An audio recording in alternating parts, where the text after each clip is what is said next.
Okay, I think we're lit. I think it worked this time. We're not going to have any technical difficulties this stream. We're just going to get straight into the motherfucking action. I don't have the list of people being roasted up. Tremendous. I'm so smart. I'm so smart and good and cool. I'm such an intelligent little prince. Let me grab my own stream link to plug in YouTube. Let me edit that.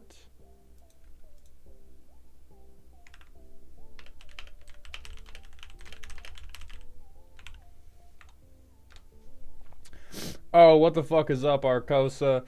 Sapphire Carlisle, welcome to the stream, my friends. And then, oh shit, Dungeon Masters Consortium, Cyborg, Zahir, Fury Titan, Relic, Ontario, Shade, and Moonstalker, welcome to the stream. Kai Weiss, thank you for the Twitch follow. Welcome to the Doghouse, my friend. Perseus, I appreciate your continued shilling for Tyam. I promise you they are coming. Let me... hold on. Yeah, this side of my face.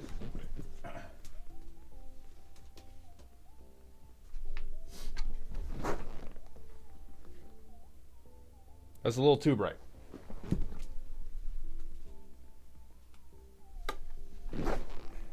Chill. All right. Let's pull the compiler back up.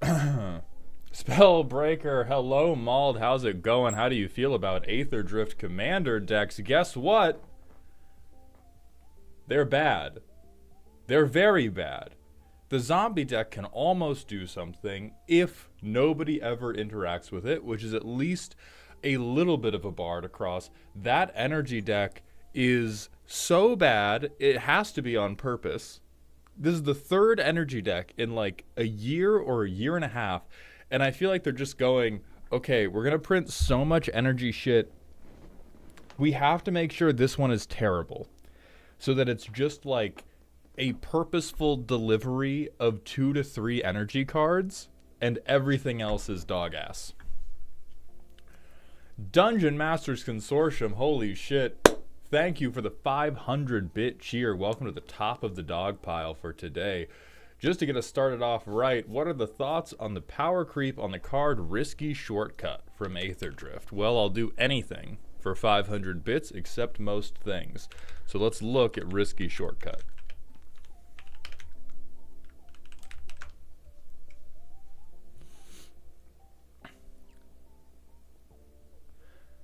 What?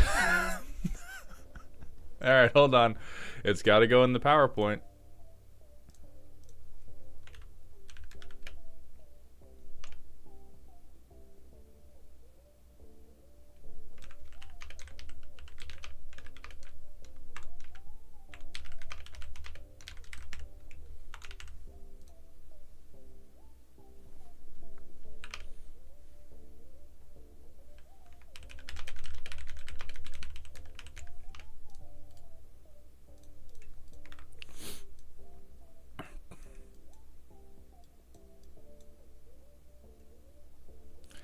At common, too. That's good. I mean, I think, so, this, I think, highlights, it's definitely, I do think it's better than, like, Knight's Whisper. For sure. Not crazy better. Oh, fuck, it's happening again. So, Melon, thank you for the 100-bit cheer. The funny magic man, here is my credit card payment. What bill do you wish for next? I mean, please tell me your electricity's paid, Melon. Ontario, thank you for the 1,000-bit cheer. Welcome to the top of the dog pile for today. I think... hold on. Oh, no, it's weekly. So, Ontario, you are third in the dog pile, but thank you so much for that generous contribution. Dungeon Masters Consortium is in the lead with 2150. So, like, this is like better than Knight's Whisper. It's not crazy, which I think is perfect. Like, I think this moves the game along a little bit. We need more bad cards. We need more bad cards for brackets 1 and 2, which I'm going to do my literal best. I'm going to do my literal best to not make this stream all about the bracket system, because I already did a big ol' YouTube video about that. But like we need more bad cards. We need more bad cards for bracket 1 and 2, because we don't want, like, I mean, Spellbreaker, if you're trying hard in Commander, this is way better. If you're not trying that hard, this makes other people lose life, and you can't put a price on Kevin dying. So we need more bad cards, because the gap being like, hey, I don't have any card draw, and hey, I have Rhystic Study, that's a terrible fucking gap, right? And so having more cards like this, where it's like, oh, I'm going to spend a meaningful amount of mana, but I'm going to draw some cards, and like, hey, we're going to make everybody lose life. I love that. That's perfect. Schmuckle Do and That Want Ock, thank you for the Twitch follows. Welcome to the Doghouse, my friends. And Toke McBong, thank you for the second month in a row with that Prime sub. Welcome to the dog home, my friend. I appreciate those Jeffrey dollars. And Whitebread, thank you for the 8 months with the Prime sub. I appreciate those Bezos bucks. I mean, sure, yeah, it's better if you don't care. It's true about damn near anything, LMAO. I mean, there's definitely that straw man you just beat the fuck out of, by the way. Like that, hey, that straw dude in the field, obliterated. But I think it's, if you're not trying to efficiency max, making other people lose life is better than having one more mana of efficiency. Or realistically, if you're in a deck like Golgari, like there's plenty of decks where the difference between a 2 mana play and a 3 mana play is very literally meaningless. Is extremely meaningless.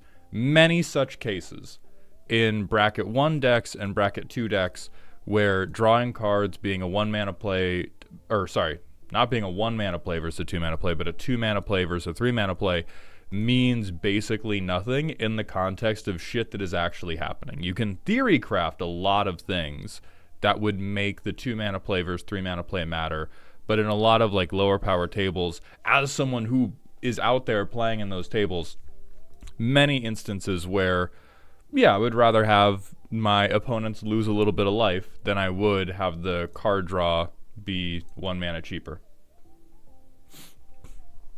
I'm not saying it's like powerful by any stretch. This is definitely deserves to be a common.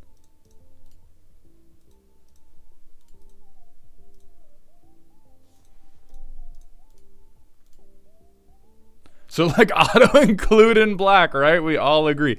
Yes, Risky Shortcut, strongest mono black card ever printed. Might be the best mono black card draw spell in the world. Risky Shortcut. Better than Night's Whisper, better than Necropotence, better than Necrodominance.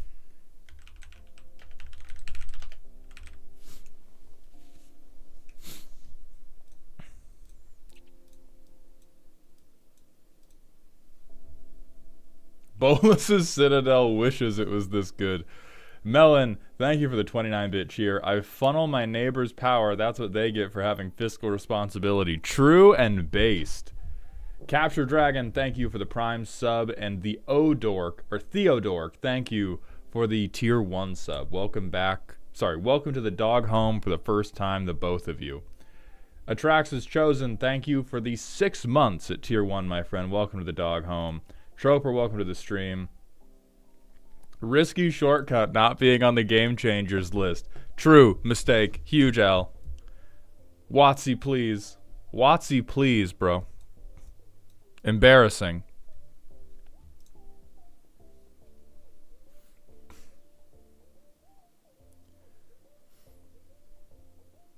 I appreciate that, Theo.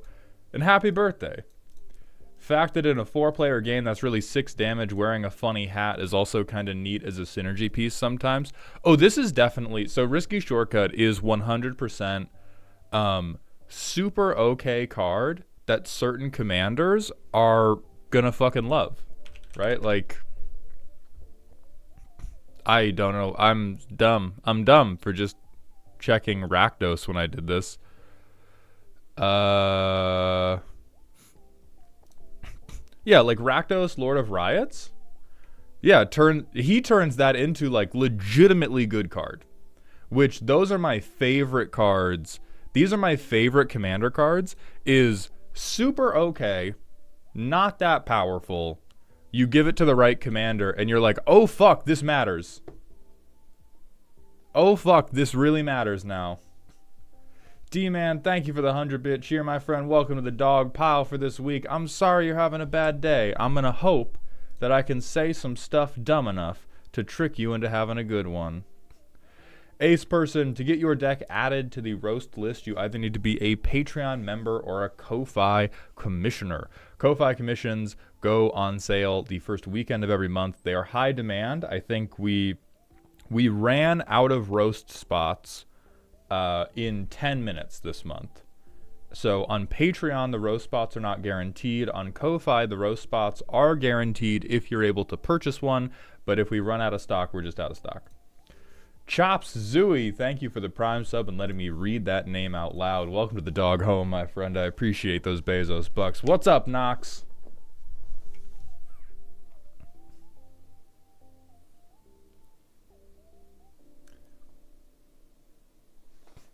Here in spirit, even if I can't be in body, Carcinization truly marches on. Thank you, Debonair. I'm glad you like the roasts.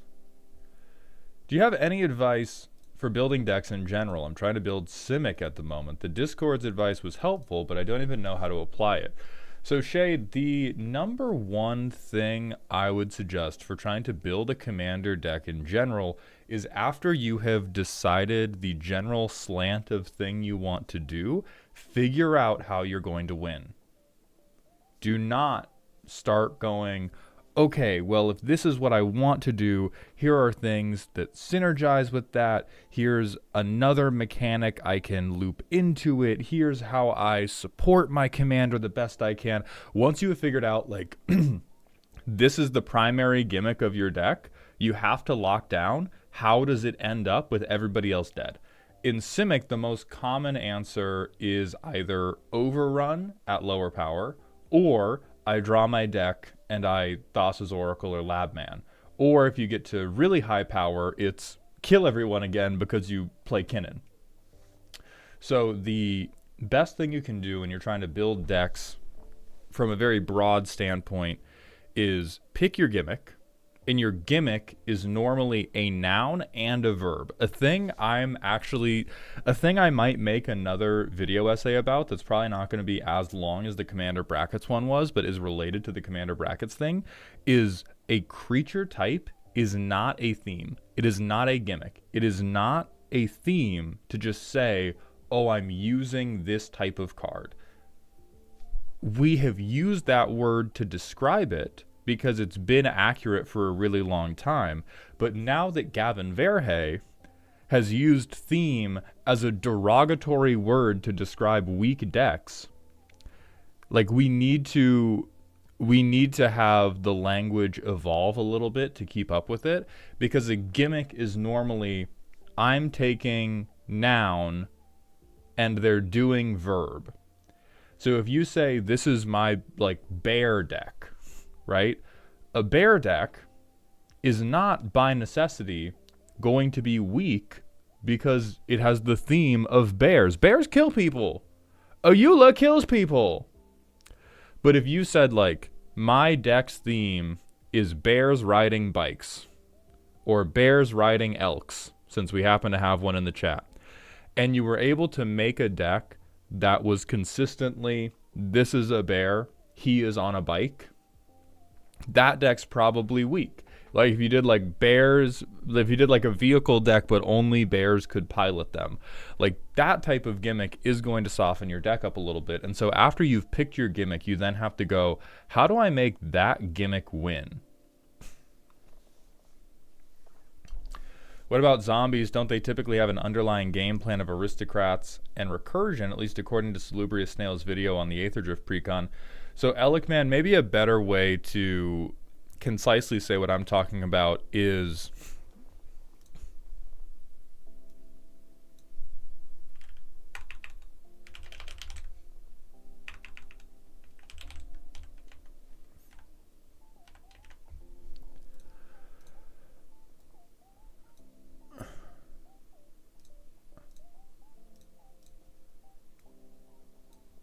bitch, is taking a mechanic is not a silly theme. You can, or it's not in the same way that a soap opera theme is the same as a mechanical theme. Like and this is again only with respect to trying to figure out how strong your deck is.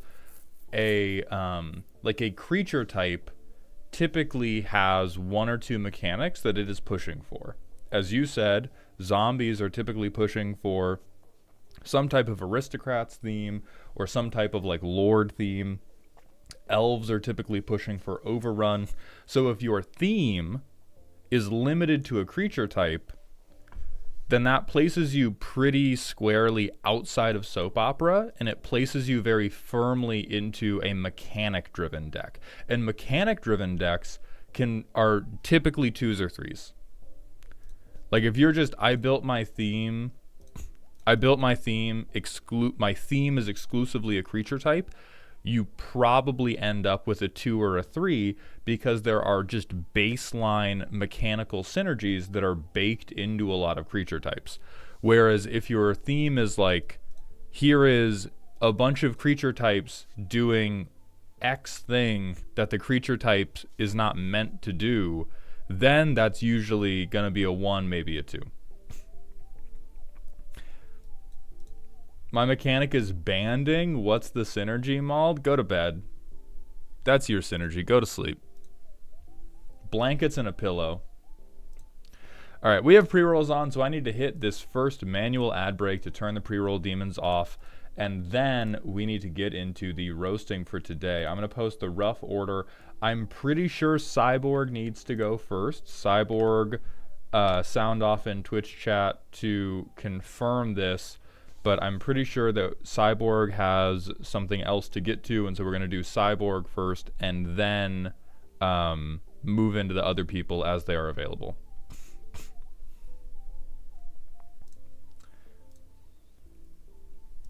Bro has pre-rolls. Where did he buy them? I quit drinking about a year and a half ago at this point. But I still, after about like 6 months, I was like, I think now I'm comfortable trying weed again. And then I think like a month or two ago, I smoked weed, had a massive panic attack. And so now I don't really smoke weed anymore either. What's the number scale from? Olmar, I'm referencing the new commander bracket system.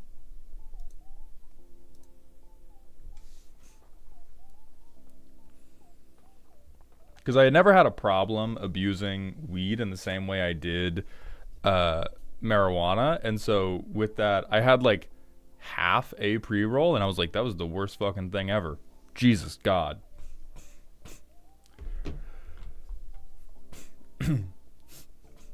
I'm cooking a deck around all these Hatsune Miku layers that is trying its damnedest to pull the pieces together into something. Yeah, that's a soap opera for sure, Anthony. Like, that's a deck where it is a moral victory if you end up with a thing that plays Magic. A few months ago, I took about 4 drags from a weed vape and thought I was dying, so never doing weed again. Yeah, it was... Troper, thank you for the 100-bit cheer. Mauled, I want you to know that my hope in the cards I'm having you sign make you mad enough that you stop halfway through. Love you, boss. Okay. Amp Frog, thank you for the Prime sub. Welcome to the dog home, my friend. I appreciate that generosity. Also, yeah, Elk, what the hell? You told me I was a new host of the podcast. Why don't I get to have guests on? Efreet and Raven, thank you for the Twitch follows. Welcome to the doghouse, my friend. I got the TurboTax Fortnite ad.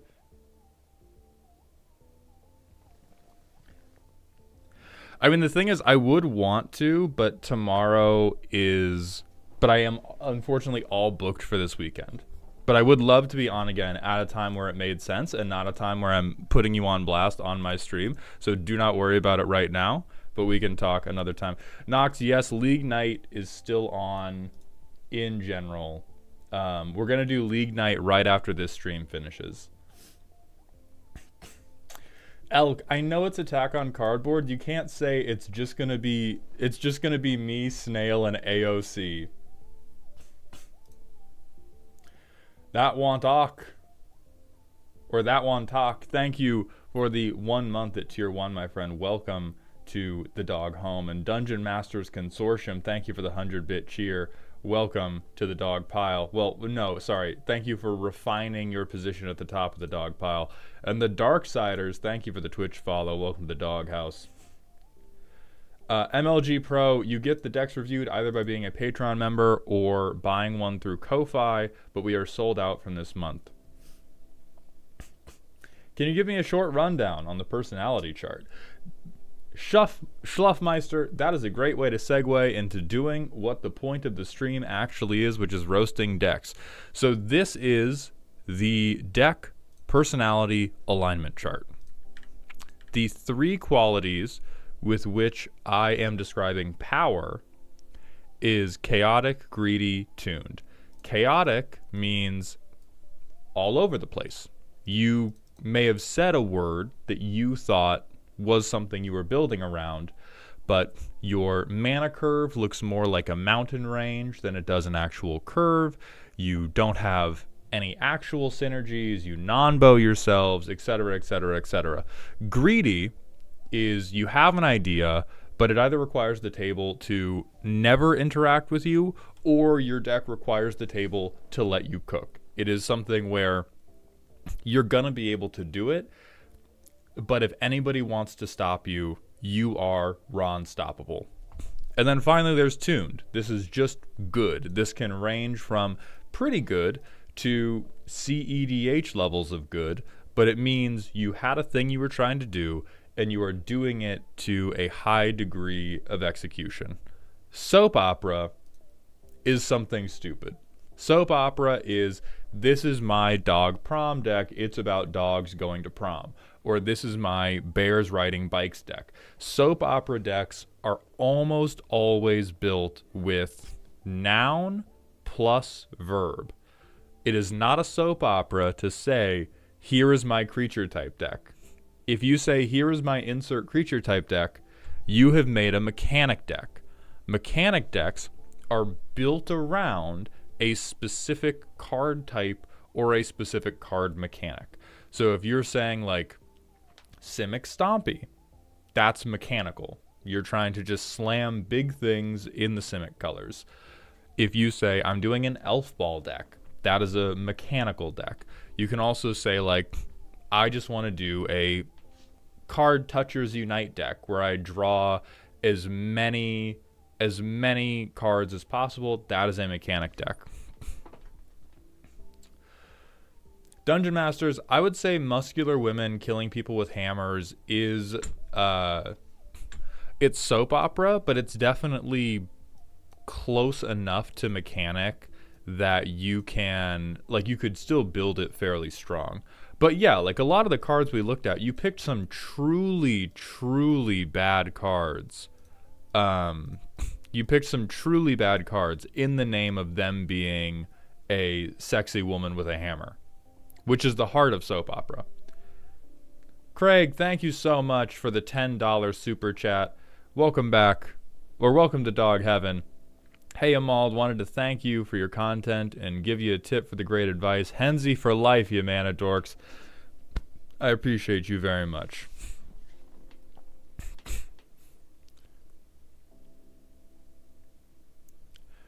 How is my Sidisi deck a soap opera, if I might ask? Alec, I don't remember, but I'm going to stand by the ruling on the field. I think a lot of, if the deck is not currently in front of me, and you have a question about why I ranked it in such a way, I'm always going to be like, I don't know. I'm going to go with what the ref on the field said. And the ref on the field was me when I remembered all the cards in that deck.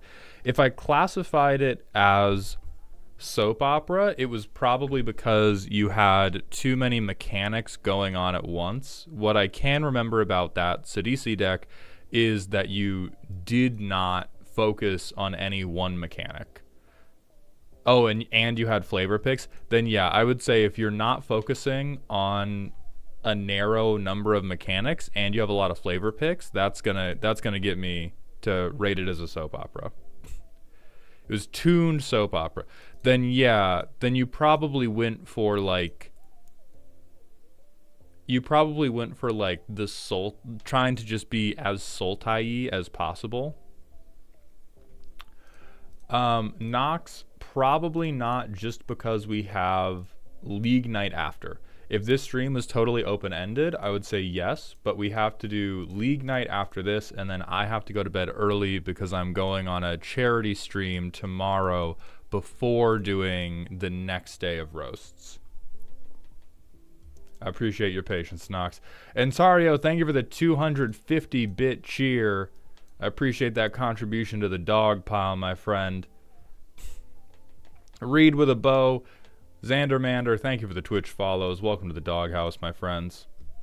So without further ado, let's open with Cyborg's deck. For those of you that haven't been here before, the roasties send in a deck list, a power rating, and a primer. We do not accept 1 through 10. We also do not accept the commander brackets. What we do accept is silly to spooky to scary, which is a metric originally developed by my friend Danny Phantom EXE and is a measure of how ominous your deck's turns are to somebody that knows Magic the Gathering and is paying attention to the card game. So are you slamming down big synergy pieces? Are you slamming down Rhystic Study?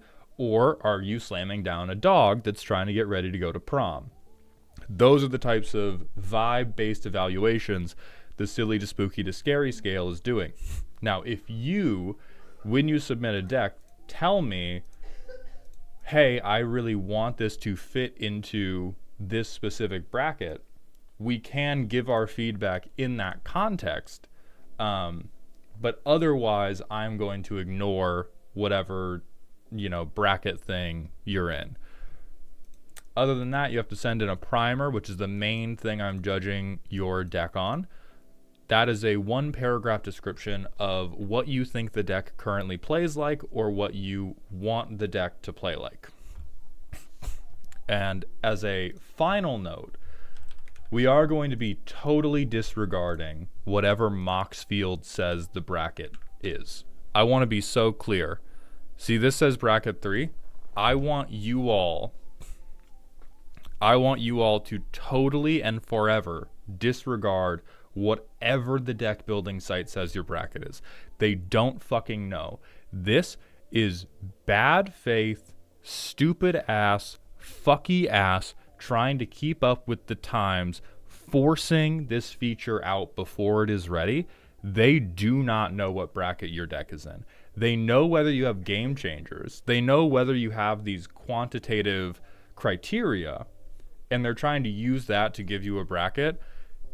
Outside of bracket 4, basically everything is up to discretion.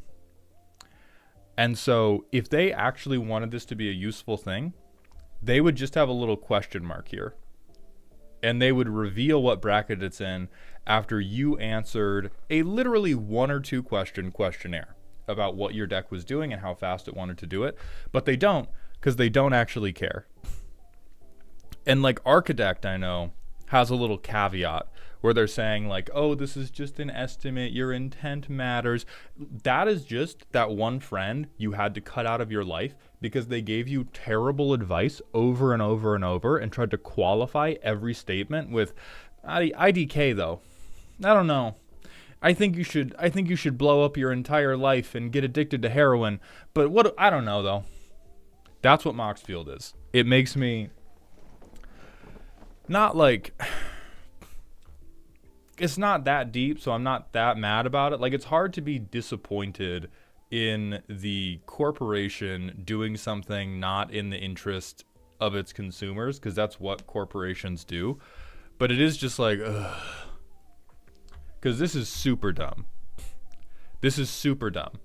They are actively fucking the rollout of the bracket system by trying to just like jingle keys in front of you to be like, look, we can do it for you. Look at what a good deck building site we are. Look at how helpful we are.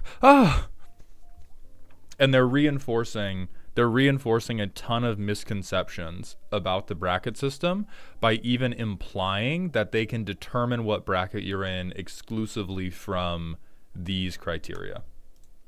Anyway, Mr. Reed Rock and Pseudo Phoenix, thank you for the Prime subs. Welcome to the dog home, my friends. I appreciate those Jeffrey dollars. Ferris the Bear, Reed with a Bow, thank you for the Twitch follows. So anyway, Mech Titan Legendary Defender. This is a spooky deck. I decided to go back to my roots with this deck, assembling Voltron. Rather than the Kaldra pieces, the aim of this list is to play a classic white weenie strategy to gather the resources to assemble Mech Titan. Then, through a combination of cloning effects, turn all of our dorky servos into giant robots and swing for lethal. That's okay. That sounds like a real deck, as opposed to the Kaldra deck. I assume 3 decks from now, we might be playing an actual Voltron strategy, so round of applause for Cyborg. Big golf claps. So we have Fabricate 1. Other non-token creatures have Fabricate 1. So once we make Mech Titan, I'm presuming we can use Populate to copy it. Let me find the Mech Titan core. 42 lands is crazy, but probably necessary. And it looks like 36 are MDFC, so that makes sense. Why in the fuck do you have Lotus Field in here?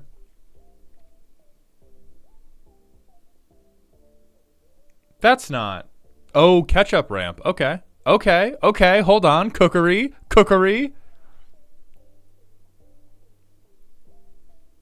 No, I'm with you. Holy shit. Okay.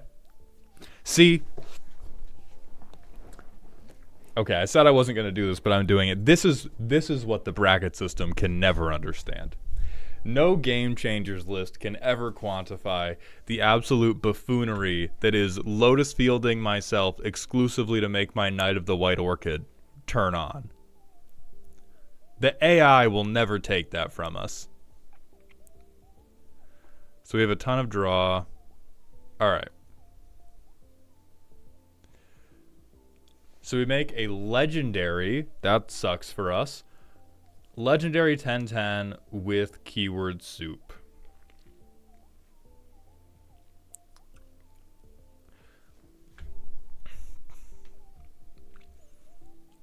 And then we have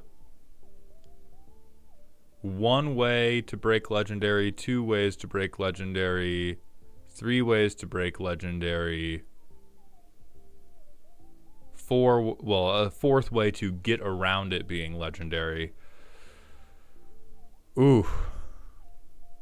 Okay, go fuck yourself.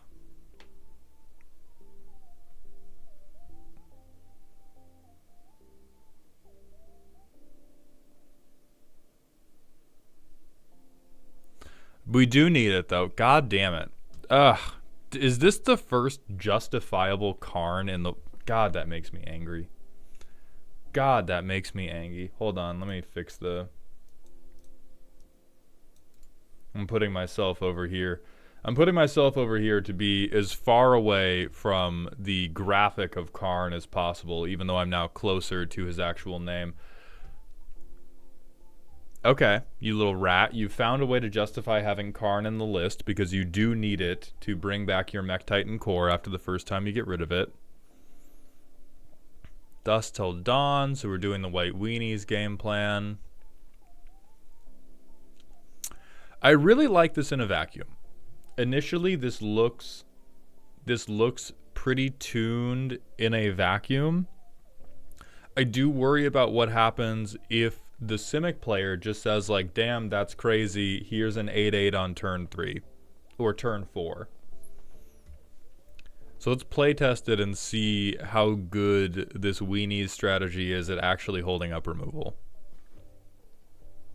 Hold on.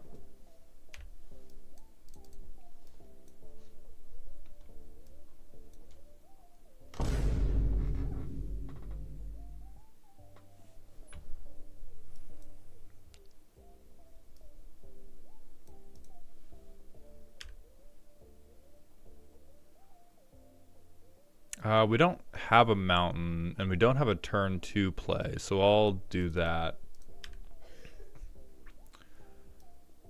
We'll play this, and then we probably tempt with...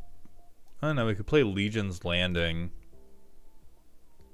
I think depending on the board state, we would either tempt with bunnies or do Legion's Landing, depending on how many defenses we needed to hold up. Oh, we have a board wipe already. Okay. So we pay 3.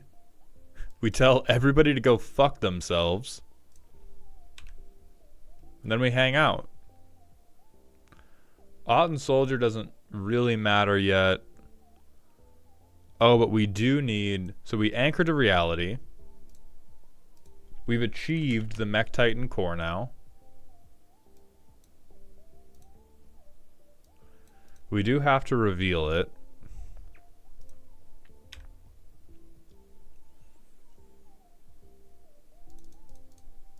So we tap 3. We tempt with bunnies. I'm going to say everybody does it. I'm going to be generous, and I'm going to say that everybody takes the option. They are tempted by the bunnies, and we get to draw 4. Holy shit, do these cards suck.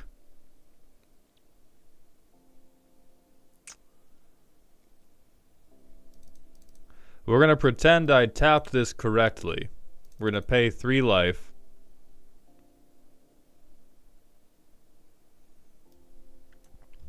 And I'm going to say we can get a desert. God damn it, I can't. Is Arroyo then? Nope. I hate you. You don't get a land from this because I don't know how to look up deserts in Moxfield. We always get Arid Archway? Literally not true, because I couldn't find it immediately. So how about that? How about that, you fucking punk? Alright, so I'm going to bounce Stupor to hand since I think it's one of the better MDFCs we have. I'm going to discard this dumb fucking bounce land, and I'm going to discard the bad counterspell. Now, turn 7. We have 1, 2, 3, 4. We have 6 mana. So that means we can play core, we can pay 3, and we can actually do it. Because we have these artifact creatures. That's not good. Never mind. Instead, we play the Illustrious Wanderglyph.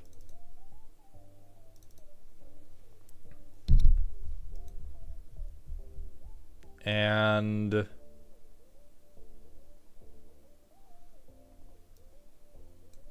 dump Seagate Restoration. So if we make it to our next upkeep, then we can Mech Titan core turn 8.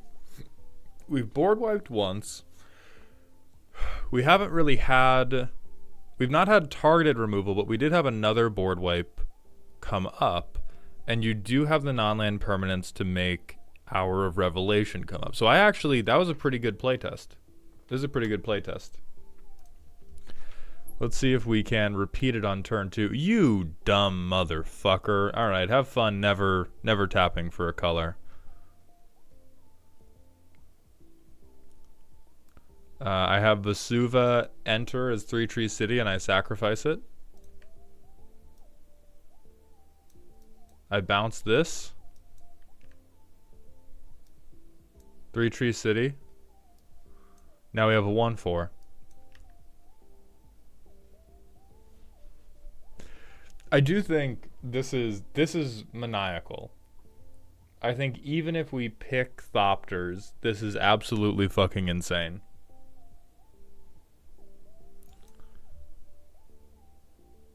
No, the commander gives servos. The commander gives 1 servo. It does not create 2 servos. I think this is probably the most aspirational card you have in the deck. Mowgli, you do get channel points, you fucking liar. And then, I mean, I guess like we would have played this to be on turn 4 with 4 mana. So now, I mean, with the Stride Hanger and this, we can make the 3-tree city worth.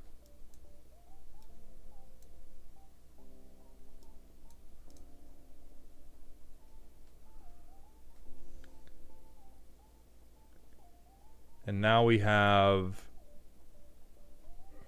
I mean, we've played this. Surveil 1. I mean, Tokaj's Welcome seems fine.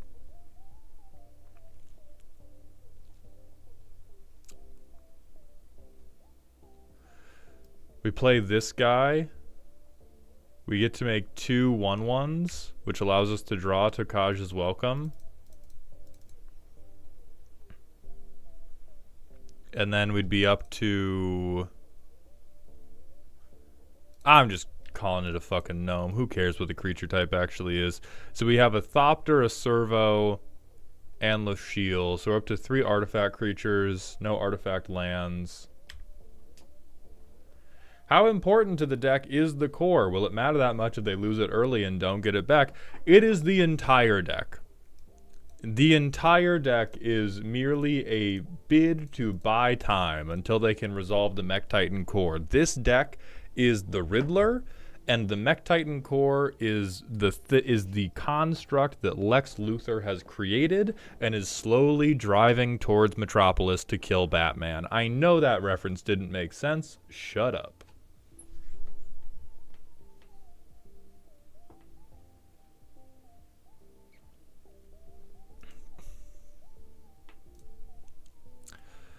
And then, so on this turn, lay down a Plains.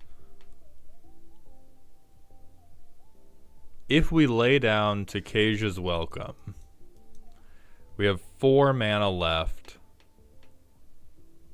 which is actually what we need for this. We get to do Thought Monitor.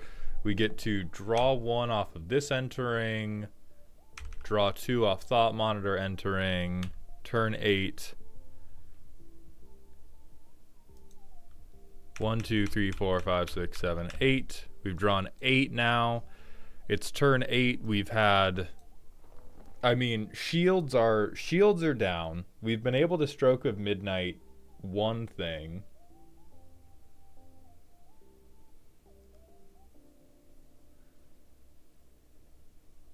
We have our clones available to us now. We could copy a land, but the best thing we could do right now is like bounce Meticulous Archive, replay it. So what else is gonna let us...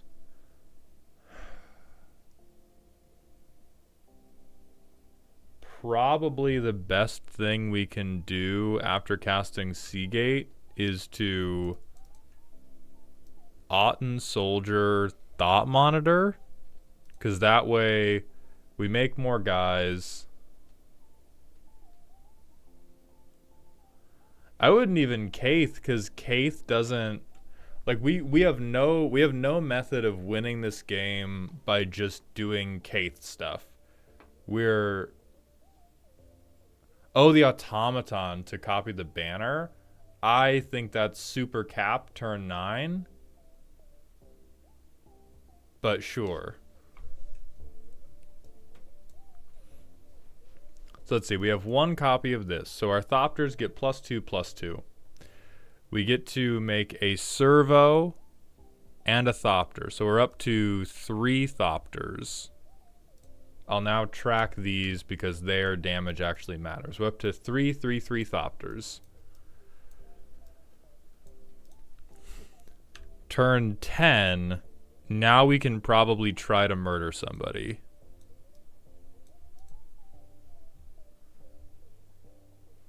So we go to combat. We swing this because it has Myriad. So we get 2 copies. We can make more Servos. We make 2 more Thopters off the Fabricate 1 triggers combined with Stride Hanger. Oh, we have 3 steps ahead too.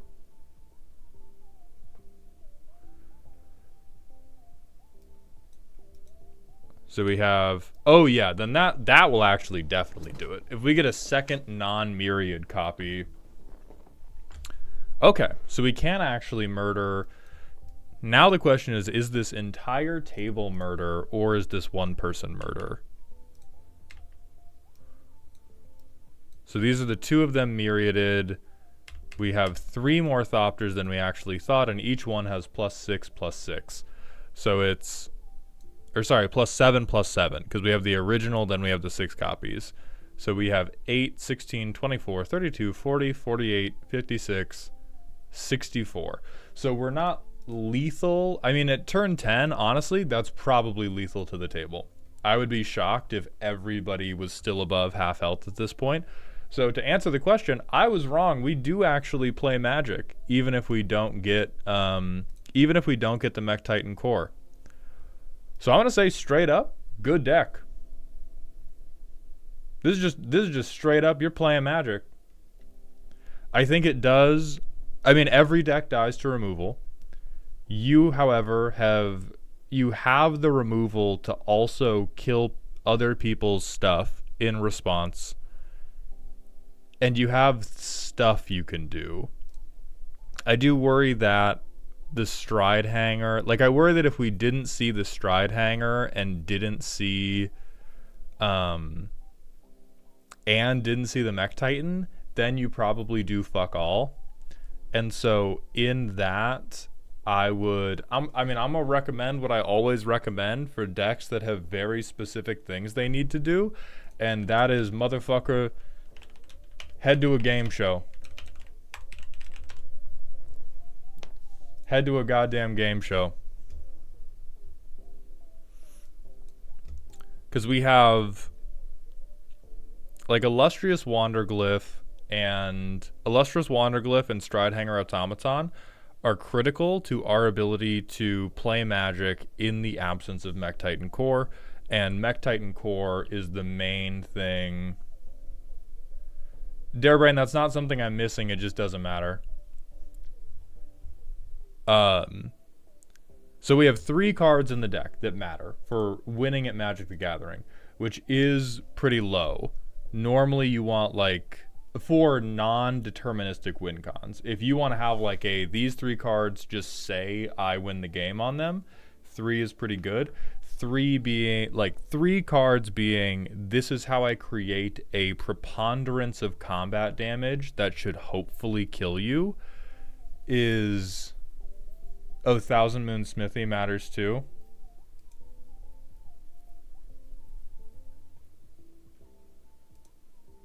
I think Thousand Moon Smithy is the most aspirational of those. But anyway, when we are that low, it is always in our best interest to just refill our hand by wheeling.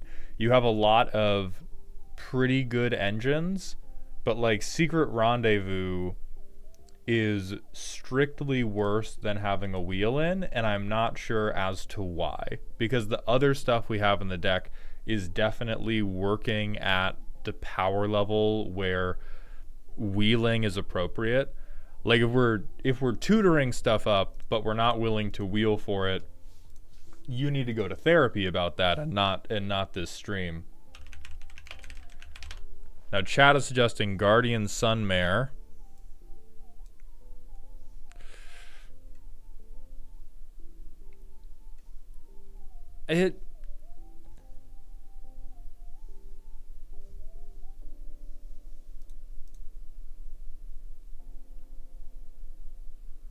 Strictly better is an insane word to use.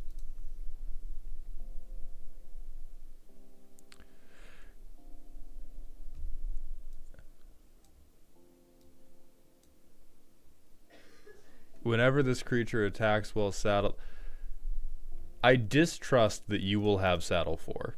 I do think this is a very powerful effect.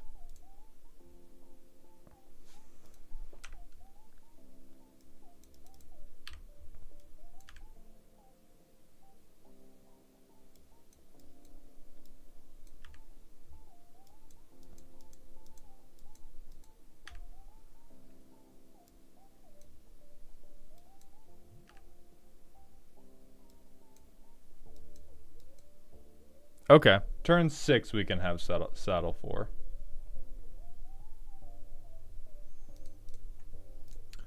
Oh, you're limiting tutors because people in the server don't like them. I mean, hey, listen, go to the mods, name and shame. I will not have hissy fits being thrown in the server if we're communicating power levels before the game.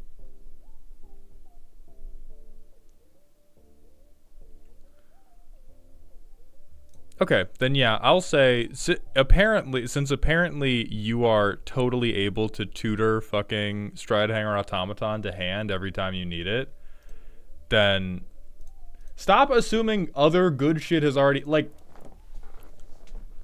oh, I'm gonna smash my fucking desk. When we're suggesting cards, stop assuming them, Stop laying out, well, this is going to happen with this because we're going to have already done this super good thing with no resistance. Like, that is how you build shitty decks. I realize it's our commander, which is one of the generally safer ones to assume. But every time you go like, oh, this card is fucking automatically good just because our commander is going to do this for it, or just because this other thing... I don't think it is. I think like it's realistic to assume that at a table you were going to run over anyway. Because as soon as you show me a Jeskai token copier, I'm burning down your fucking house.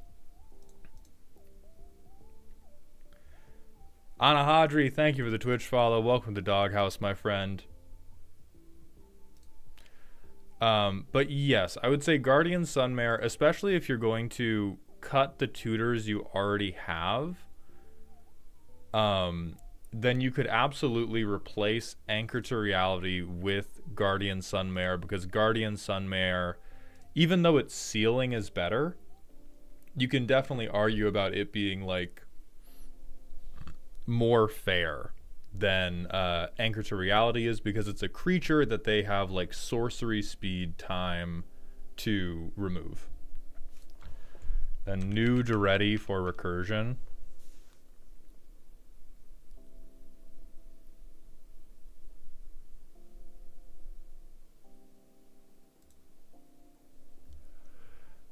Yeah, I think this is really good for this is really good for recurring Mech Titan Core if it gets removed. I'm not as confident that Mech Titan Core is even going to get removed, because the playtest we did, we weren't really able to play Mech Titan Core until we were able to just rip the effect off. In which case, Mech Titan Core ends up in exile. Like, even if we throw down Mech Titan Core and somebody tries to remove it, most of the time we've had the mana to poof exile, to, just pay and exile it immediately. And so that's the one reason that's the one reason Karn is allowed to be here. This little bald shithead. How many ways do they have to cheat the legend rule on Mech Titan? Not many, which is another reason I was recommending wheels like Windfall and Wheel of Fortune, is if we're doing like a stupid thing, I think like low power tables should be happier with wheels. I think everybody having a full hand is conducive to the commander game moving along. A lot of my most fun games at low power have been caused by symmetrical effects that make sure shit is moving. Like, if you get one or two people into top deck mode in low power commander, that's good for you winning. It's way less good for like the commander game happening. So this guy specifically, I'll say Cyborg. Cyborg also has mind control. Cyborg is very, very good at little beaning and is very good at tricking people into letting them cook. So I really don't think this Duretti is going to be super necessary unless we have other artifacts that we are really getting removed a lot. Yeah, 2 artifacts matter, mostly useless. Okay. Because if you're getting Mech Titan Core sniped all the time, sure. But if Mech Titan Core isn't getting like sniped or counterspelled all the time, then I would say this is just like waste of 5 mana.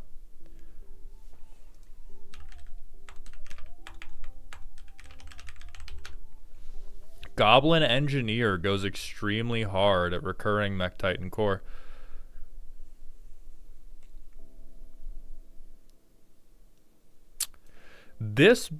I swear to God, this is going to become a roast of chat because I like Cyborg's deck as is, and everything you guys are suggesting is making me want to fucking scream.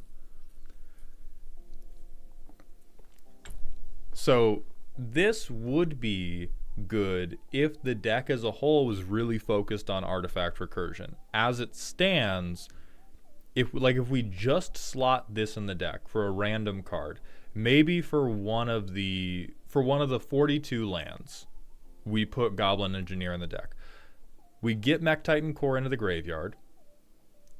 If we keep Goblin Engineer out, if we keep very good card Goblin Engineer on the field, then we get to recur Mech Titan Core, and it has acted as another tutor, which Cyborg has already said, oh, I'm going to cut these because I don't think they fit with the power level of the deck. Then fine. Then it's just a 3-mana tutor. If they shoot Goblin Engineer, we have no other artifact recursion. And now the single thing we are attempting to do with this deck is no longer fucking doable. So no, we do not play this. We play this in a deck that is trying to do artifact graveyard loops anyway, and this is just the 18th way to do something in our graveyard. This deck does not want to do fucking basically anything with its graveyard. It wants to do a little bit with its creatures. It wants to recur all of its little white weenies, but it does not want to be recurring artifacts from the yard, and we do not have enough recursion to be like, oh yeah, we'll get Goblin Engineer back. Like, we have what, 2? Yeah, we have 2 cards in the deck.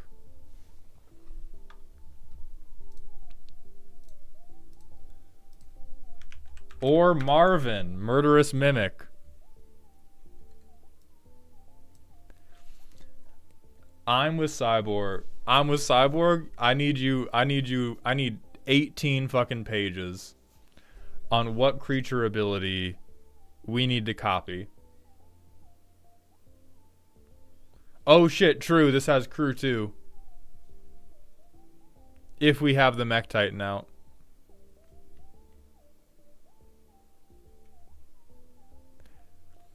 No, Dungeon Masters Consortium. We cannot make another Mech Titan.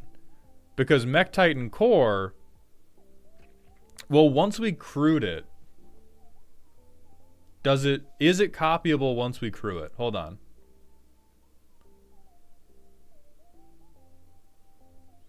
Alright, those are the 18 pages. Yes, Marvin. Immediately, put this dumbass in. Put this little dumbass in.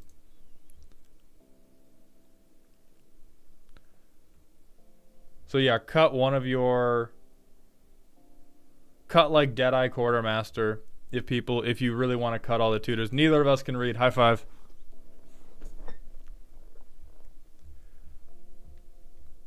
Then the other suggestion is Slow Bad.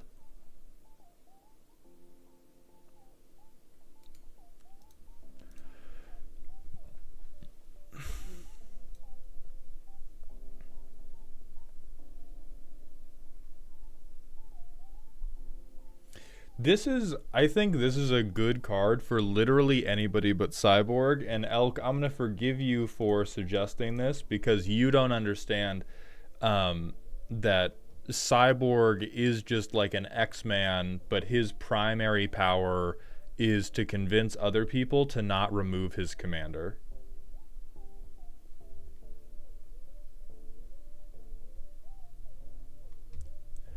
We've seen, this is the third or fourth deck we've seen from Cyborg, and a very, very important thing to understand about Cyborg is whatever they say they're going to do, they're gonna be allowed to do. You can be. I've been like, oh, you need to add protection. Oh, you need to add recursion.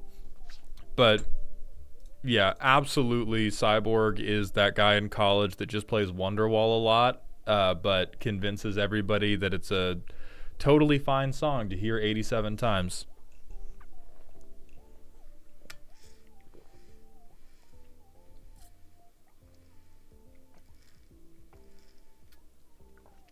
So, in terms of stuff we want to cut,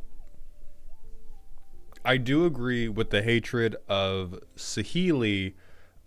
She is fine as fuck. That is important. She is it, which is tangential to her being fine as fuck. I worry that you do not have enough individually good ETBs to justify this effect being that strong when you have to sacrifice it. I do think like Autumn Soldier, definitely good enough. You have a lot of things where if they get to stick around in some capacity, they're crazy strong. That's mainly your like banner effects. So or maybe we just weren't seeing enough of these like catch-up ramp creatures, but even that, I don't know if that's...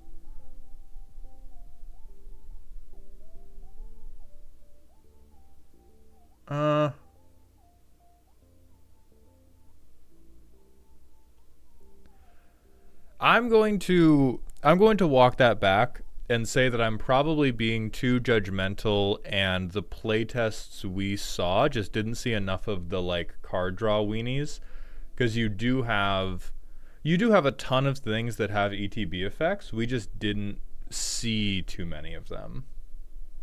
Chronically Sleepy, thank you for the Twitch follow. Welcome to the doghouse, my friend. I like Saheeli in here because she starts the token copying, which then Kaith can populate off of. That is a good point. 4 mana copy any creature I control, and that copy sticks around.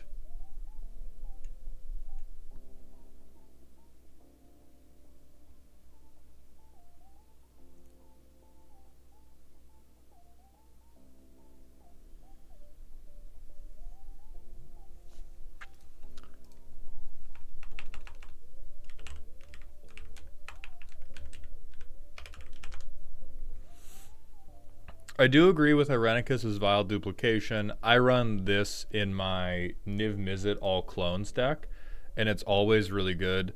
I think the only... Is Sakashima...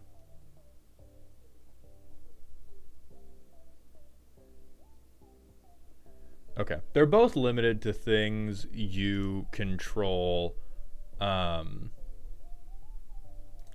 Sakashima doesn't fizzle to removal, which I appreciate. Sparked up. Yeah, but it's also like there's not fizzling to removal, and there's also... We can't be too afraid of people removing our stuff. Sometimes we just gotta slam it. Like, Spark Double doesn't fizzle to removal, but if they remove the thing that matters... Okay, if they remove the thing that matters and you Spark Double copy a Split Skin Doll, like, you might feel like you have the moral victory. You might feel like, oh, I still got to take game actions, but in terms of actually playing Magic, you're just as fucked. I wouldn't cut Spark Double, though. I would cut something else to make room for Irenicus's Vile Duplication. I'm mainly arguing... I'm not even saying swap. I'm just saying have both. As someone who does I have a clone legendary stuff deck, and both is good. You need both. What about Akeem the Soaring Wind? No. Way too expensive. Way too expensive on the payoff.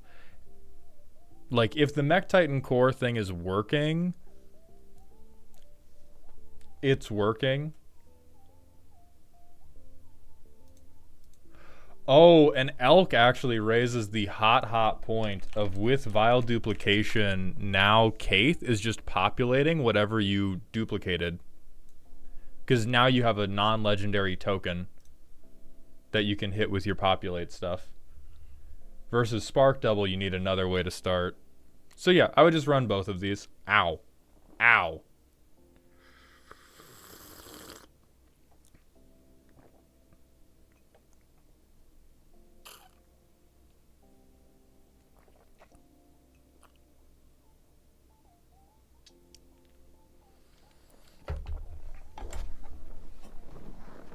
Glitching, yes, that does also work with Aten Soldier, which is one of the reasons that Aten Soldier is in. Offspring Bird to make Offspring? Sure, yeah. I was actually wrong, Cyborg. The entire deck should be Zinnia Valley's voice. Think about it. Hold on, think about it. For 4 mana... Where is he? Where the fuck is it? For 4 mana, 2 dogs. Hold on. Think about it. 4 mana, 2 dogs. For 6 mana, 3 dogs. 8 mana, 4 dogs. Cyborg, you're not considering the possibilities. You're not considering the possibilities.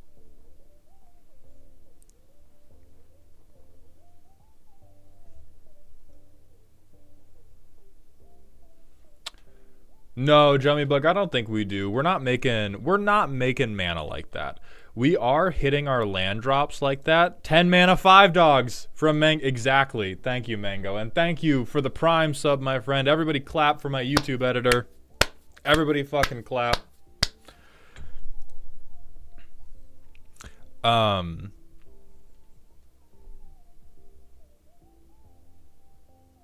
about Nesting Dovehawk?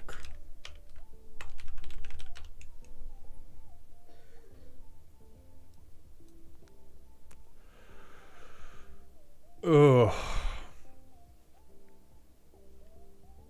I'm not confident. I'm not gonna say bad. This is like, I think this is really deep in the layers of like stuff has to be going right for this to keep going right. Like this is home shopping.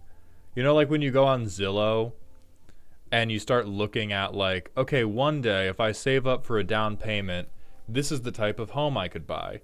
And then you go, well, what if I saved up for like a really big down payment? And you look at nicer homes, and then you're like, what if it turns out I had a really rich grandpa and I looked at these crazy nice home? That's Nesting Dovehawk right now. It does say populate. It does say populate. We don't actually have that many ways to make tokens that matter. We have Molten Duplication. We have Saheeli.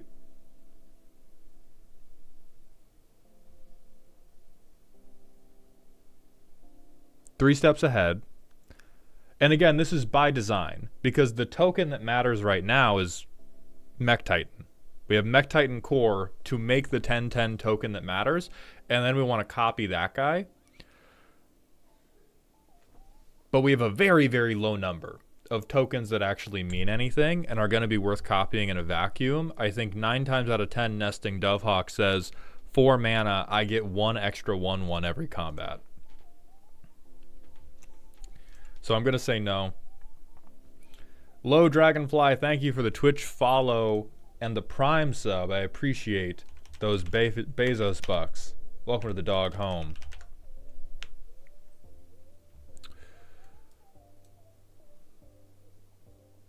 When Delina attacks, make a tapped and attacking token copy, except it's not legendary and has... I don't think that works because anything we populate is still going to have the exile this creature at end of combat, because that is text that would be copied. A rules lawyer will need to come in and either vindicate me or call me a dumb little idiot child, but I believe that since the...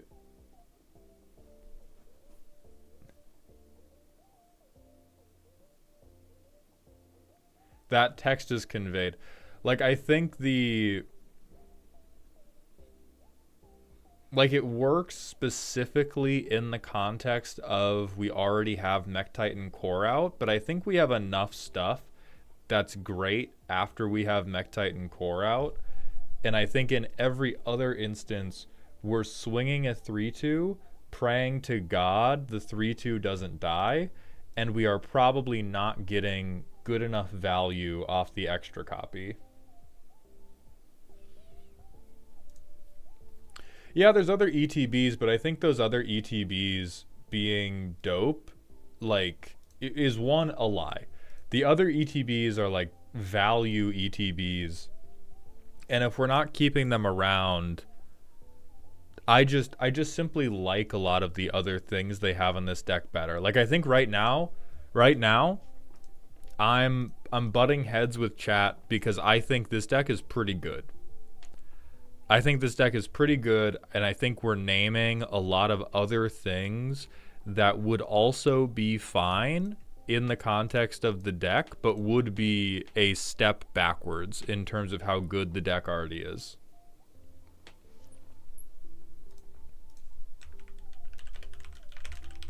Would Village Bellringer be a good ad for ETB? We're just saying shit, man. We're just saying shit now.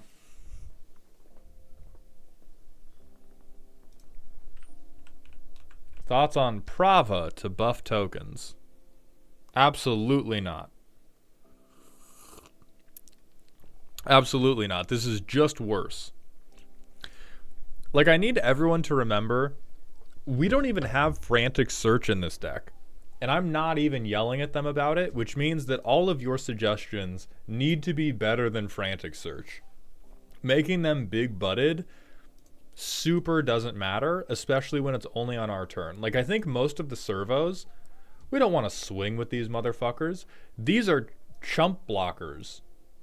These are like chump blockers for big non-tramplers, and they're gonna get sacrificed to the Voltron Overlord. LeBlanc Jones, thank you for the Twitch follow. Welcome to the doghouse, my friend.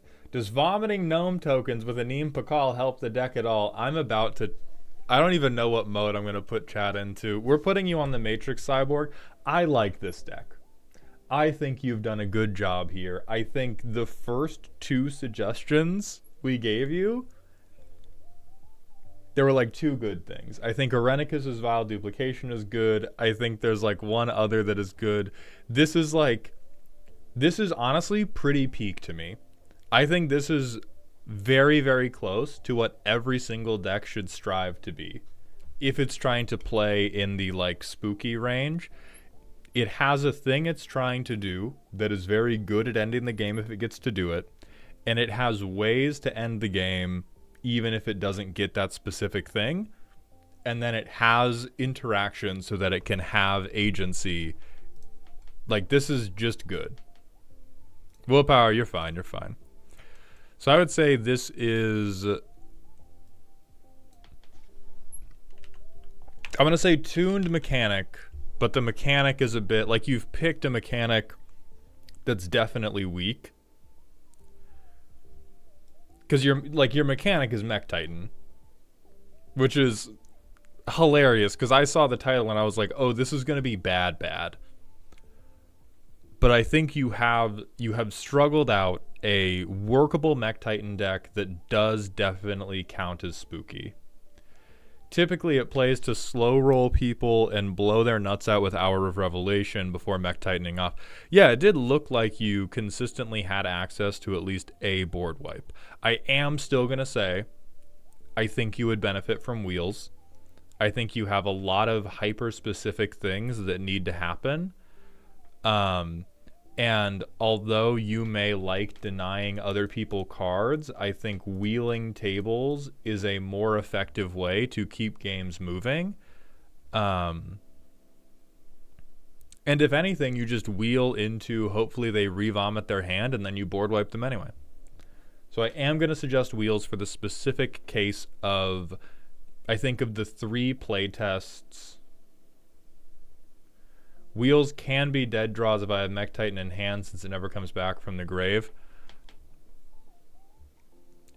Sure, but I also think it's like not only more likely, it is incredibly more likely that you never get the Mech Titan than you get the Mech Titan and it's dead in hand. And even if you're not going to do wheels, there's still like pseudo wheels like Frantic Search. But I do think two of the three times we tried this deck, you just never saw a Mech Titan core. I think it's highly unlikely that you're going to be sitting on Mech Titan in hand for a really, really long time.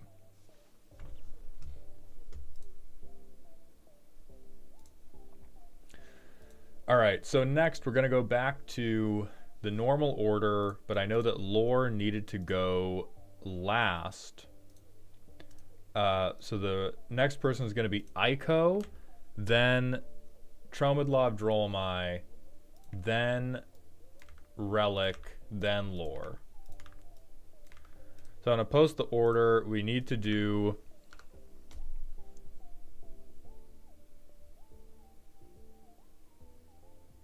another ad break to keep the pre-roll demons away. I'm going to sip some more coffee because I am brain fogged like a motherfucker. So I'll be right back, y'all.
Whew, sorry guys, I had to push out all those nesting Dovehawk suggestions. I feel way better now.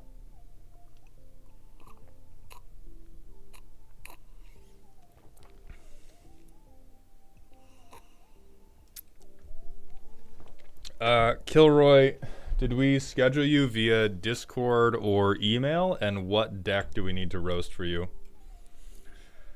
I pinged you in the Discord. Okay.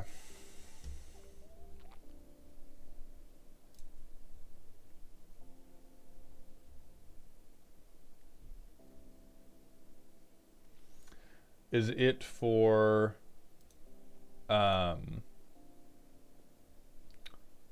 what month is your deck for?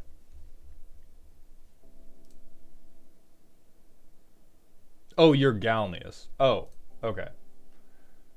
Oh, what the fuck? Why not? Okay. I knew that I had fucked up the copy pasting somewhere.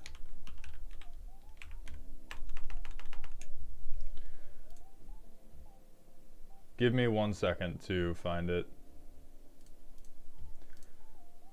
Is this for a February Ko-Fi one, or is this for a previous month's Patreon one?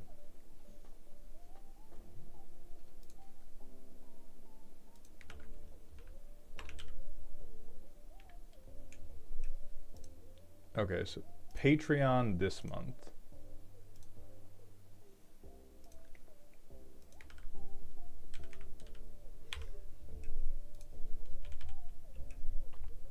Okay, I believe I have found it.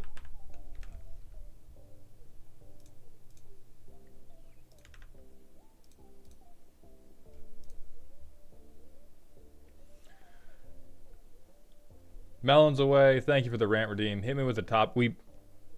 Depending on how long of a rant that would need to be, we may not do it today because we need to keep moving through the deck roasts. Right now, Galneus, we'll do Aiko, then you.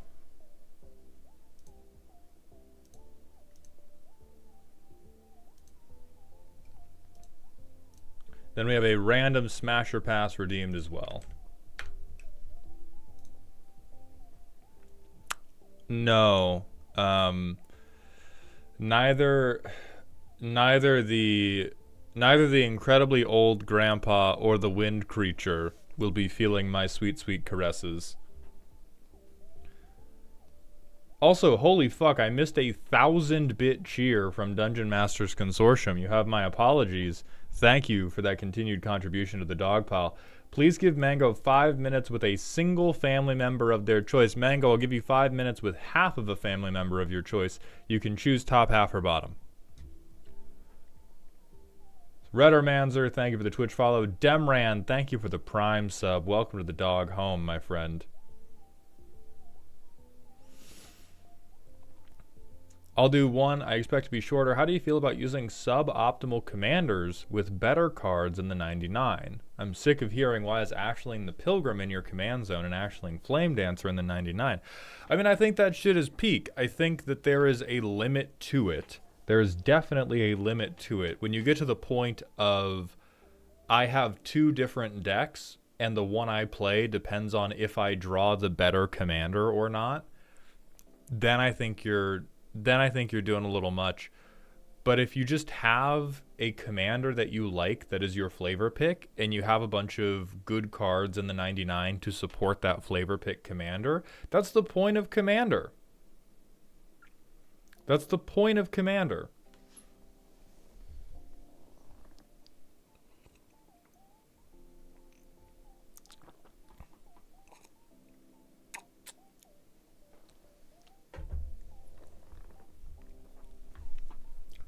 Then we missed Elk's Smasher Pass, which we will do before doing Aiko's deck roast. Oh yeah. Oh yeah. Not this. Over here. Let's be for real. Let's be for real. Oh yeah. Immediately, yes.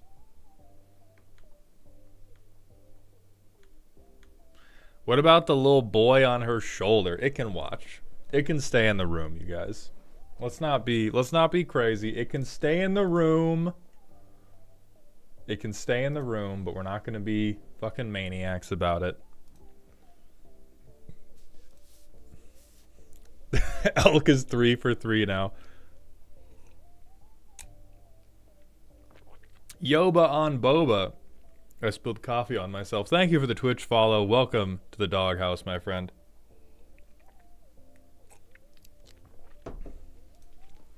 Okay. Next, Ico's list. The primer says no. This is a scary deck. Ivy, I'm a deck myself spell thief. I recommend owning 2 copies of each aura just in case, you know what, make it a playset. Oh, you motherfucker.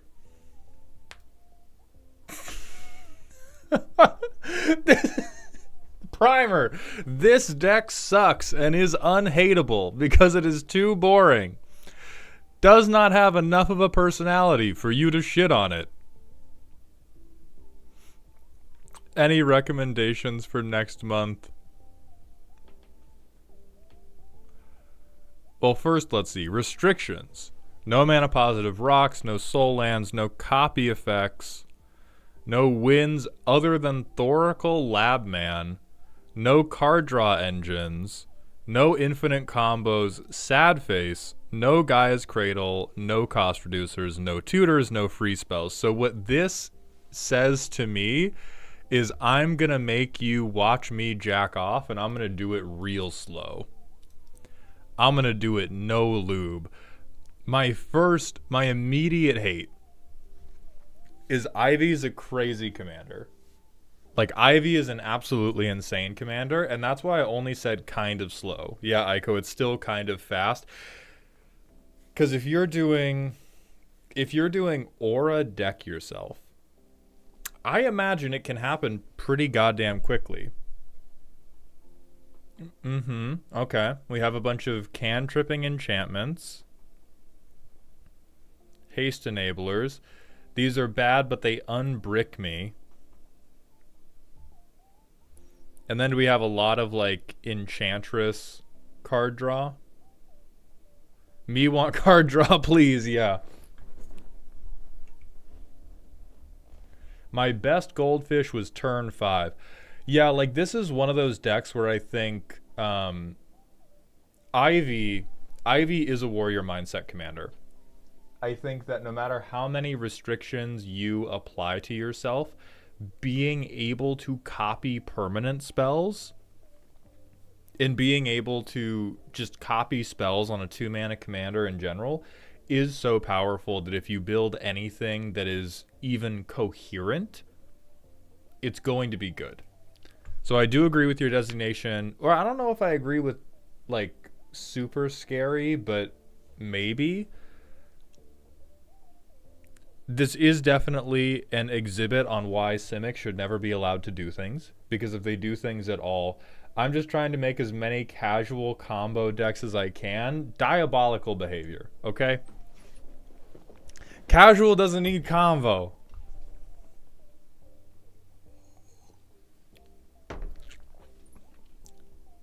Like, you know how you could approximate the play pattern of this deck?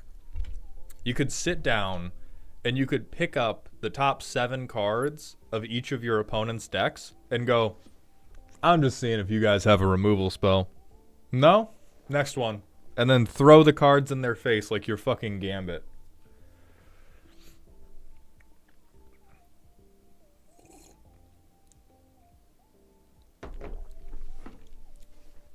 Like, I think that, and this is again a example of something that could just be a difference in taste, but this seems very, I am playing this to check if you have brought interaction. It seems like you are relatively low on your own interaction, and you've tried to both make that interaction, like, we have delay, which is a weirdly fair counterspell for the turn 5 game win that also has mana drain in it. Like, this is crazy to me. The rest of the deck, you're just like, oh yeah, whatever. Okay, draw cards. Oh yeah, whatever. Really efficient removal. Oh, I'm going to cast delay so that at least, hey, I didn't counter your spell. It just has suspend, bro. Come on, this is casual. And then also, I counter Sauron. Give me 7 mana, please. Back to back. Like, back-to-backing delay with literally anything else that this deck can do is insane. Okay, Bree, I see you. Sometimes you just play the cards you like. Is delay a flavor pick, Aiko? Because I will always allow a flavor pick. The same reason I will always allow a Atali. Not Gruul Atali, mono red Atali, the bad Atali.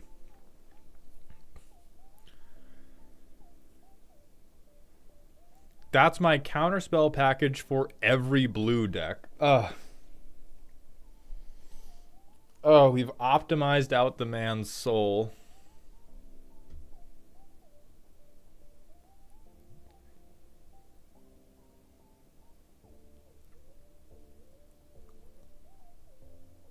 Okay, we're making like a million mana, I'm presuming, just to keep the Enchantress stuff going.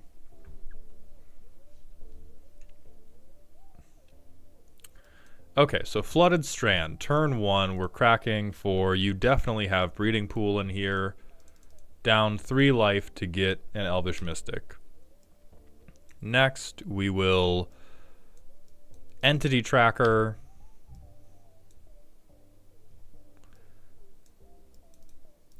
So now we get this out.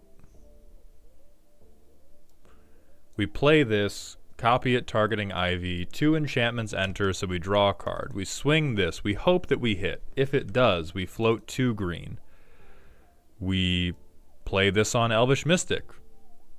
We copy it targeting Ivy. We draw 2 more cards.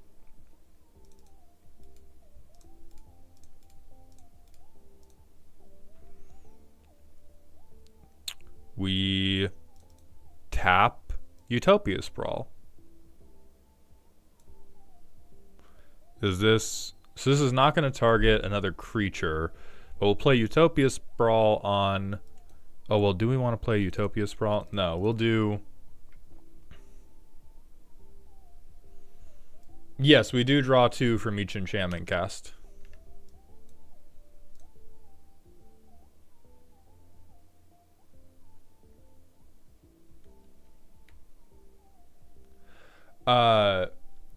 Will I do all the playtests so zoomed in? Because if I do it zoomed out, we cannot see a single goddamn thing that's going on.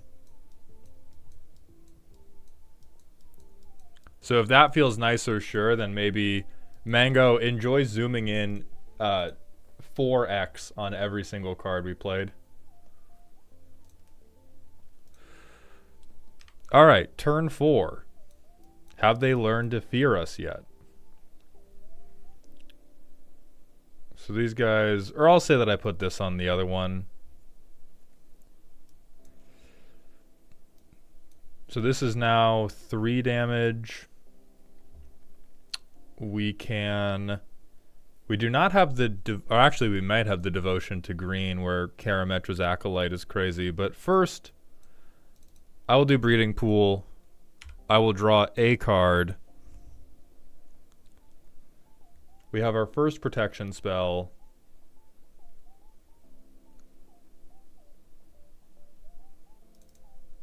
Tap 2 for Stratus Walk. Again, copied onto Ivy, which again draws us 2 cards.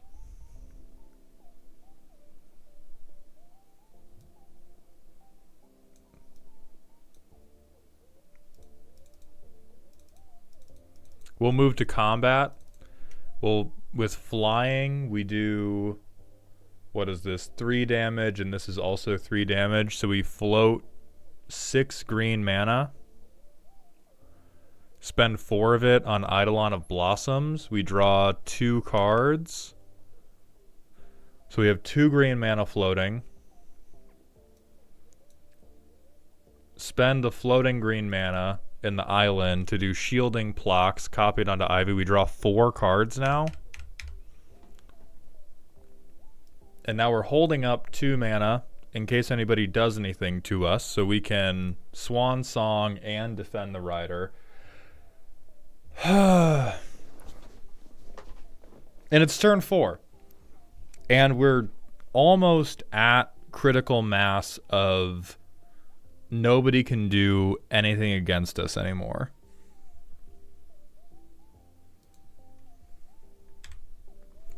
Am I sick? Yes. I mean, I think you're sick, and it's like, I just can't. I don't think I've ever.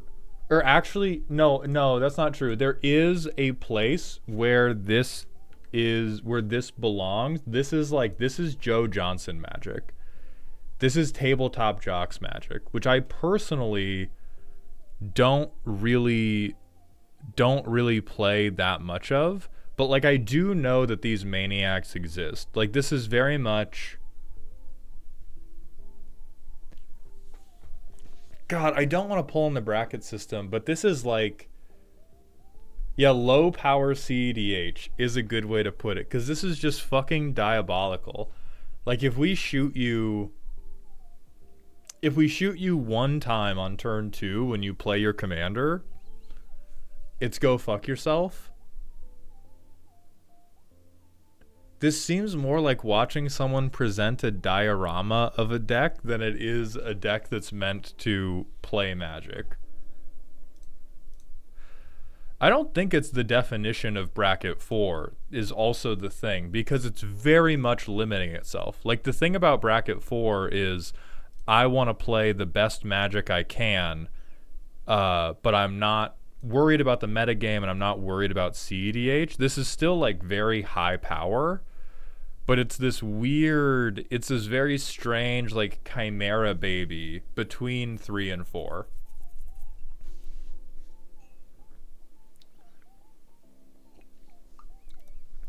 It's very mechanically good. You have no soul. This should just be a playthrough of Factorio, because it seems like you really like building machines in kind of the same way that like Leonardo da Vinci did, or any of the rocket scientists we kidnapped from Nazi Germany. Like, you just like building stuff that does stuff, and you're not super worried with the moral consequences of the things you're building.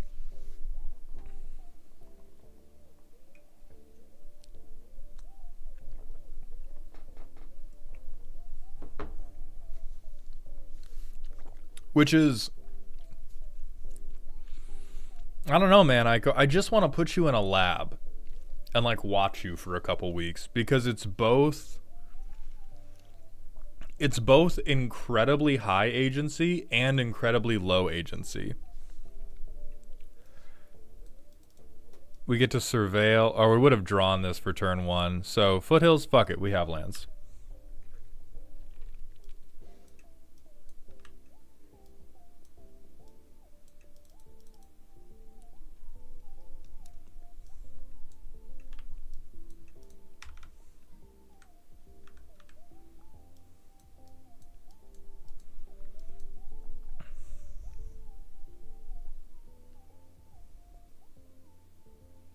Holy shit, for the first time we're actually like stuck.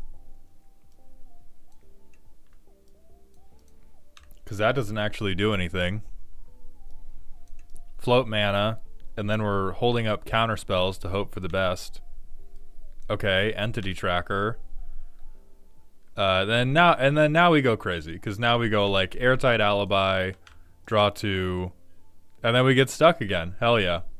Amazing. I love it. We're up to turn 9 already? Turn 9, we've had 2 counter spells.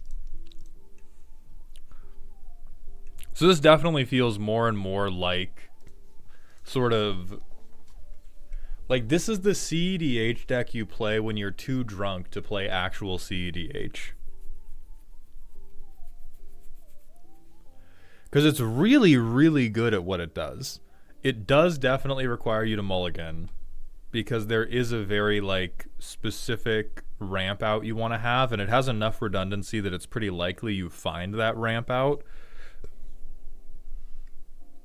But God, man, like, just invite me to the paint drying contest instead. Like, you want me to play against this deck? I would rather participate in the grass growing competition.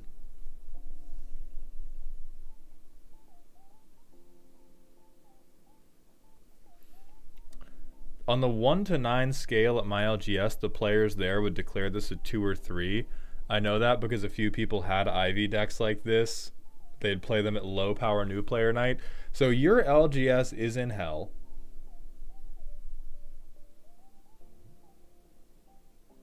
I love Storm, Turbo, and CEDH, and my friends like too. And that's what my friends like too. Some of them play hard stacks and others play mid-range, so it slots in well. I am legitimately glad that you have a group of like-minded bastards to sequester you from Gen Pop. I mean, like, the most important thing any commander deck can have is a pod that it fits in with. This pod is absolutely fucking insane. You have unfortunately built this very, very well. I have no doubt in my mind that you are able to get LOL is the tag. I have no doubt in my mind you're able to get to this. No worries, Will. Thank you. Have a good day, my friend.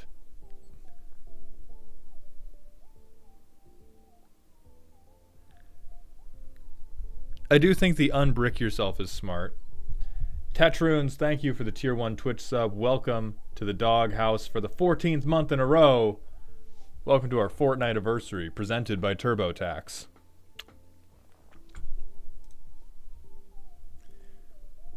The difference between a pod and a pod of pod people. Captain Tosha Bro, thank you for the prime sub, my friend. I appreciate those Jeffrey dollars. Welcome to the dog home. Does this deck have Jaheira?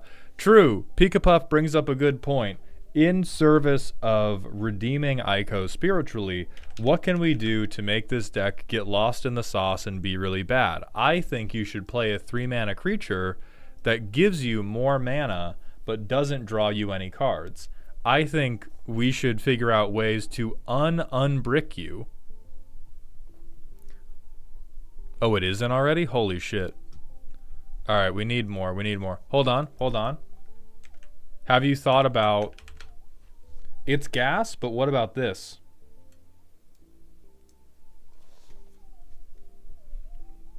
Have you thought about this? Hold on. What about this one, though? Untapped.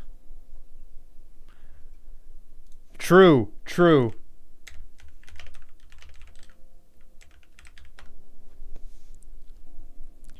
I think this one's a little expensive, but is kind of funny. I think this one, copy my Ivy copier and copy Ivy, and then I can't play it from a restriction. Oh, no copy effects. Your commander's a Nen ability ass deck. Nen ability ass deck. I'm going to win on turn 5, but I can't eat ramen on Tuesdays, so that makes it balanced.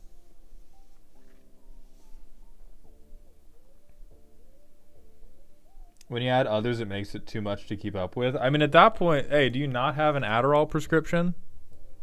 Come on.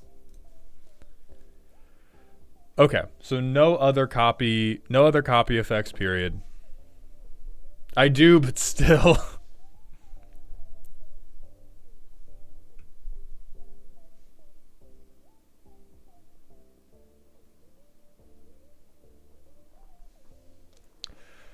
Yeah, I think there's very, very little we could do to make the deck better. Because, like, basically, your deck is already close to bursting against all of the restrictions that you have put for yourself in order for this to be a, like, powered down combo deck.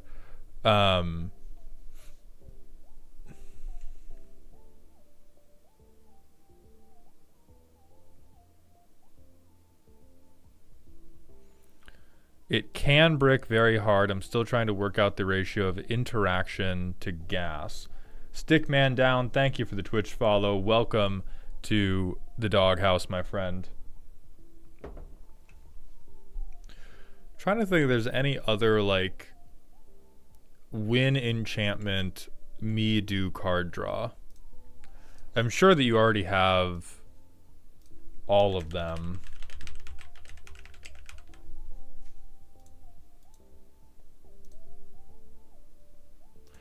Here's a solution. No interaction, only gas. White Tiger, thank you for the tier 1 sub, my friend. Welcome to the dog home. I appreciate that generosity. Yeah, because like Bonds of Mortality is super whatever. I doubt we need to make... We're trying to combo off. We don't really care about making opponents' things non-hexproof. We're not even copying Ground Seal.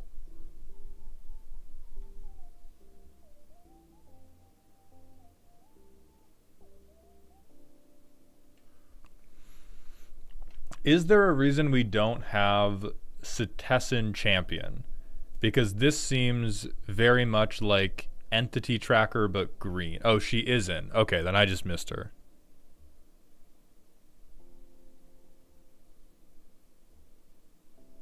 Okay. Yeah. Yeah, Teferi's tutelage is super meaningless because we don't care about milling.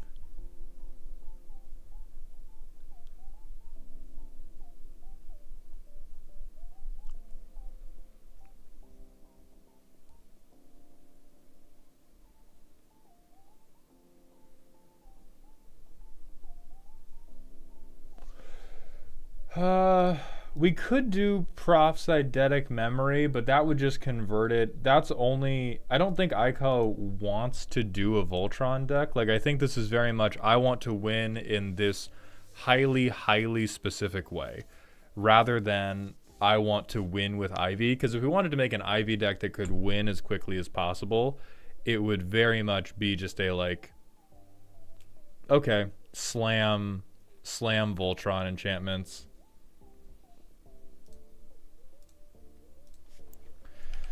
There is Teferi's Ageless Insight. I'm not sure if that would fuck the curve too much, but if we're waiting to combo off that long, this is, I mean, that, like, is very much a when I'm going, I'm super going. But it is expensive. And we are already trying to sort of, like, cantrip our way to victory. Like, this would take up a very important slot at 4 mana, which we don't have a ton of room for. Fucks the curve, love the card, but not needed when I'm storming. Yeah, that's what I figured, is... Am I stupid, or is Rishkar's expertise just goated here? I think you're stupid.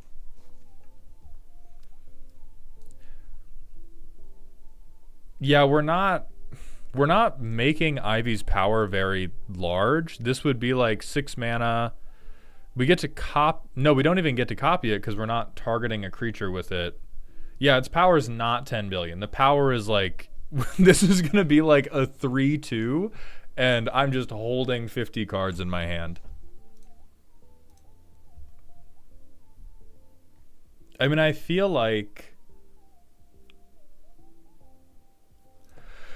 Okay, let's start making suggestions and seeing if it trips on any of these highly, highly specific restrictions. In terms of having interaction, what do we feel about spells like Force of Will or Commandeer? Because it feels like we are... Like, it allegedly could fuck a curve up if you were going to hard cast it, but this deck is very much... Oh, no free spells is on the list? Hold on. Oh, no free spells. Oh, yep. Hey, look at that.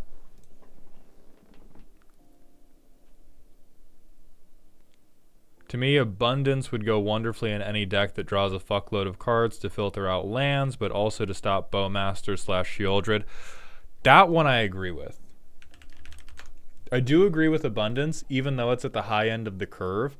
Like, I think specifically because you've said the deck can brick, I think this is a very, very important card for making sure that you're continuing to draw Storm Fuel.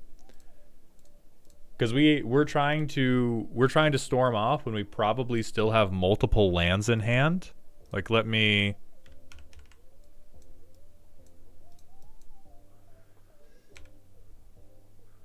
We'll play Concordant Crossroads, we'll play Springs.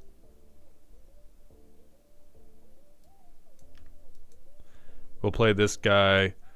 We'll play a...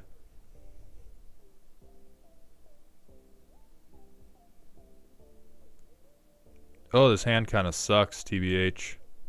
We'll play Utopia Sprawl and put that out tapped. We're floating 1 green. Draw 2. We can play this. Now we have a counter spell to hold up.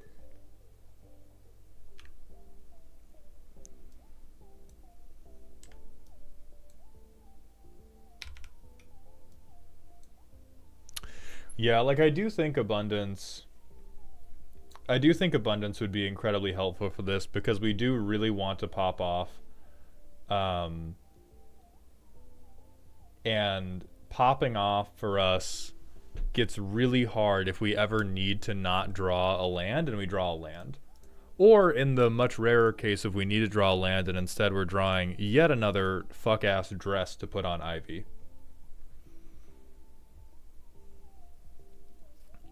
Bear Umbra is pretty fucking crazy. I mean, everything else is good. I mean, you have a very, very straightforward game plan. Simic Vomit is a tale as old as time.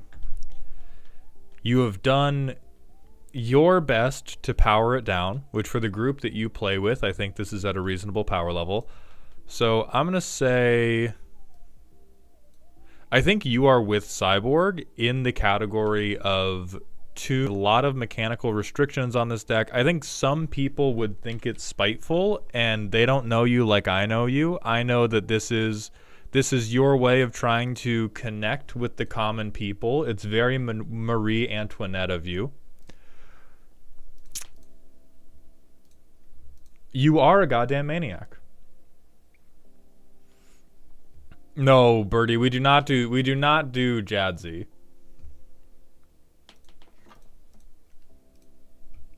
Oh yeah, there has been someone else was suggesting Second Harvest. This one's on the line for me. Upside of this is incredible. You will bust if you get to resolve this when the storm off has already happened. Storm decks like this, the curve is so important, and we already suggested fucking up the curve for abundance. I really hesitate to suggest going even crazier and fucking up the curve with another 4-mana spell.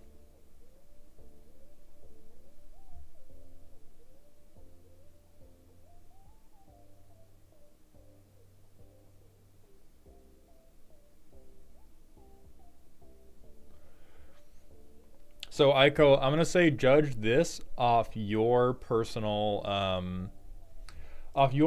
experience with how reliable the storm is. From what I saw in these playtests, I would be extremely worried about increasing the number of 4-mana spells by 50%. The thing I'm mostly thinking of is how many additional turns do I need to wait with Ivy out on the board.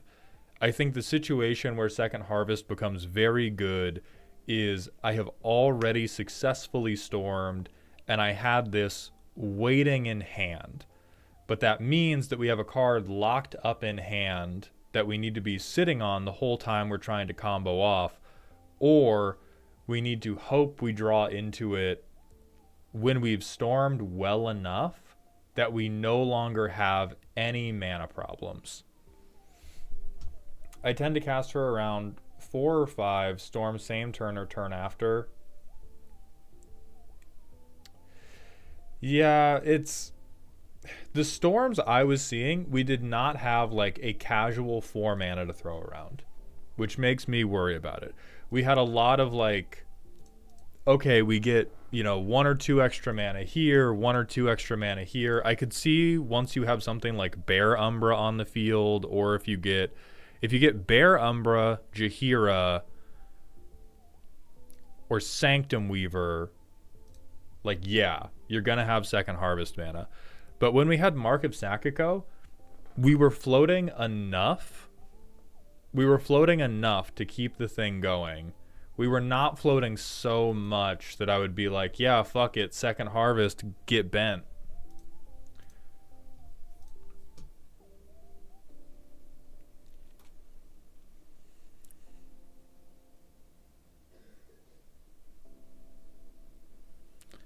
I don't think Composer of Spring is all that strong. I do like it, at least for setup. Like, I think because we have no other way to put additional lands out in our setup turns, being able to like get a bunch of lands so that we can either storm when we play Ivy or have like 2 extra lands on the storm turn, I think that's good enough for Composer of Spring. So yeah, I would like try a game with Second Harvest in for...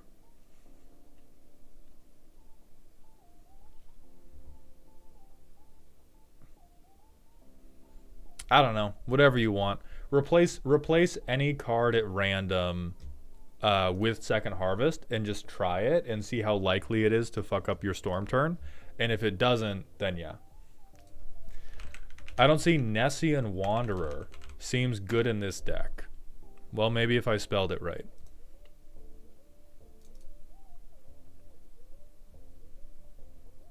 No, no, no, no, no. Because this is reveal land and put that card into our hand, this basically reads like brick us on demand. We could order the triggers to draw first. I just don't like the thought of looking at a ton of card draw enchantments and then putting them to bottom. We do not have enough. We do not have enough enchantments that we can just go like, yeah, land, put these on the bottom, and then we'll just draw another one.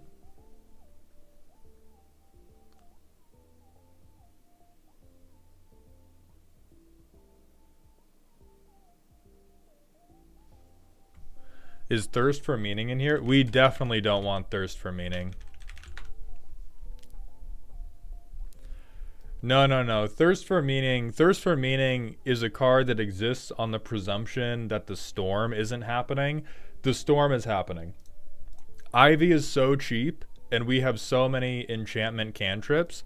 We do not need to be diversifying our draw to account for the Enchantress stuff not happening, because the Enchantress stuff happening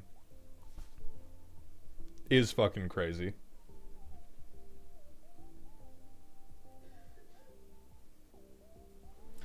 Destiny Spinner just makes like 20/20s in this deck. Okay, now that we are at the point of getting way too deep in the sauce of like what in the world could work with this deck instead of what the deck is trying to actually do, we're going to move on to the next one. Chat is getting too bored, and we now have a bunch of piranhas circling the actual theme of this deck to just talk about generic fucking Enchantress cards. Destiny Spinner is cracked and is exactly opposite of what this player wants to do. Like, there is Uncounterable, it doesn't help the storm, and the main payoff of it is making 20/20s in a deck that is... She's in the deck, cut her. Fucking cut her. Who cares about Uncounterable? Be brave. Like, the 20/20 payoff is so whatever in a deck that's trying to do Labman win. But I want protection? Coward. Coward. I have pictured you as the seething landscape and I as the tranquil landscape in my thought palace. Okay, no. We're moving on to Galneus's deck. Me respect the force of will that I will not play myself. Understood.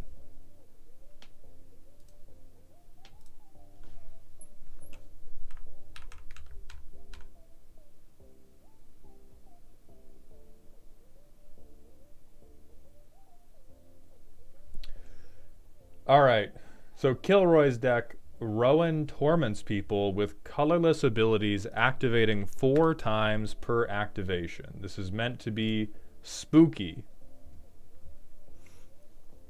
Colorless? Oh no, it's bad Rowan Kenrith. Okay, I thought this was going to be Rakdos Rowan.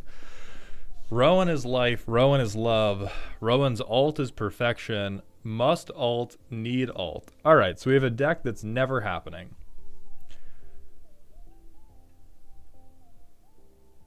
partnered with Will Kenrith, which we don't even have in the fucking command zone. So you know you get both, right? I'm pretty sure. Like, I'm pretty sure if it says partner, you get Will. We just left him behind. Will doesn't help the strat. Brother. I'm going to keep it so real with you. There is no... I understand Will Kenrith not helping the strat because Will Kenrith is a bitch. There is no way blue doesn't help the strat. There is no way you are ever alting Rowan fucking Kenrith without having access to blue proliferation. And if you say you are, I'm just going to tell you to stop beating up children.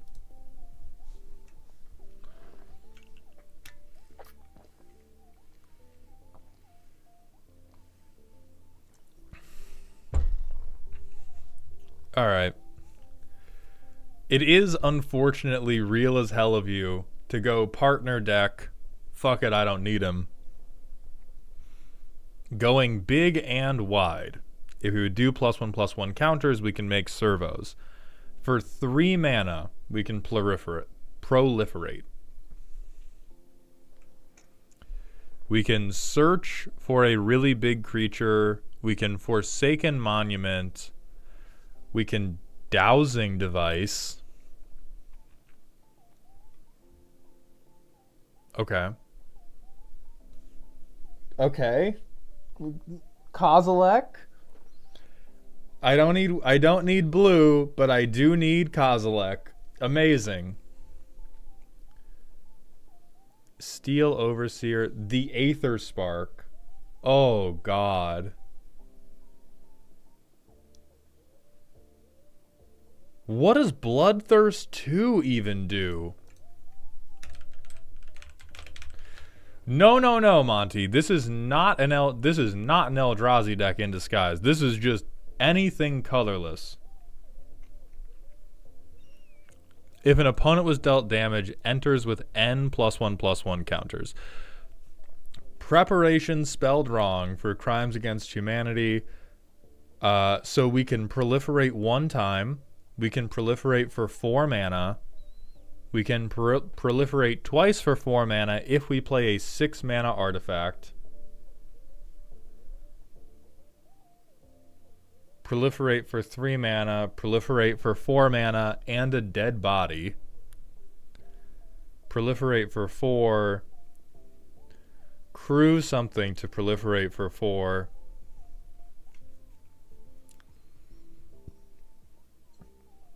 Brother, you have to be playing this against ChatGPT. This is not good. This is not enough proliferation. I will do nothing responsible with these cards. 3 mana Brainstorm.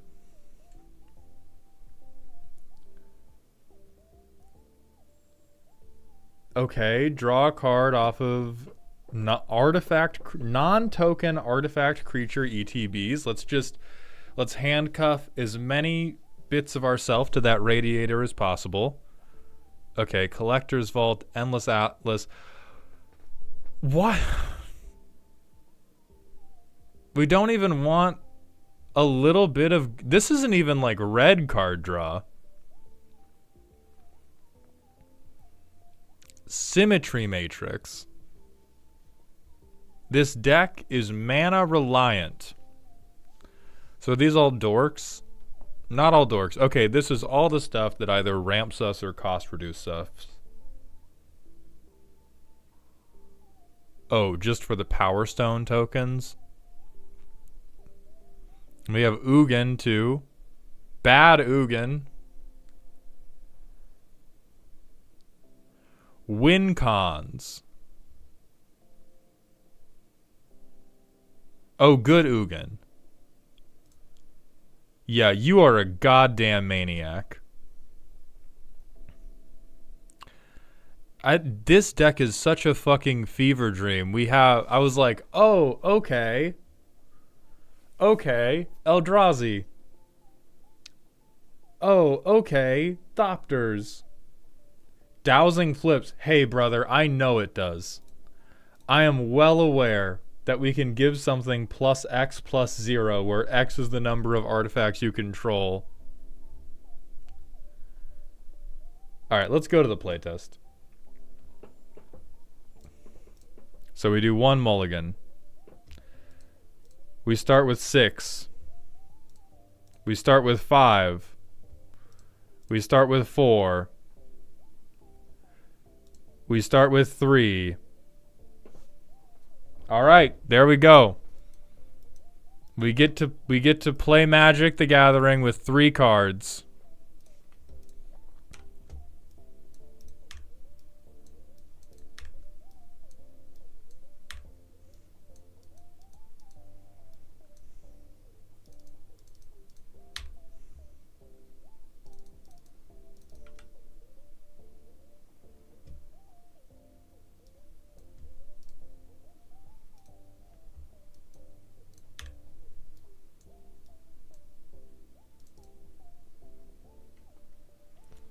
Alright, and then they murder Rowan.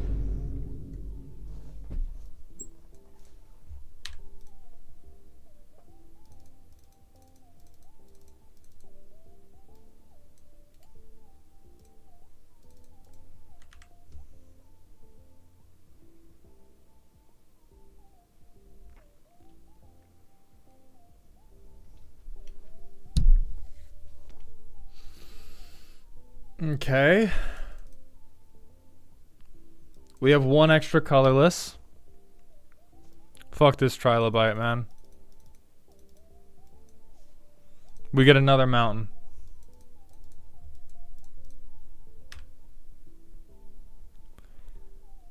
Okay.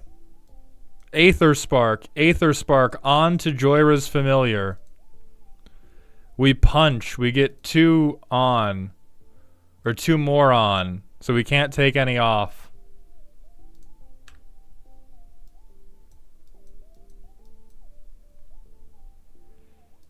We punch. It goes up to 9. We down ticket to draw 2 cards. Our first source of proliferation. We will win this game by making Joyra's Familiar stab somebody to death.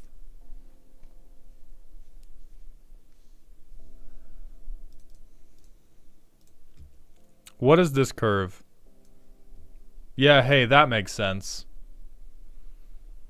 That makes sense. We have the mana Twin Towers, and then we have a bunch of irresponsible decisions.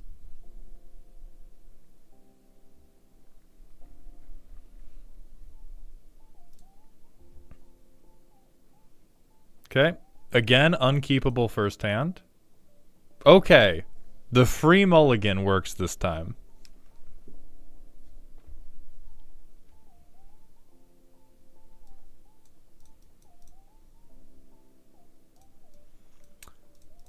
So we go get a tapped mountain. We can Contagion Clasp and kill something. We can It That Heralds the End. We can Recon Craft Theta.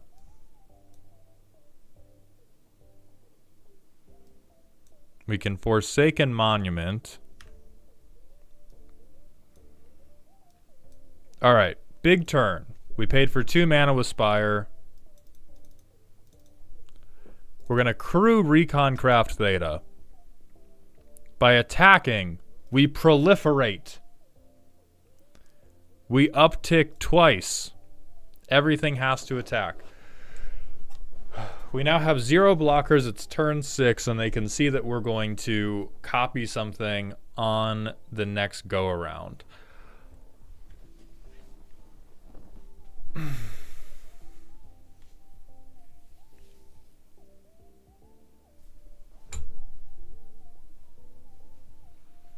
Oh, we have a 1/1 blue alien. We have one, yes, we have one chump blocker that is a 2/2 because we've proliferated 1 time. Okay, so we have a one of these crews it, the other one we have 1/2/2 blocker. I think the idea that you then get to untap with this planeswalker is highly irresponsible. We can play test it with that in mind to see what happens if you do actually get it going. But I think the idea that you have goaded somebody's entire board, you are holding up 1/2/2 to block with, and that will be sufficient to keep Rowan Kenrith alive, or even like at 7. There's a world where this Planeswalker does not die instantly, but the idea that we just do this and the table is like, yeah, whatever, bro, go off, is highly irresponsible. We can hope that there's a token player and that we get to Blasphemous Act.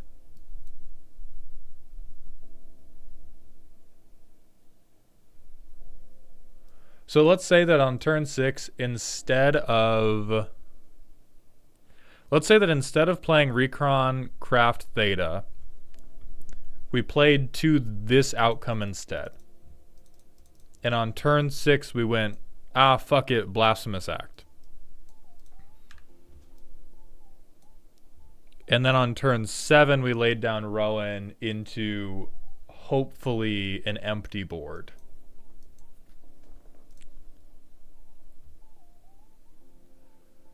And then can we do this? If we do 1, 2, 3, 4, 5, 6, we don't have the mana to do both.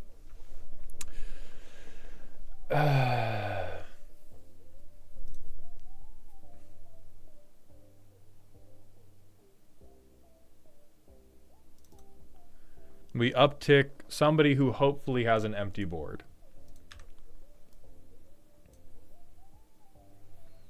And then we swing with we crew it with the alien it made. We proliferate with this. And now we can alt Rowan. We get an emblem that says anytime you activate an ability that isn't a mana ability, copy it. You may choose new targets for the copy. So Rowan's back in our command zone.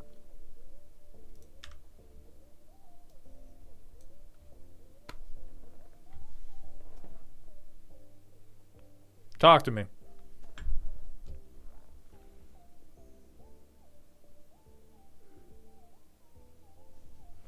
We pass the turn. I'm going to Chaos Warp Forsaken Monument into hopefully something useful. Or, no, I'll Chaos Warp Recon Craft Theta into hopefully something useful. There we go. A mountain.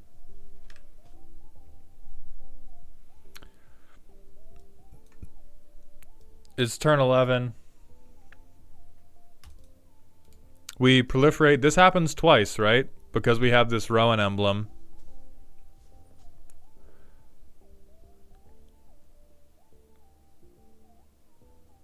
So this is up to 6. So we can get it to 8 again. And we can make everybody attack. And we'll just say, no one's done anything. We alt Rowan again. We now have 2 emblems. Or we have 3 emblems, because we have activated an ability that wasn't a mana ability. So we are now in the zone of, like, we have recursive ability activation emblems. We have 3 of these emblems. Turn 13, I will play my land drop.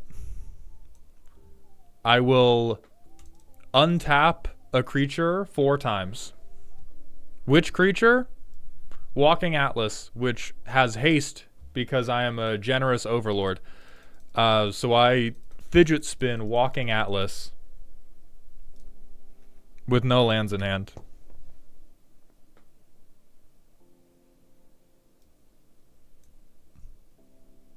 Okay, we get to draw a card. Excellent.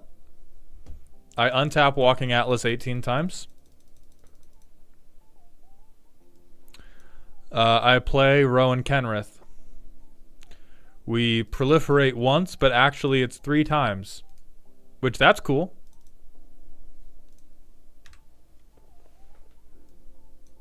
Alright, now it's happening. I Brainstone. Which I get 4 Brainstones. Because it is 3 copies. I'm going to put these 2 lands on top. 1, 2, 3. Put these 2 lands on top. Put these 2 lands on top.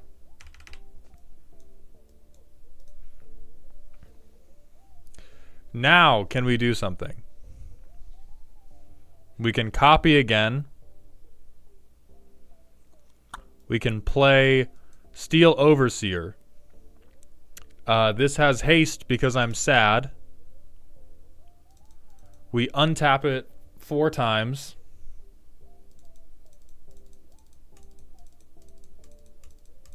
Turn 15. I now have a 6/6. Oh, sorry, 7 or 8/8. 8/8 turn 15. And then we have infinite mana. So I'll play all these things. And then I'll restart another hand that we must immediately mulligan away.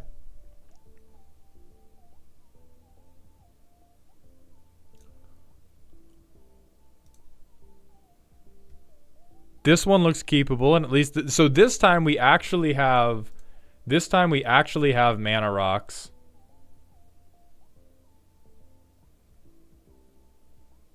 Oh, 4 counters per tap. Oh, so that's actually so like I think this deck to me feels entirely lost in Magical Christmas Land. I think the eventuality of what this deck can do if Kenrith is allowed to ult multiple times is definitely there. But the amount of bribery that would have to occur for, like, me personally to allow Kenrith to ult multiple times is insane, considering how irresponsible your mana curve is. Like, I definitely love to throw in a little bit of, your deck's not able to do anything.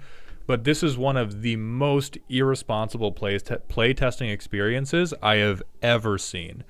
We have a number of things that benefit off of colorless mana, despite having not very many colorless lands. We have 1, 2, 3, 4, 5, 6, 7, 8, 9. So we have 10. We have 10 colorless sources in the entire deck, and a huge amount of our ability to like turn the crazy shit on is limited to having colorless sources. So like, where's like Forsaken Monument feels pretty bad because it is crazy expensive for the amount of ramp that we were running into. And you say the deck is mana reliant, but in the entire section of, okay, this deck is mana reliant, most of the things we have require an Amex black card to afford in the first place. When I see a section labeled, hey, my deck really needs mana, what I want to see is stuff that's like 2 mana and 3 mana and is getting you lands. And instead what we have is, oh, after I already have mana, this allows me to shit infinite mana. But your deck is constantly getting stuck on the process of like, you know, I need $100 to buy a bike to commute to my minimum wage job. No, I still won't accept Sol Ring. I still will not accept Sol Ring. I think the thing that's causing this deck to get fucked is that we don't have real card draw. Like, I think Endless Atlas, because we are on all basics, maybe. Hedron Archive is not real card draw. You activate Hedron Archive when you are a desperate person. This is like the end of a Saw movie version of card draw.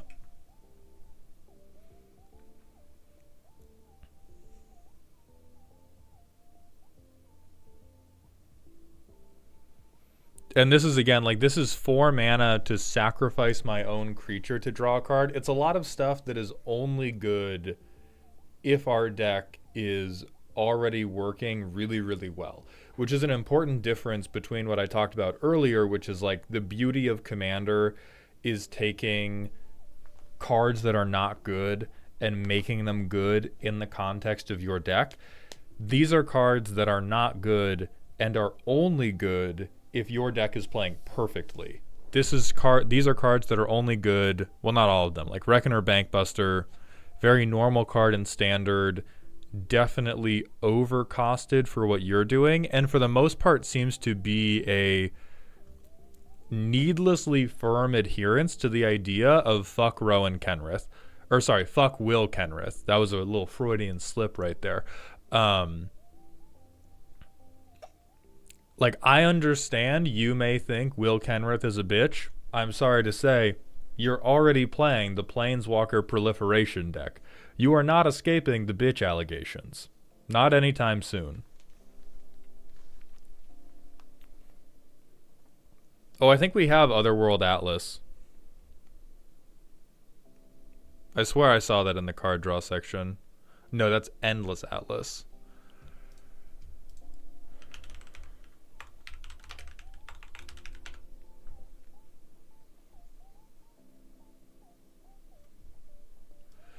No, I think Teratrox, I think cards like Otherworld Atlas are what went wrong in this deck in the first place. This was a deck that seems built.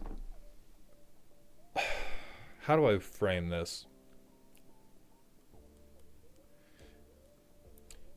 This deck looks like it was built in a stepwise manner of looking at what it wanted to do, which was ult Rowan Kenrith, which is already a very greedy thing. And you can play some greedy things in Commander, particularly if they're in your command zone, so you get a lot of tries at it. But instead of going from, okay, I'm going to ult Rowan Kenrith, what do I do to make sure that this is a strong thing I have done? This deck went, what are all of the copyable things that I think are silly? And in Commander, regardless of what power level you want to play at, you generally need to pair a greedy thing with a responsible thing. If your path to get to the end game is greedy, your end game needs to be responsible. If your end game is greedy, your path there needs to be very, very responsible. And here we have a deck that is equal parts. It is immeasurably greedy to say, I'm going to play Rowan Kenrith. I'm going to get to ult Rowan Kenrith with maybe one piece of proliferation on the table. And then even after we've ulted Rowan Kenrith, the way we're going to win is Karn Strux eventually. And Karn Strux eventually is one of the stronger methods this deck could close it out with. We saw a lot of stuff that was like, God, what else did we see that was trying to finish this off? Oh, like Dowsing Device. The land that Dowsing Device flips into, which gives us haste and plus X plus 0, where X is the number of artifacts you control. When this, I didn't see us making basically any artifacts. We were gadgetless. And we can talk about like Ugin, which, hey, if we got to ult Ugin, and we've copied Ugin's ult over and over and over, that has to do something. But we don't have a lot of board wipes. We have what? We have Blasak. That's the one thing. That's the one thing we can catch a board wipe with. We have Witness Protection Program for if we put a lot of counters on. We were not really doing that. This is at least like 2 lands. I'll try to make this work. What do we draw? A thing we can't use. Excellent. Here goes Valakut Awakening. There goes Steel Overseer.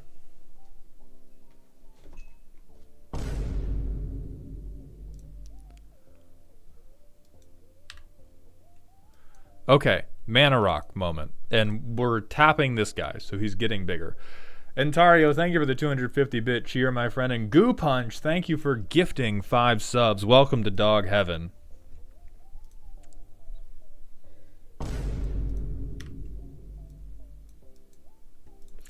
Now we're up to 4 mana, which 4 mana is where the deck can begin playing Magic. So we have Silent Arbiter. This is important. Oh, true. We could have played Liquid Metal out. So we get to keep. We keep these. We keep these. That's my bad. So Mango, roll the clock back to like turn 6. We get to start doing this. Turn 6, we get Silent Arbiter. This matters. Having only one creature attacking is important for the Will and Rowan Kenrith plan. Turn 7, we get to play them. We uptick them, but we have 2 blockers. Only one person can attack. Worst case scenario, Silent Arbiter goes down. Probably nobody swings at us because they know they're not going to get through to Rowan.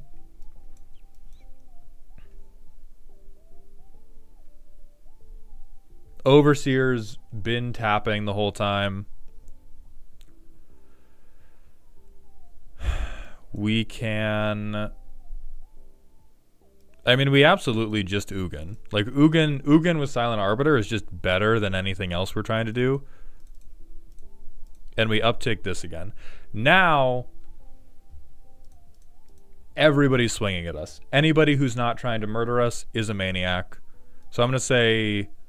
Actually, I'm going to say we probably live because Overseer is tapped like 6 times at this point. And Arbiter has been there for... like a couple of them. So he's big too, and only one thing can swing at us.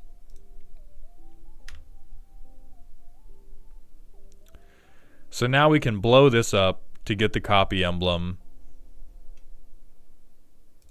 We uptick this, we get 2 3-shots.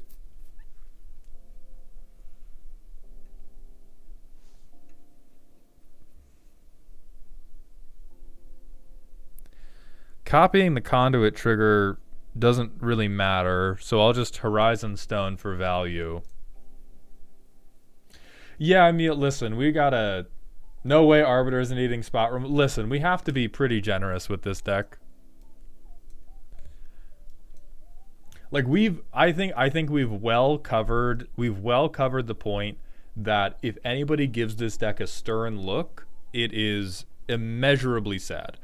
So what I'm trying to get across now is what can it do in Magical Christmas Land of everybody just lets it do its thing.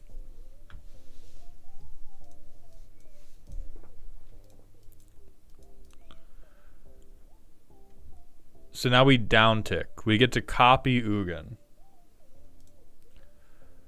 1, 2, 3, 4, 5, 6, 7. 1, 2, 3, 4, 5, 6, 7. So we can put 14 permanents onto field. We would put Canoptic Spider out. We'd definitely put Contagion Engine out. So we're paying for 1 instance of Symmetry Matrix.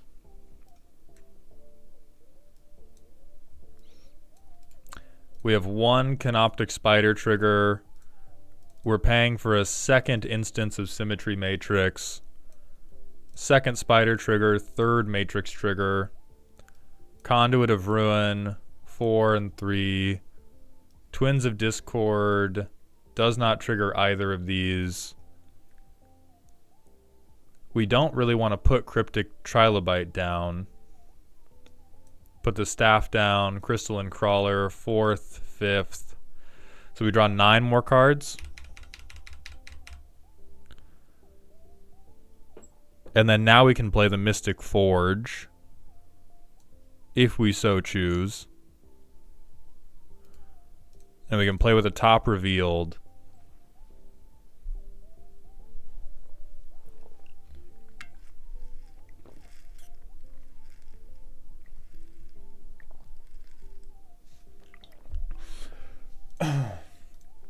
So this being the end state that you're working towards, I understand why you like it. It's a million game actions. There's probably some amount of damage in here that is going to make you win the game. I'm not going to look for the colorless creature card in particular. It's almost certainly Kozilek to give everything +3/+2.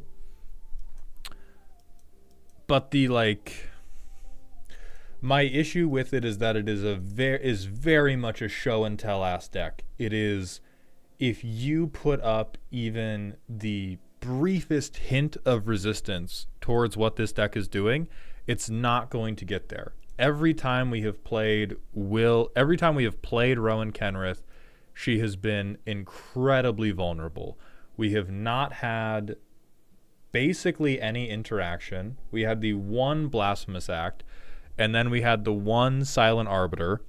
But if anybody had had their own blasphemous act or their own targeted removal, that shit's not happening. And once we let, like, this screams to me, I'm not saying you as the player, but this screams to me a deck that is saying, let me do it. I promise it. I promise you it will be funny. And then the funny is just you being like, I really like this card. I really like this card. I really like this card. I really like this card. I really like this card. And it would benefit immensely. It would benefit immensely from you picking like 5 things you really, really wanted to copy. Like copying Ugin's ult, I'm with you. Okay? I'm going to walk with you as far as I can. Copying Ugin's ult, I'm with you. That shit, crazy good. Copying... If you really went in on proliferation, copying Karn probably gets you there, is a way to end the game. This guy sucks. This guy sucks. Actually, in the context of this deck, this is one of the better cards, but in general, that guy sucks.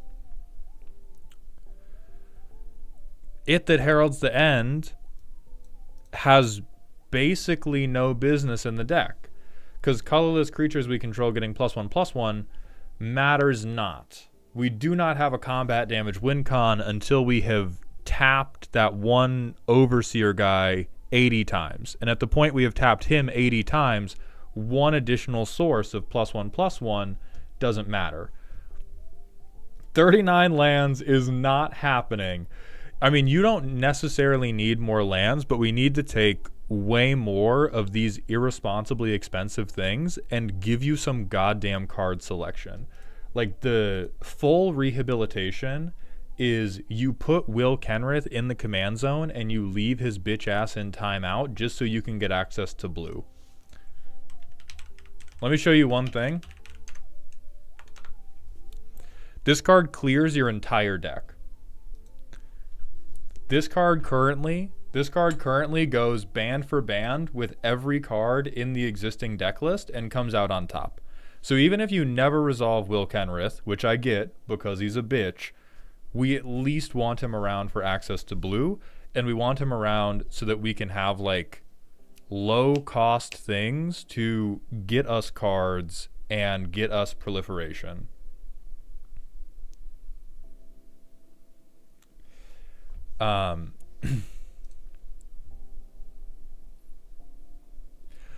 And then we also want, really the main thing we want is we want to tighten up what are the mid-cost spells that are really important to us and what are the ones that aren't really important to us, and all of those have to get subjected to the frantic search test. And I would also argue that you need more creature-based sweeps. So whether that is like, I mean, obviously not Psych Rift, because that's not great for you. But whether that is just like,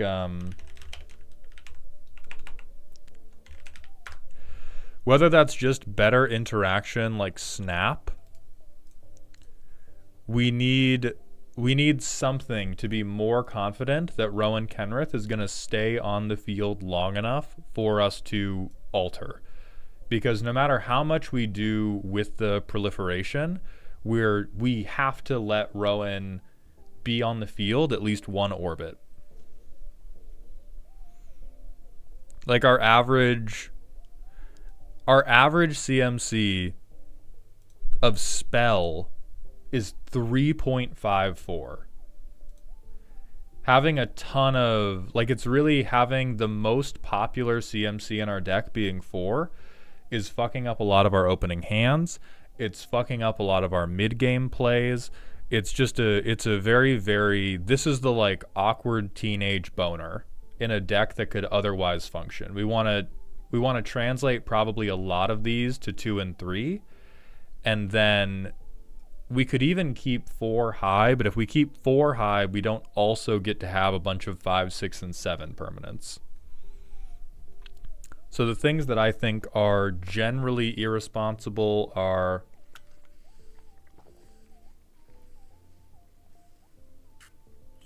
Karn Liberated for sure. In terms of costs $1 million,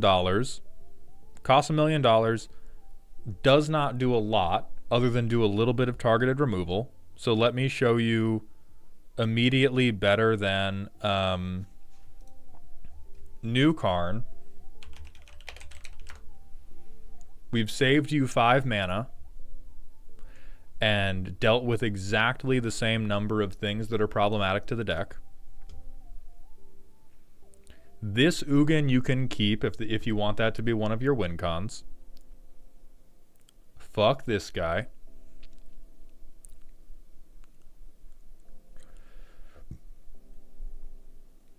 I don't think you're making enough artifacts for Dowsing Device to ever matter.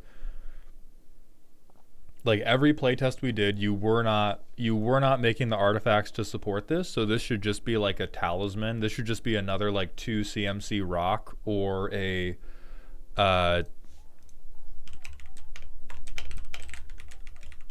deck like this. Thrill of Possibility is very playable for you. You have a ton of stuff where card selection is fine, even if it's not like refilling your hand. You just have a lot of things where it's like, oh, this is in my opening hand, this sucks in my opening hand, go away, give me something else.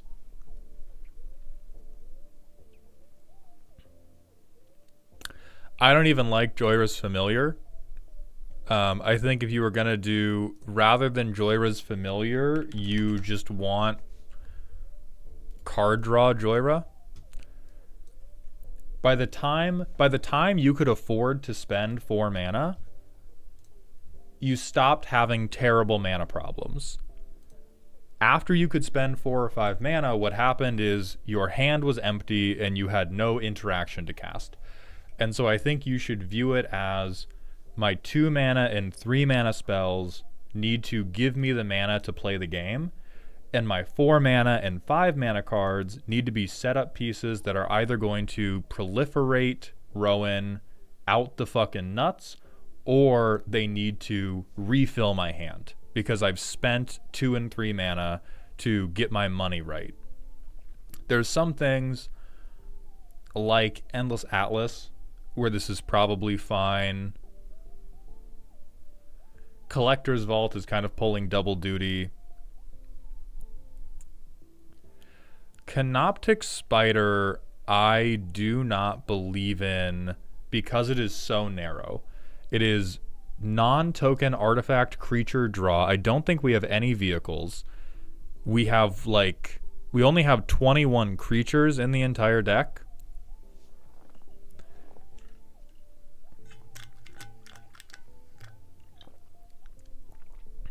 Twins of Discord, also ridiculous.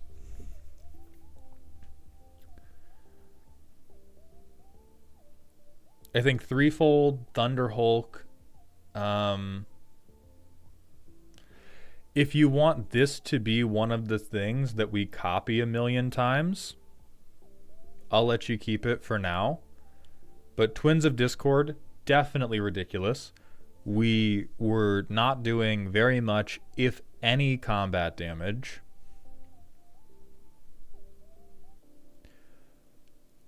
Kozilek, I think, is also mostly ridiculous. Like, you have a lot of cards in here that want to be pretty firmly in the camp of I'm going wide with colorless creatures, and you have almost no engines with which to go wide with colorless creatures.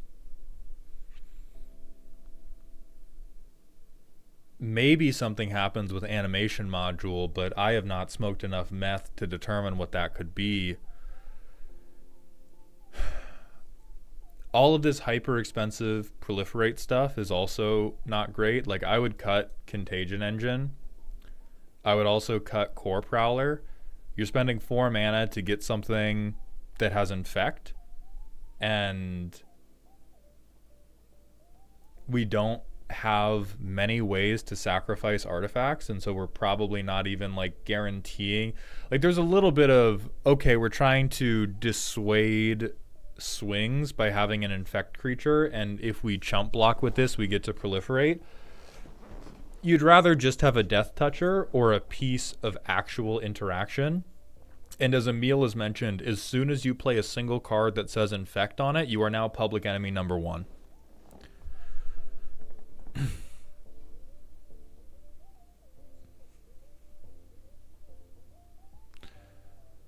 Recon Craft Theta, I also don't believe in a lot. The more I talk about it, the more I'm growing convinced that your 4 and 5 mana cards have to give you cards back. I do not think there is any realistic scenario in which you go, I play Rowan for 6 mana.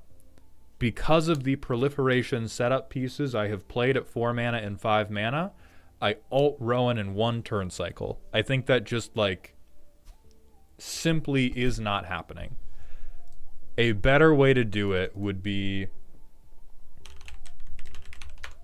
once we let Will into the deck, even though we never let him out of the command zone, is we have more of these 2 and 3 mana pieces that can also proliferate stuff. If you wanted to really splurge for something, you could do Inexorable Tide. But again, that's very expensive. Caged Will, Closeted Will, it's all kind of the same. Staff of Compleation, I don't mind. Sword of Truth and Justice, I don't mind. Throne of Geth is fine because it's colorless. The same joke twice. So this is actually the stuff I would really cut. Is for the reasons of only be greedy once. Because we want the greediness to work. If we're greedy everywhere, it's like those sports bettors who insist on, rather than just making greedy bets, I don't even know what to call it because I'm not a gambling addict, but those people that make bets that are like, I bet that this team is going to win this game, and also this other team is going to win this other game happening at the same time by this many points, and this other team is going to win this other game that's happening at the same time by this many points, which is different. And if all of those things happen, you win $10 billion. Parlays. Okay, thank you, Teal. They're called parlays. What you're doing in this deck is a parlay, and it's going to leave you broke and sad. So what you should do instead is, because the main plan is greedy, let's make the things that lead up to the main plan responsible. Like, look at this. This is a big shithead who can block for Rowan and can get other people to proliferate for us, which is going to make Rowan happen. But I would cut like...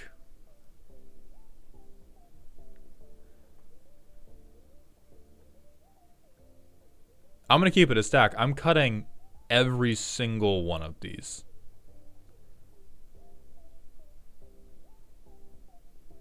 Maybe not Lithoform Engine. Maybe Lithoform Engine gets to stay as the one super greedy thing you're doing.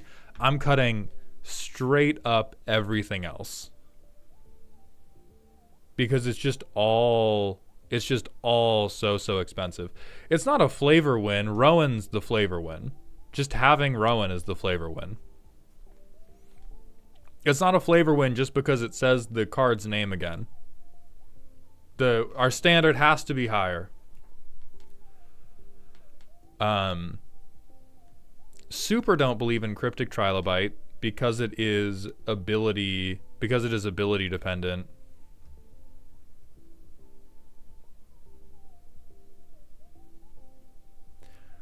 No. Everybody, okay, the people in chat saying we have to keep Rowan's talent, that is the energy, that is the reason why every Magic set now is just like Fortnite callback zone. Our bar for flavor win cannot be, hey, the name of this character is also in the card. If that is our standard for a flavor win, the two people, that's everybody. If that's our standard for a flavor win, that's how you get the like lazy Marvel writing in Magic. We have to have a higher standard than the proper noun is on both things. So cut everything. Cut everything, keep Lithoform Engine. Cut It That Heralds the End. Cut Horizon Stone. Cut Forsaken Monument. Cut Crystalline Crawler. Cut Cryptic Trilobite. Cut Ugin the Ineffable. Cut Walking Atlas. Cut Dowsing Device. Cut Karn Liberated. I'll let you keep Volt Charge just because it says Proliferate on it.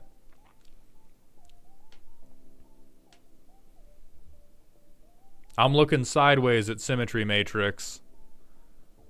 Cut Mindless Automaton. Cut Canoptic Spider. Cut Twins of Discord.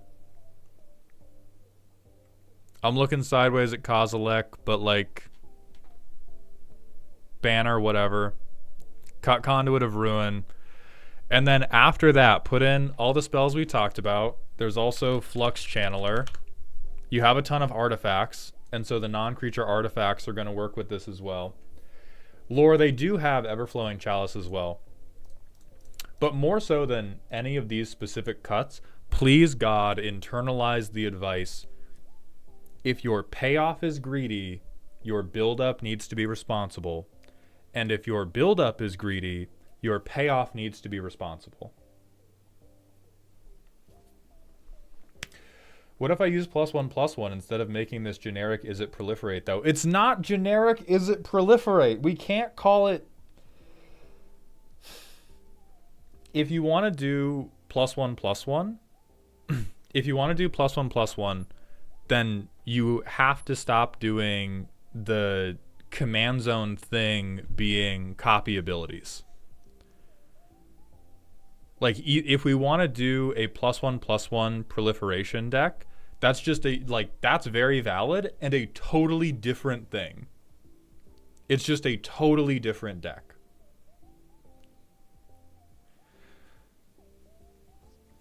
Those +1/+1 are activated abilities. Okay. So this is back to, we have to be responsible somewhere.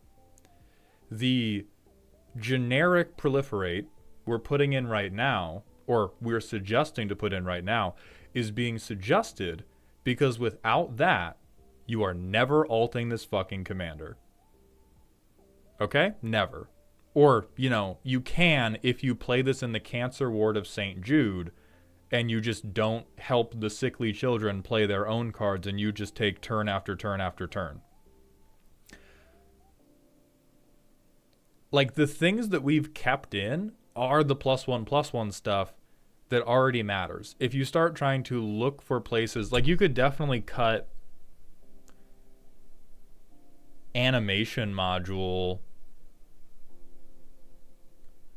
but it's like the only +1/+1 counter thing that really matters right now is Steel Overseer. And the rest of it is, we have to have the card draw and proliferation to be able to do the -8. Like, your personal experience may be different, but I think a lot of people when they send me decks tend to have like fake memories of how effective the deck is. They tend to have a lot of like fake, the deck will have worked one time out of the like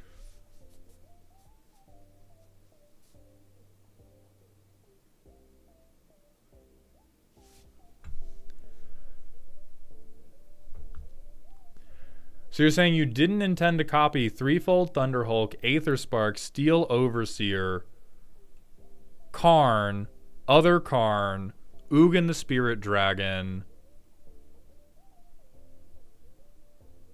And there's other, like this is 6, and we have others that we did other Karn.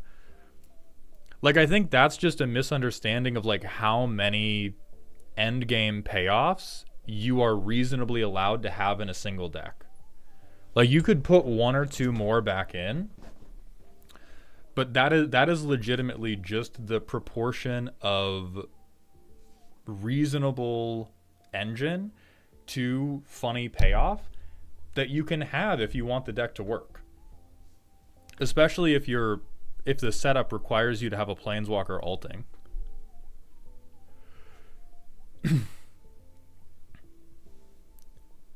Like we also didn't even cut Hangerback Walker. Like you normally want 5 to 10 things.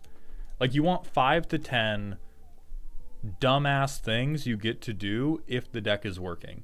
You still have those. This draft of the deck just has like 20 of them.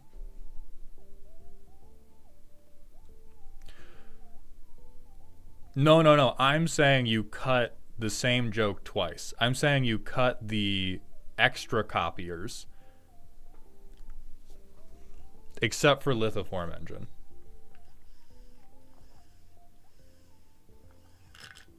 Now, a lot of the things I want you to cut are activated abilities, but I'm only suggesting you cut the activated abilities that do nothing to actually help you win once you get this Rowan thing to happen. Like I want you to live in a world where every game you are ulting Rowan 1 or more times and you have a ridiculous thing to do once you have 1 to 4 emblems.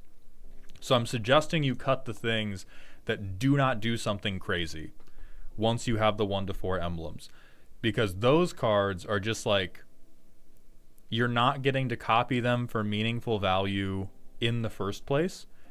And because the primary method of you getting to do the thing is so greedy, we have to shore it up. Like we're already going out on a limb to presume that we're going to be able to ult a Planeswalker. Like saying, oh, the premise of my deck is I ult Rowan, you just made every CEDH player's head explode. And so the stuff we build around that has to be very solid.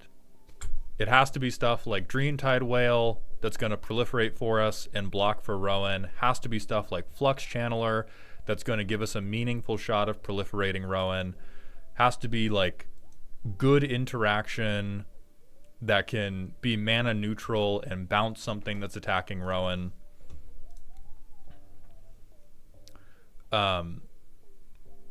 Not stuff that's going to be like, okay, I skip playing my commander to very, very slowly board wipe.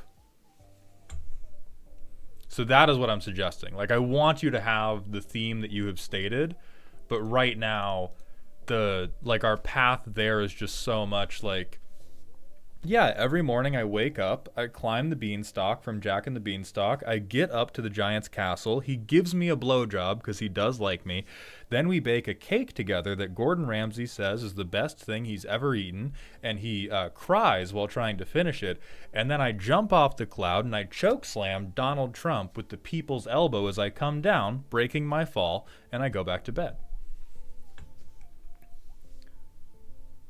There's also stuff like other good interaction I would look at. Aetherize, as Roosh has said, instant speed, conditional blue board wipes.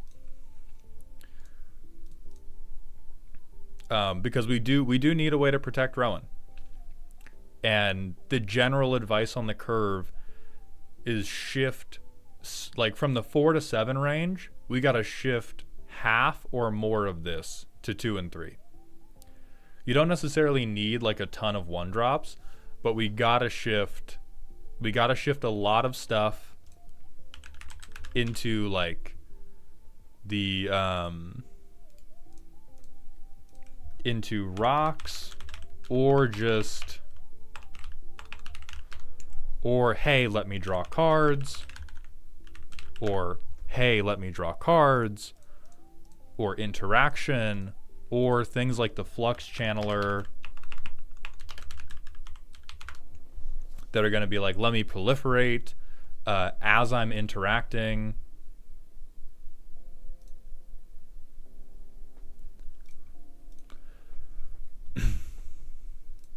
So right now, this is like, I mean, this is truly definition of chaotic soap opera. I love the energy of being like, fuck Will Kenrith. All my homies hate Will Kenrith. I'm only rocking with Rowan Kenrith. I cannot recommend enough. Please, please God, Brother Bear, play blue. Just play it. You don't even have to resolve Will Kenrith. He is a bitch. Will Kenrith is a bitch, and I'm with that. But please put him in the command zone as you are allowed to, just so that you can play blue.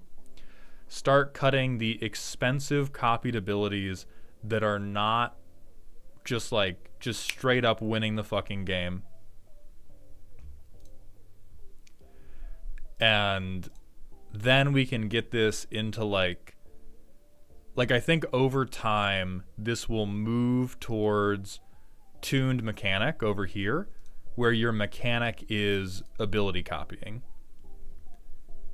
But we're already doing a Halo reach with the premise being I ult Rowan. Now I'm going to brew a Will Kenrith deck just to spite you, Mauled. I do not appreciate the slander of this fictional man. Do it. I'd appreciate one roast, me getting to go,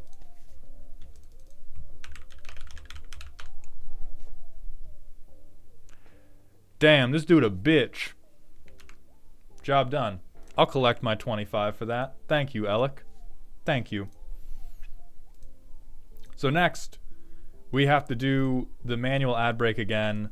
But first, Half-Blood Princess, thank you for the Prime sub. I appreciate those Jeffrey dollars. Welcome to the dog home. King of Britain's Fingal, the True Teal, Half-Blood Princess, and Pyre Maester. Also, Tribe Called Quetz and Hero Fucker. Thank you for the Twitch follows. Welcome to the doghouse. We're going to do a manual ad break to free everybody from pre-rolls and free everybody from mid-rolls while we're doing the next deck. And then we're going to move on to... not lore. We're going to move on to Emperor Tromidlov Drolmai. Please sound off in Twitch or YouTube chat. Non-subs, I banish ye. Subs, we'll talk whole in just a minute.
Okay, bitches.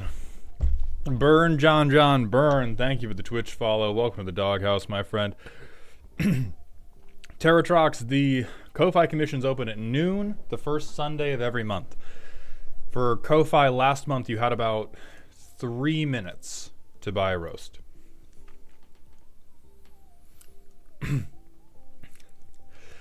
Mauled slander of a peaceful, rightful ruler of a foreign nation is truly CIA tier. What, did Rowan promise you access to Eldraine's oil reserves? No, he's just... Listen, I'm not going to reveal my sources, but I know a devious twink when I see one, okay? Alright? I know a twink that's up to no good when I see one. I have a well-developed radar for such behavior. It's Pacific time, Terratrox. Magic Mirror, thank you for the Twitch follow. Welcome to the doghouse.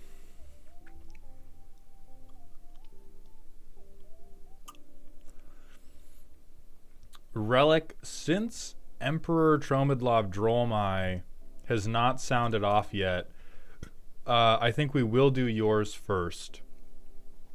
Moonlit Ghost, thank you for the Twitch follow. Welcome to the doghouse, my friend.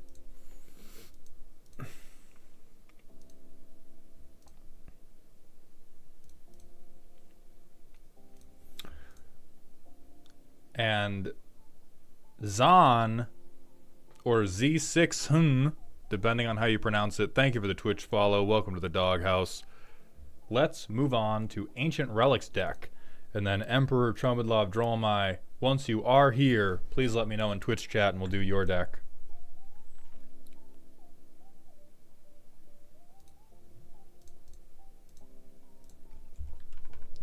Ancient Relic has sent in a scary deck. Primer is on Moxfield. Azlask's Summoner's Rift. Okay, I'm not even going to remark that Moxfield thinks this is bracket 2. If it's Eldrazi, yeah, sure, I believe you that this is scary.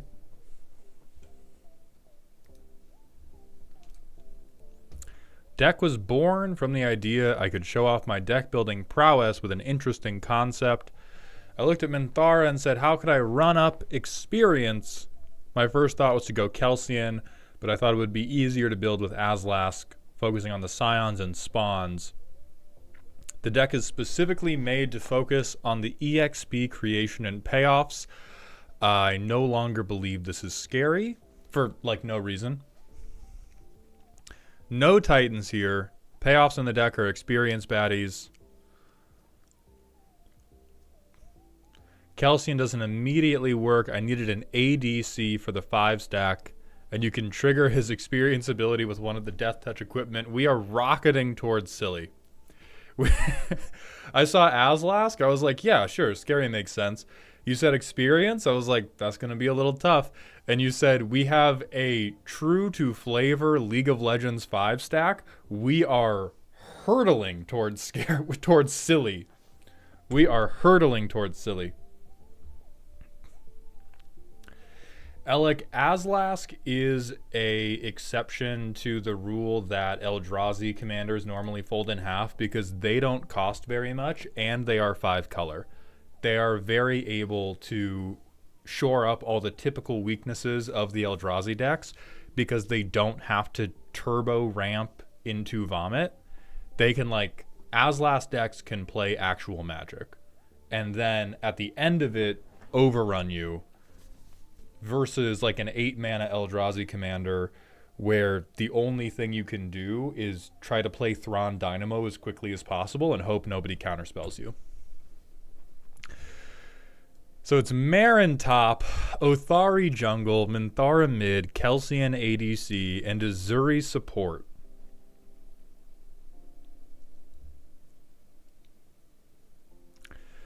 I've heard mention of the crowd scale a couple of times now. Where is it from?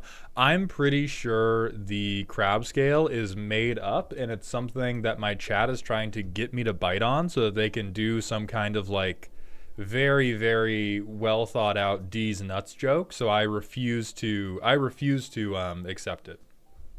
I refuse to accept it or say anything about it.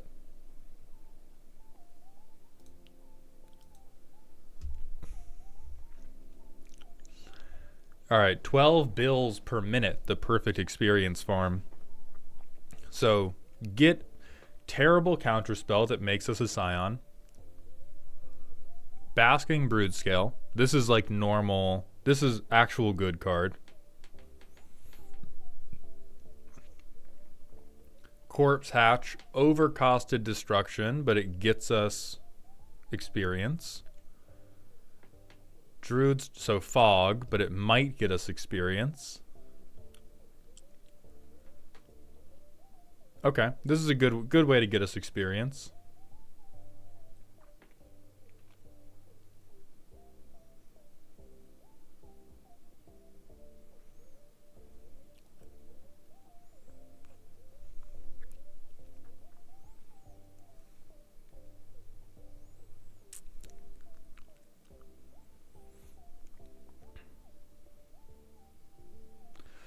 Kaith is... Listen, we all love our grandma. It might be time to put this one in a home. I mean, maybe just for the 2-mana populate. I just don't believe in the Fabricate, but maybe the Fabricate is... No. We have experience counters. No, grandma can stay. Grandma can stay. Yeah, upkeep. So we're making as many Scions as possible. So, Emil, Kaith is here because we either populate a Scion token that we already have, or we proliferate the experience counters that we already have. It is just 2 mana, get 1 more experience somehow. Whether we do that via token or whether we do that via proliferation. But that is... I don't think that's scary, first of all, but it does work.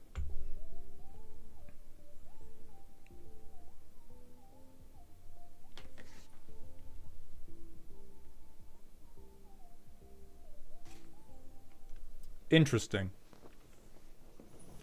Those are 2 interesting cards that you have in this deck.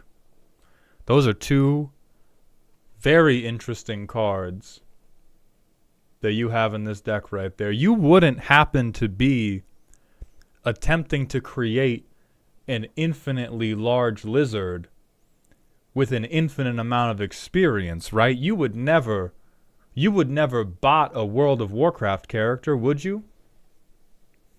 Not in my Twitch streams, certainly.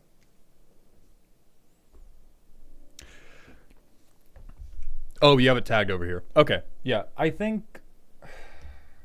So, here's an important distinction. Having a 2-card infinite is extremely normal for a deck that you have called scary. I do not think, we haven't play tested it yet, so there's a caveat there, but currently, I do not think the rest of the deck keeps up with this particular combo. So we have a ton of proliferation. Yeah, a ton of proliferation for our experience counters. We may, I may revise this opinion after we do the playtest. Currently, this seems like an Aslas deck where five guys just happen to be there. Maybe, I think Othari also matters. And then at the point Uzuri matters, I think you've killed everyone. Okay, Minthara matters. I think at the point Marin matters, everyone's dead. I think at the point Kelsien matters, everyone's dead. So I think Minthara and Othari are like, yeah, that's hot. And then these 3 are like, Othari's been a huge win con in both games they showed up. Yeah. Like, that's why I believe in them. Like, Othari and Minthara, and then sometimes Uzuri, these start to be pretty meaningful at at very realistic levels of experience. I think for the most part, Aslask is just better. Like, I think our commander is just overshadowing everything our 5-stack is doing. This is just Baron, where for almost the entirety of the game, Baron could just kill everybody. Or, like, this is Atakan. So let's see how it actually plays. We have 2 lands. Fuck it. I'm going to make you do it with this. I didn't even look at the curve, but greedy as hell. We will surveil 1 to try to fix... Why the fuck do we have a... Oh, proliferate. Sure. Get out of here. Oh, it's surveil, so that would have been graveyard. Who cares? We have nothing to do turn 2. I think we can Catacomb Sift. Okay, we can Catacomb Sift, and we can get a spawn. We can proliferate, which we will do just to draw 1 card. We will do nothing. Let it... Okay. I will sacrifice this to expand the sphere in an attempt to continue playing Magic. I'm going to get Karn's Bastion out so that I can proliferate. We need another green pip for Vorinclex. We also need another black pip for Corpse Hatch. I'm going to get... Oh, green and black. There we go. So I'm going to get those 2 lands.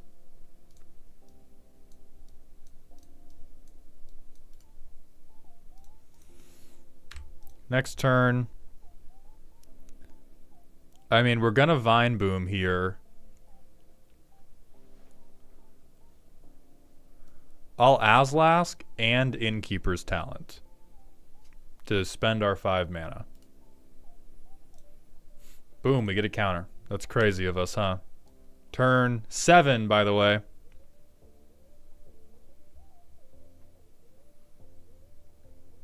We can Kozilek's Command for 5. Can we? No, we can only make 1. We only have 1 source of colorless mana.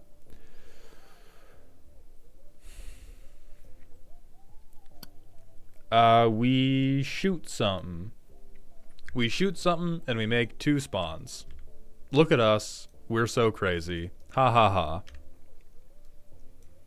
Swamp, Vorinclex, sack 2. We now have... Is this experience? I'm going to call it experience. We have 4 experience counters. On turn 8. No other payoffs. We have removed 1 creature. Hedge Maze, Surveil. Sure. Fuck it. We'll keep that on top.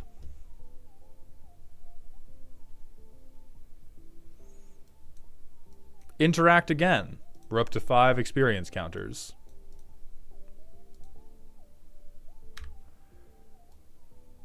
Anointed Procession. We're already in Christmas Land, so let's just stay here and pretend we get to turn 11. And then we cast it. We still don't have a second source of colorless fucking mana. Okay. So we'll tap out for this. And we'll make 4 spawns. Excellent. And now... Kozilek's Command for 1, 2, 3, 4, 5, 6, 7. So we make 7 additional spawns. We sacrifice them, giving us 14 additional counters. And then we don't have Wooburg to pay for this fucking ability, but at any point we get Wooburg to pay for this ability, we can kill everybody, presumably on turn 13 or 14. That was not the scariest start I've ever seen. We have an experience payoff here, but we don't have anything to do in the early game.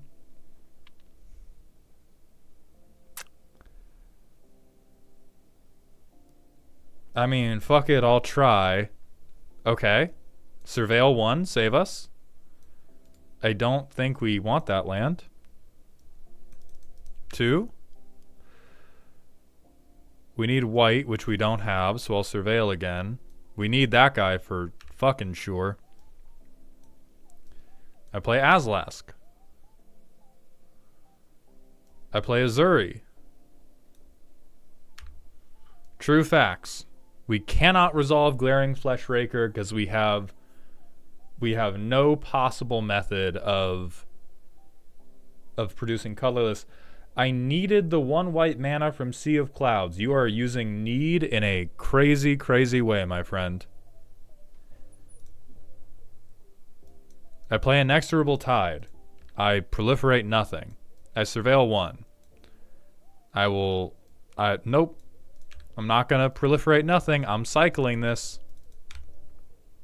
Great.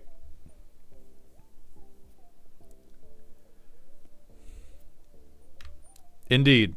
Indubitably. Turn 9. Glaring Fleshraker. Cope. Cope and Seethe. Thank you, baby.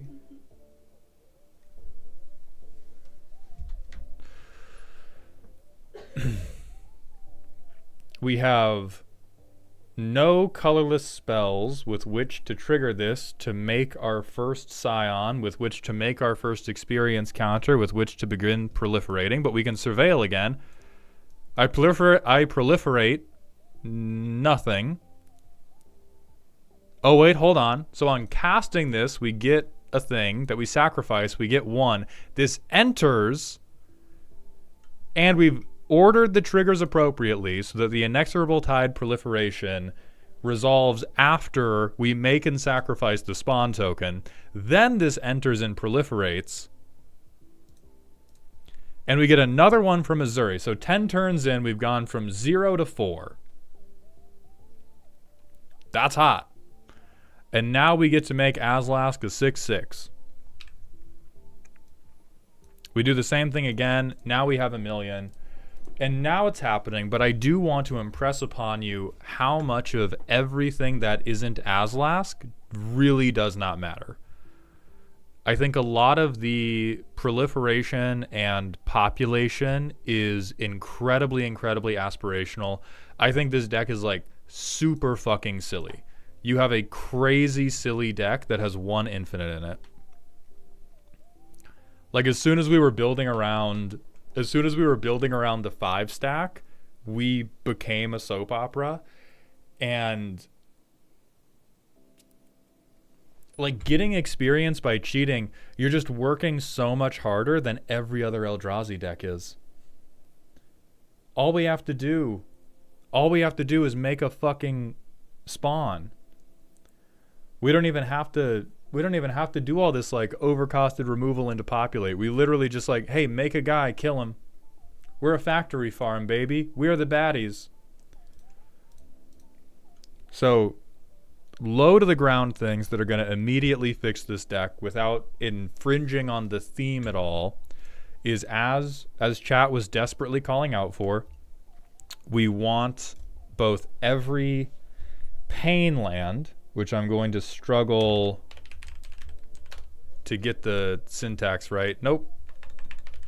How about that? Nope. How about that?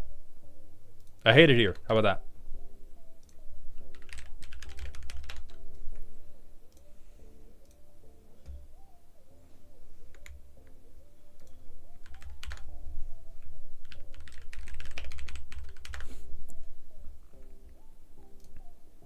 So we want every land that's like this. We want every land that is allowed to tap for colorless, but will tap for a color to deal damage to us. And we want to replace all of the like good 2-color lands with these instantly. Because every Eldrazi payoff that we have is better served by having a land that can tap for colorless than for not. And then we also want all of our mana rocks to become talismans of, because these are just pain lands that cost mana. And then after that, the legitimately difficult bridge that you have to cross is every thematic thing you are doing is worse than doing Azlask thing. That is a situation where it's easy to avoid that. It's easy to work around it if the better thing is in the 99. But when your commander is just literally better than every other thing you want to do, it's hard for the deck's flavor to come across. Like it's like cooking with one really, really powerful ingredient that you've included a lot of. I'm struggling to think of what it's like cooking with like sardines. Like if I told you, hey, I'm getting a pizza, that pizza has sardines on it, you are either immediately yes on that pizza or immediately no on that pizza without any knowledge of what the other ingredients are. Because sardines are such an overwhelming flavor that if you don't like sardines, you're like, I don't care what the fuck else is going on. You fucked it up with sardines. What do you mean? And so a lot of these things that go either I get a benefit or I proliferate, first and foremost, assumes that the deck has already worked. You want to limit those where possible. It assumes that you have already made a lot of experience. And you have, let's count up how many ways do we have to start the experience train? 1, 2, 3, 4, 5, 6, 7, 8, 9, 10, 11. Sorry, not 11, because that was conditional and it did fail. So still 10. 11. Did we double tag truths? No. Okay, so 12.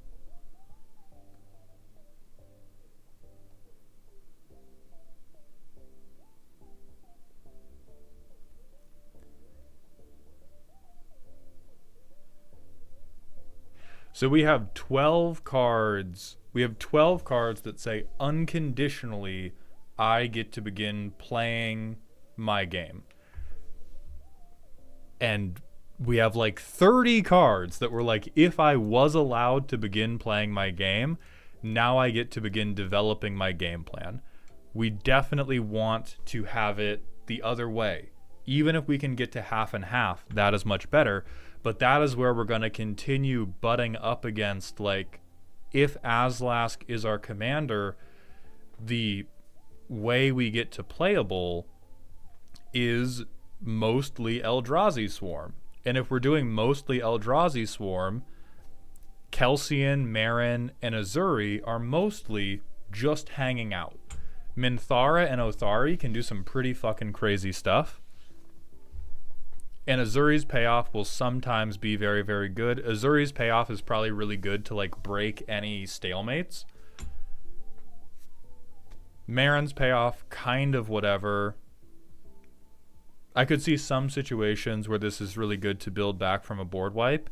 And then Kelsien is situationally, it's really, really good to drop a Vigilance hasted 30-30 if you do it in the late game. But almost everything is like, we're making the decision to...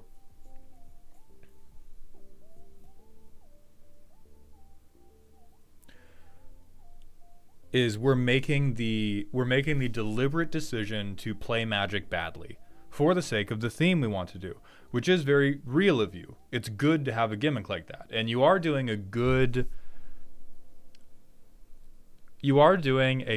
job of making a facsimile of Summoner's Rift by being like, okay, I have this 5 stack. They're going to get experience by killing minions for the most part. But the things getting in the way of playability are our land base is not tapping for colorless. You have a reasonable amount, but we need to fuck this up with lands that tap for colorless and Talismans of. And after that, I think rather than have proliferate, we just want more things that make scions. Like, just focus more on the minions. Making 0/1 minions that just die to give us experience is incredibly on theme, whereas proliferation is actually departing from the Summoner's Rift theme and moving into a mechanical theme that is also not super well supported. So I would try to go to like 30 to 40. Well, one, when you tag this, I would take out everything that just says like populate or proliferate, like if it does not actually make an Eldrazi spawn that you can sacrifice, take it out of this tag, and then try to get this tag up to like 25-ish cards. And then just have like playable interaction. And you call the interaction section the gank section. Killing people is very normal in League of Legends. Let it be normal here. And so currently I'd say this is very much a greedy soap opera. I think you have the start of something great. We've taken it really, really far into silly. Probably too far into silly by my estimation. For a couple things I think are really easy fixes. Let me do a playtest imagining that I'm going to do a playtest imagining we had given you the ability to produce colorless mana. Not the triomes, because I do understand we need the triomes. I'm going to look at the top 3. I'm going to get this because it's really important for us. Hey, look at that. We can make colorless mana because we're so fucking smart. We play this and we get a Scion because we're geniuses and we can make colorless mana with these 2 lands.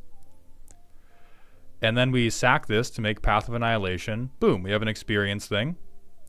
We get another spawn because of Fleshraker. We get 2 more spawns because of Path of Annihilation.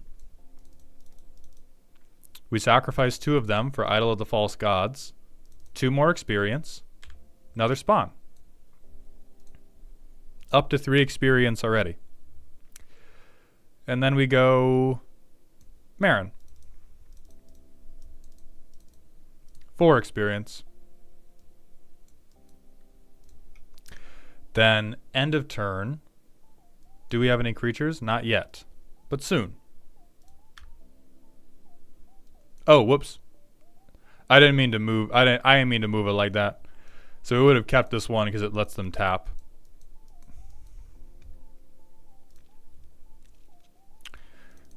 And now we play Minthara. Because we have 4 experience, this turns our entire board into a shitload of beaters. Sack 1 to get to 6 experience, because now Meren's doubling it. And now all of these have +6/+0. And we made another... Hold on, why did I do that? I think I was thinking spend the mana to pay into this. And this has a bunch of counters on it as well.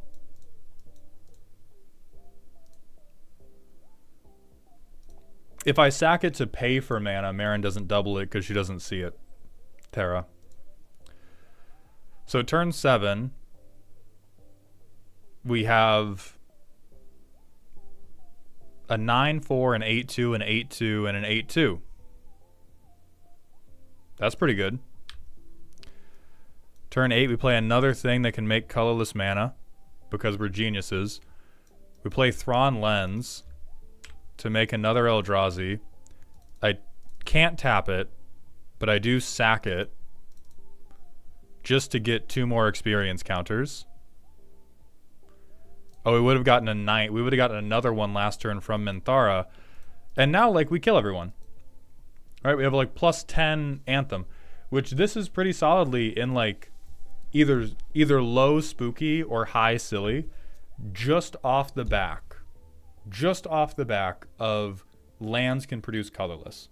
So even though you have enough lands, you have not made your lands reflect the reality of what your deck actually wants to do, which is the very, very important engines are the Eldrazi engines. This is, again, like, these were very cool synergies you got to turn on later.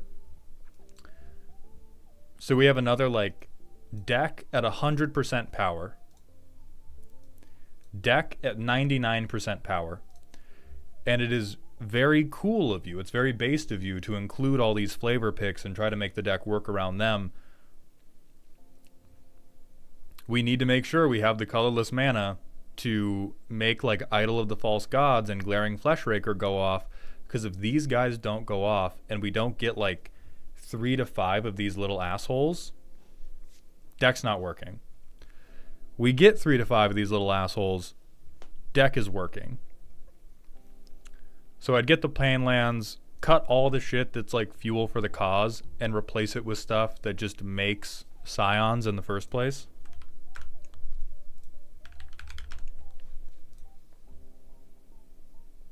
Yeah, Relic, just like your League of Legends gameplay, you need to get your CS up.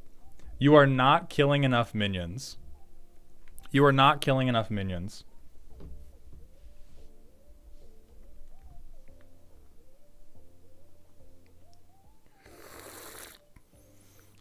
I'm surprised you got mana screwed on colorless, because it's not a problem I've had in a lot of playtesting games. Relic, I'm going to tell you something that is an uncomfortable truth I've learned from doing this roasting series. Your brain wants to protect you. If your deck doesn't work, most people friendly mulligan and forget about it. It's not a moral failing. It's something all of us do when building decks that we care about. But I will say, the playtests that happen on this stream are probably much closer to the reality of your deck than whatever you think it is when you come into this stream.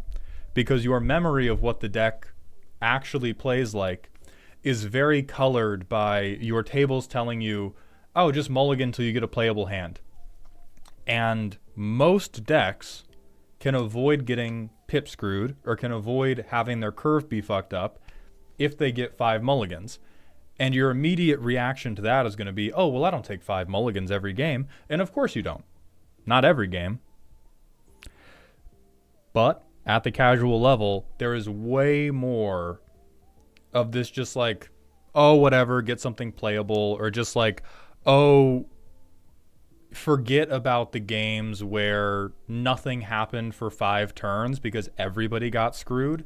In a world where like everybody's having a slow game, our brains very often compress those games into being like, oh yeah, that was a normal game of Commander where everything happened normally. And your brain just like irons out the, oh, we all did draw go for 3 turns. And then magic started happening. So I trust you as a person, Relic. I do not trust your brain. Because one of the most common reactions to playtest happens badly on stream is people go like, that's crazy, it doesn't happen like that when I play it. And then we playtest it more, and the same thing happens again and again and again. And it's this like, it's just the same thing of your brain is selectively erasing the times it doesn't work. Because I'm sure there are also goated playtests. Another very, very common reaction I get is people go like, oh yeah, well check out this playtest where the very first hand was great and the curve out was phenomenal and there were no problems and we didn't need to mulligan. Those hands also exist for this deck because it is a very unreliable deck.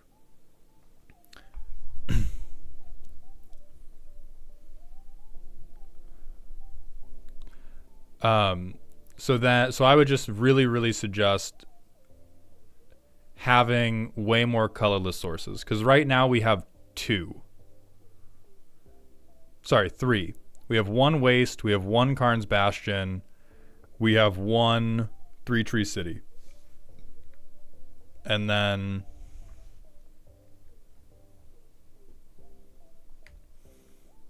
we don't have any... We have no rocks with which to create the colorless mana. But I do really love the premise.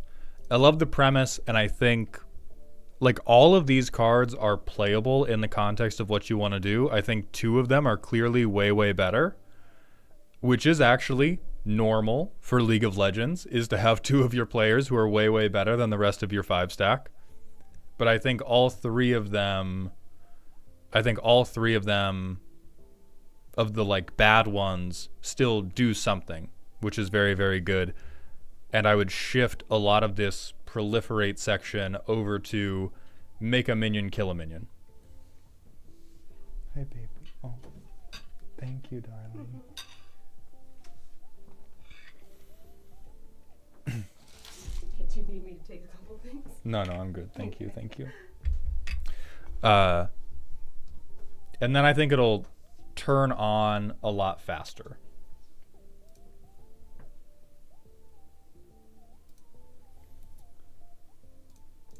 All right, so Lore and Emperor Trombadlov Drolmai, are you here?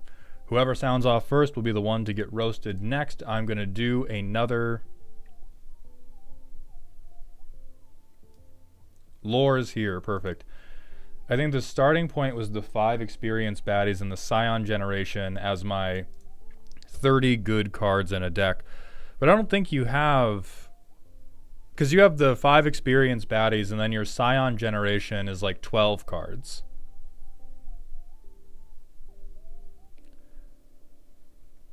I think you lumped in Proliferate and Populate with the 30 cards in your good deck.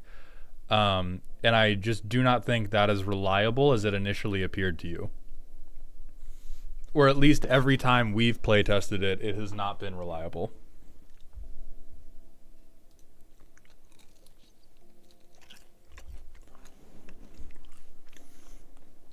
I'm sorry, Harvahal. Do you not whisper sweet nothings to your significant other?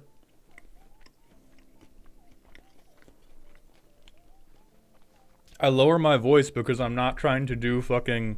Because I don't talk to my girlfriend with my lecture man voice. Do you expect me to walk around this fucking house going, "Hello, darling. Wonderful food"? No. I walk over to my girlfriend and I go, "Oh my God, this is so kind of you. Thank you, baby. I love you so much. Oh, I love you so much." And then we hug and kiss and shit. You fucking maniac. Venom, thank you for resubbing at tier 1. Welcome back to the dog home for the 3rd month in a row.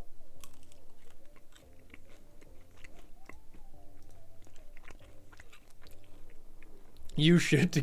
God damn it.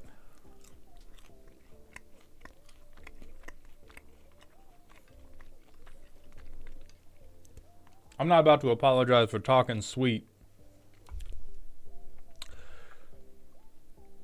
Okay, so Islor, you are here.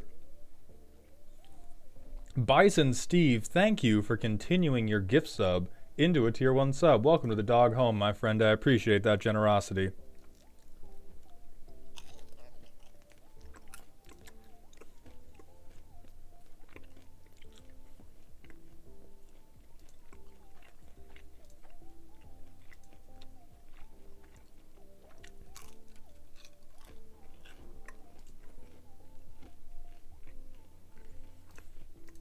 Holy shit, food is good, you guys.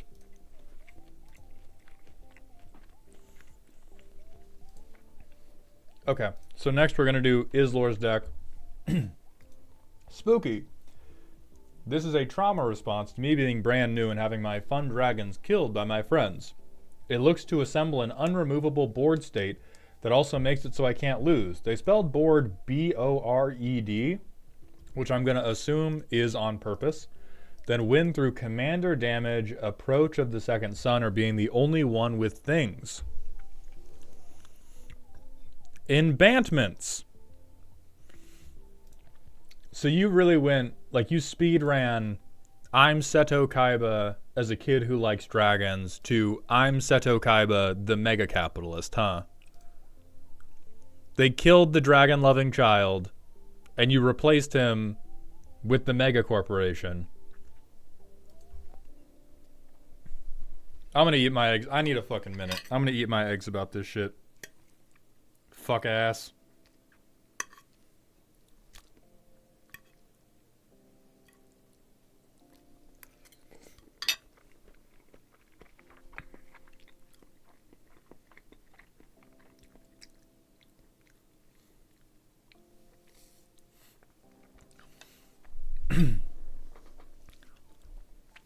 If I saved a little clip, what's the best way to share it with you?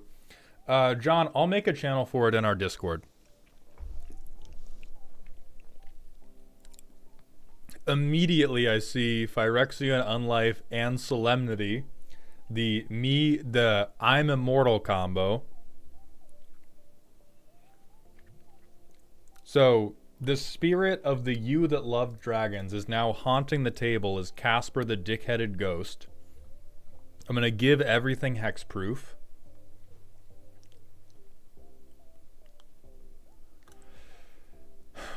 Gonna play bad cards that only work against idiot Timmies. Play a couple good counter spells. What range is this? This is spooky. Okay. Call a hearse, but not for me.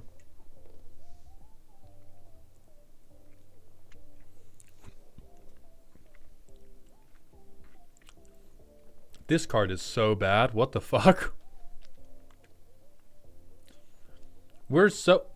For a dragon player, you are incredibly scared of the combat step. I realize this is a different deck, but how bad did they hurt you, man? Or woman, or creature, however you prefer to be referred to. So after we play Rest in Peace, this becomes playable. Card touching, ETB on enchantments.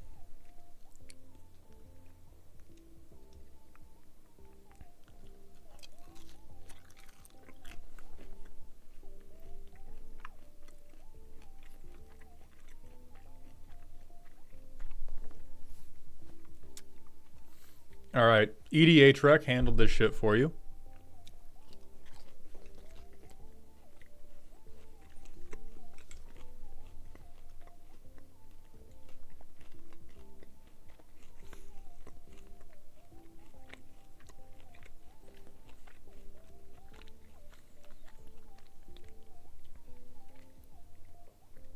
Your win con definitely looks like some I don't know shit. The Storm payoff. You do not have Storm. Real removal.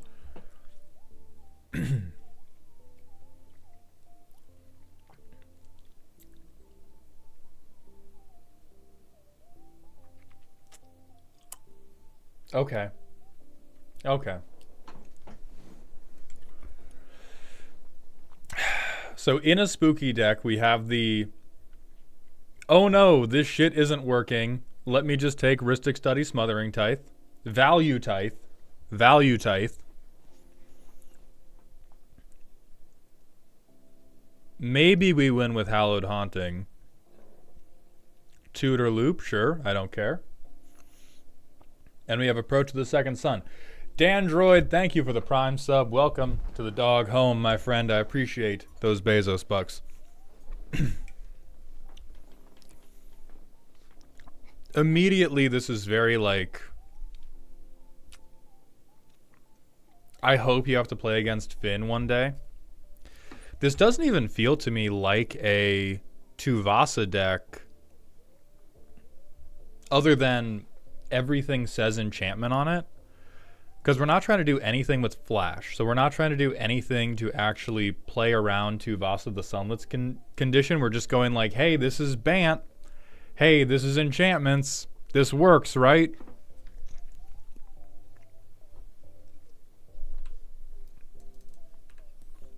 Let's see what this does. We can play fucking Wizard class. Okay, Tuvasa the Sunlit.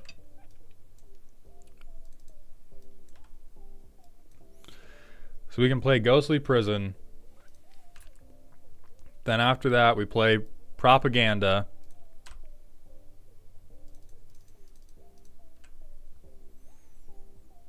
And now we play Sphere of Safety. Oh no, we don't have the mana for this. Thank God.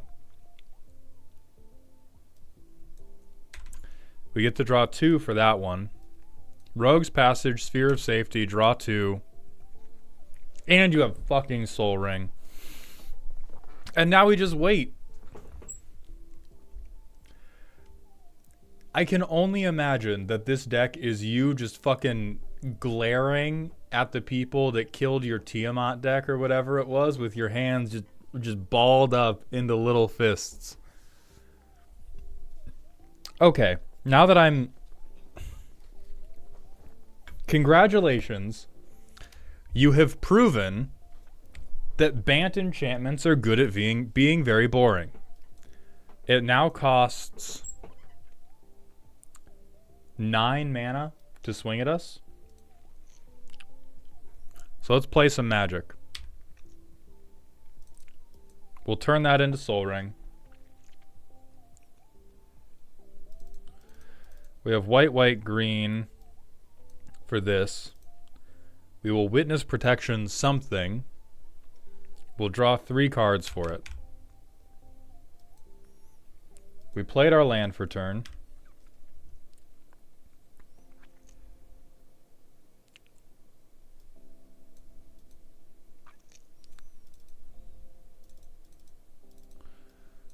We'll draw 3 for that enchantment.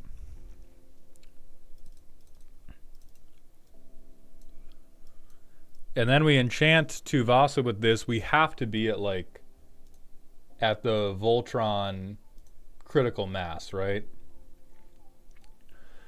1, 2, 3, 4, 5, 6, 7, 8. We cannot one-tap anybody yet. But it is unblockable, and it's like an 11/11, I believe. So it's unblockable. It has lifelink. Hits for 11. We gain 11.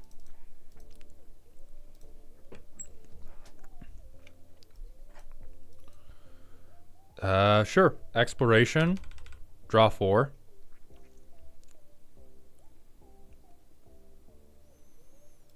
Play Avacyn, because fuck it. We kill somebody. The Mighty Roosh says, I cast Austere Command, creatures mana value 3 or less in enchantments. Okay, Mighty Roosh, but after you cast that, the if-then police come in and blow your dick off. I cast Hallowed Haunting. I draw 4.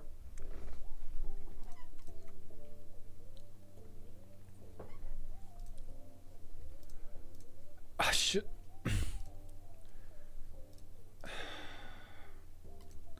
The fact that you owned up to it being a trauma response doesn't make it any better, because this deck is so boring on purpose when it doesn't fucking have to be. Like, we've given ourselves the primary out of Thassa's Oracle when winning with Steel of the Godhead, when winning with Angry Frodo, the card, is just right there. Tuvasa already Voltrons herself. And instead of just doing that, we've leaned into like, well, what if instead I could force all of my friends to watch paint dry?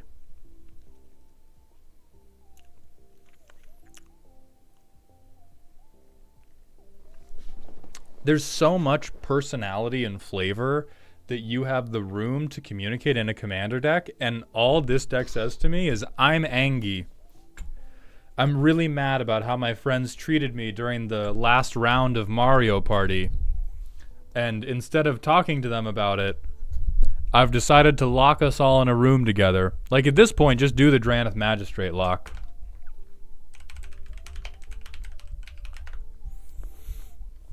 At this point, just play stacks and own up to that shit.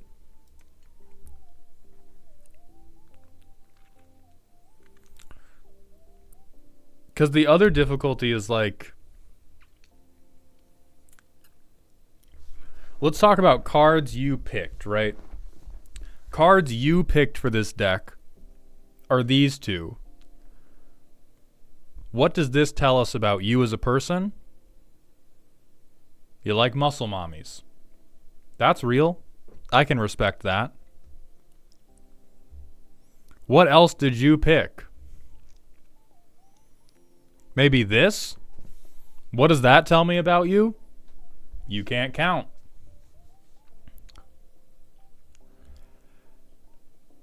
And everything else about this deck was just picked by EDHREC? Like, let's... hold on.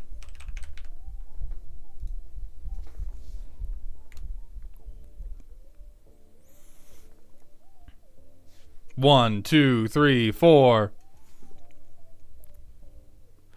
And so even EDHREC is attempting to be more active than you. Even EDHREC wants to let people out of the game. This... This deck just should have been a fucking intervention, man. We have...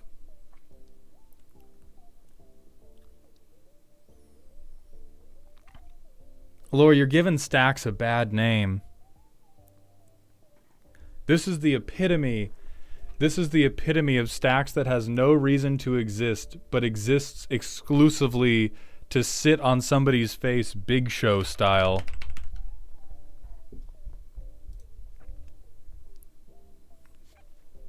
This is the deck, except not cool. I don't know what Big Show's politics are, but imagine this guy as a Republican, and that's what this deck is. I think the counterspells make sense. I think Web of Inertia, oddly, is one of the cards I like the most because it is the closest any of these enchantments come to being an actual flavor pick. Like, this is a very, not a super good card, but if you were leaning into a very specific type of control, it could be a kind of funny thing you could play off as like, oh, no graveyard? Right after you've exiled their graveyard for the umpteenth time. But everything else is just so like, hey, yeah, I do like good cards. Hey, yeah. Hey, I do like good cards. So I think it's like,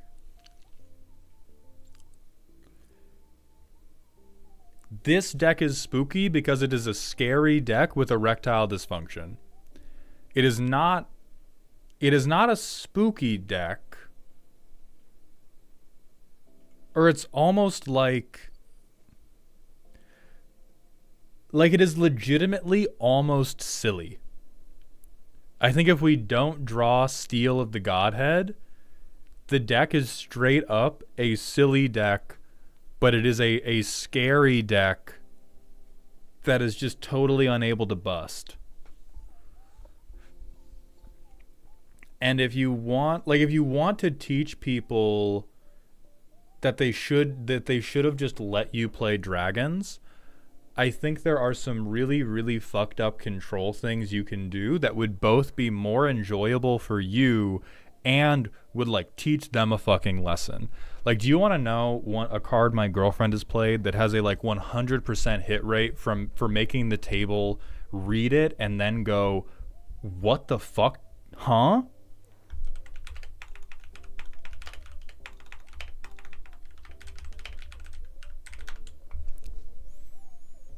This fucking guy. A lot of mana, but you're in Bant, so you can pay for him. When they enter or another enchantment you control enters, you put a stun counter on a creature after you tap it, and they can't be removed as long as you control this thing. Like, this is... like, you have a lot of incredibly generic, like, stop, don't touch me there, this is my no-no square. But it's not very... For decks like this that are trauma responses, I think the best thing that they can do is enable you to get your run back. You want to be able to get vengeance. And to get you vengeance, propaganda doesn't get you vengeance. Propaganda is you developing claustrophobia. Like, you went out into the public market and somebody slapped you in the face. And propaganda is you developing claustrophobia. Same goes for, like, I mean, the card touching section, yeah, all these cards are good in Enchantress because holy fuck, Enchantress is good. I'm pretty sure they have Destiny Spinner. I swear to God I saw that little asshole. I have grown, I promise. I mean, the thing is, we can just improve this to make it actually feel like something other than, hey, Bant has some good cards in it. Ironically, this is the type of deck that the bracket system is meant to track. Because you have no plan. You have no plan. You have, all right, where's white? Hey, white has some good enchantments. Where's green? Green has some good enchantments. Where's blue? Holy shit, blue has some good enchantments. And that's the end of the deck right there. We have Entity Tracker already. And so, especially if you're going to run Tuvasa, I would at least build a deck that cares about Tuvasa. This deck only cares about the fact that Tuvasa says enchantment. And outside of where is it? Steel of the Godhead, we don't really care about the fact that Tuvasa's Voltroning herself. There's a ton of shit like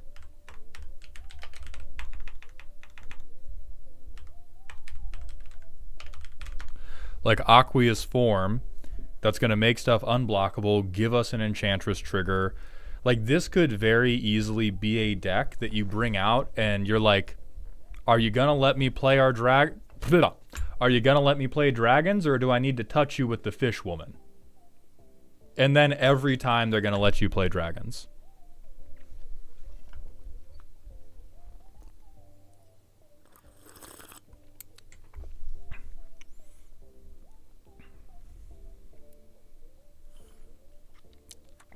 But this right here, I do love card touching, but Daniel calls it cringe. Top tier tag. Approach of the Second Sun is also like probably the best card you have in this deck, because at least there's a good chance you'll be able to play it and then play it again, because you draw like 15 cards in enchantment.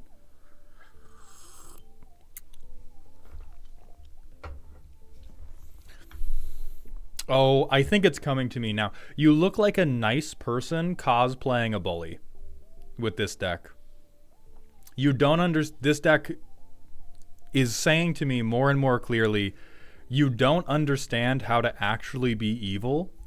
And so you grabbed a lot of stuff out of supervillain Hot Topic and you've thrown it in the deck. You're like, motherfuckers hate counterspells. Motherfuckers hate counterspells, so I'm putting counterspells in. They hate Teferi's protection, so I'm putting Teferi's protection in.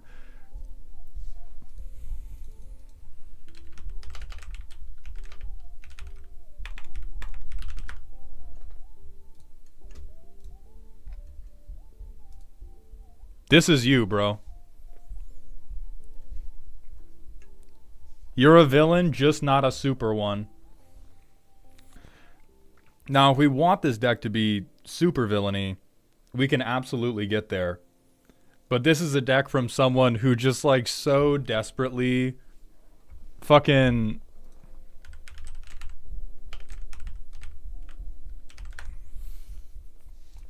Now, spoilers chat, I'm doxing Islor right now. We're currently doxing Lore. Because 100% this is who you are in real life.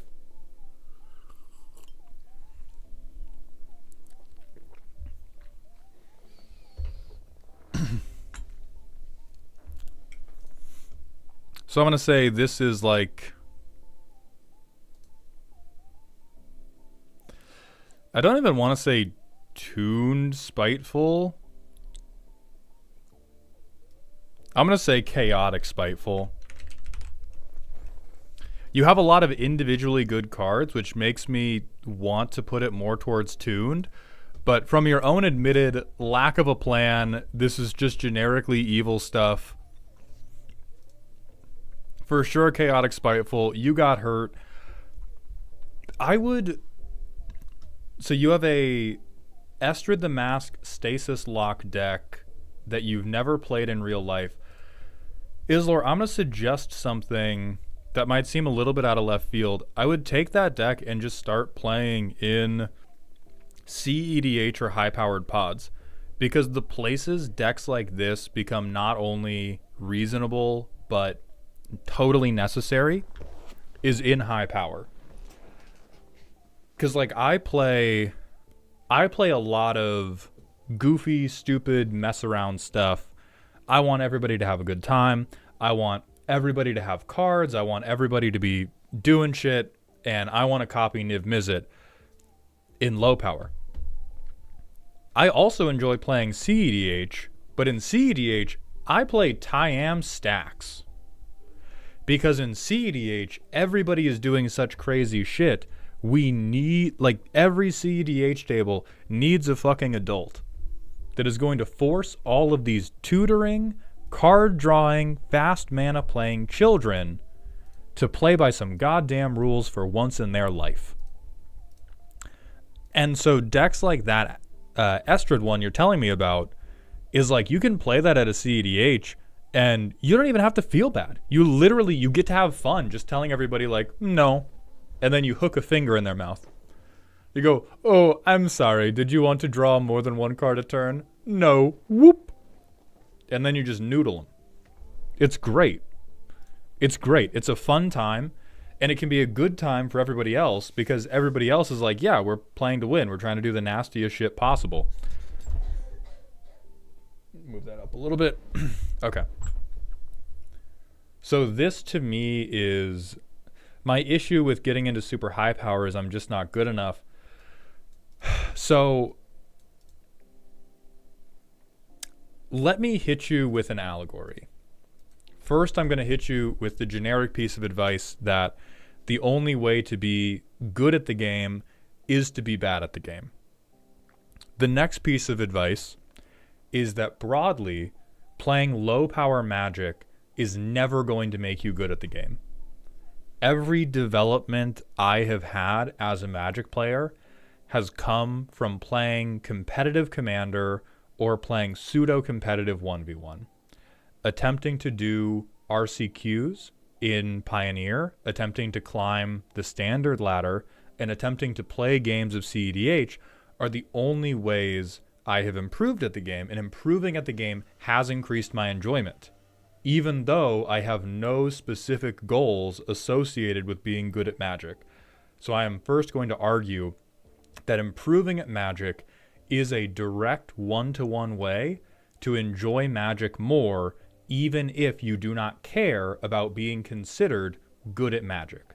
You will feel like you have more agency. You will have a more enjoyable time building your decks. You will have a more enjoyable time playing out your decks, etc., etc. The next part of it is where we have to have the Omegle talk of, to find the worthwhile people, there is a little bit of wading through dicks that you have to do. And you have to balance how many dicks you're willing to wade through with your own personal patience. That said, CEDH pods, you can extremely quickly identify whether or not people are assholes. Going into casual pods, because everybody is trying to operate beneath this veneer, not always a veneer, but people are always attempting to appear chill in a casual pod. Very few people want to openly appear like pub stompers or openly appear like dickheads. In CEDH pods, the dickhead CEDH players are more willing to go mask off, and it's very much like leaving $20 on your coffee table when you have a new friend over to figure out if you can trust them or not. If the $20 is gone, that sucks.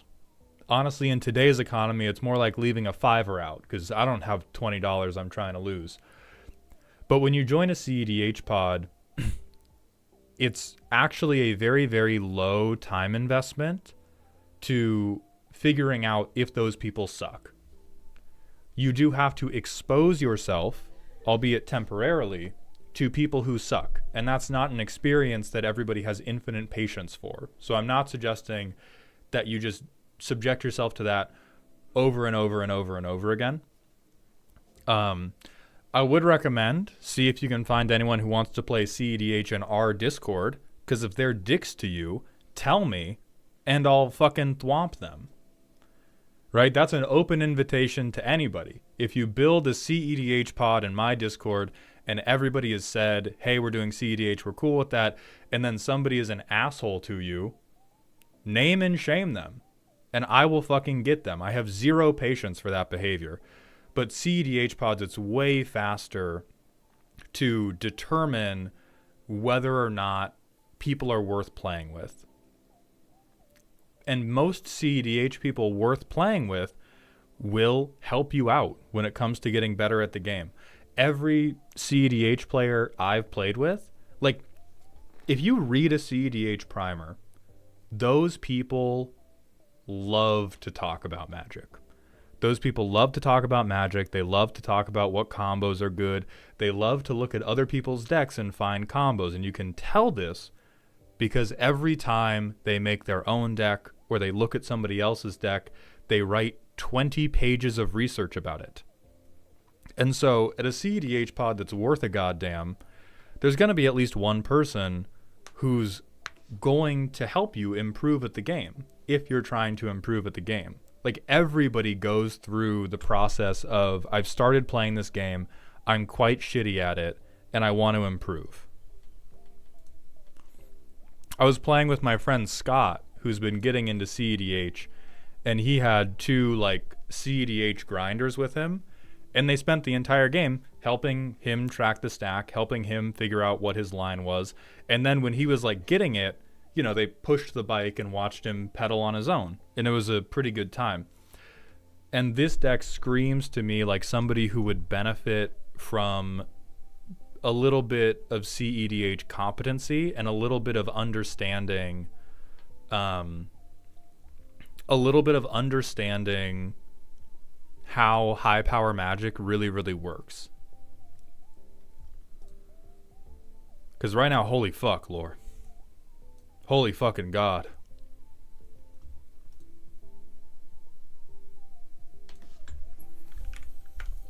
This deck inspired life advice instead of a roast.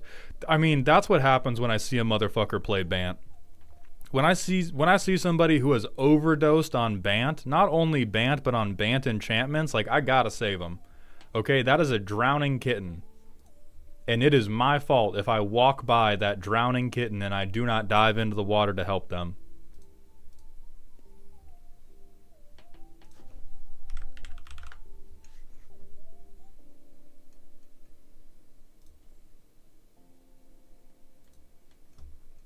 Did Emperor...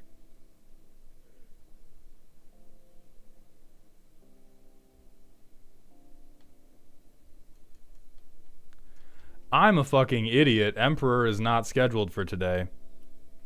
Emperor still needs to be rescheduled, but they said for a weekday. That makes so much more sense.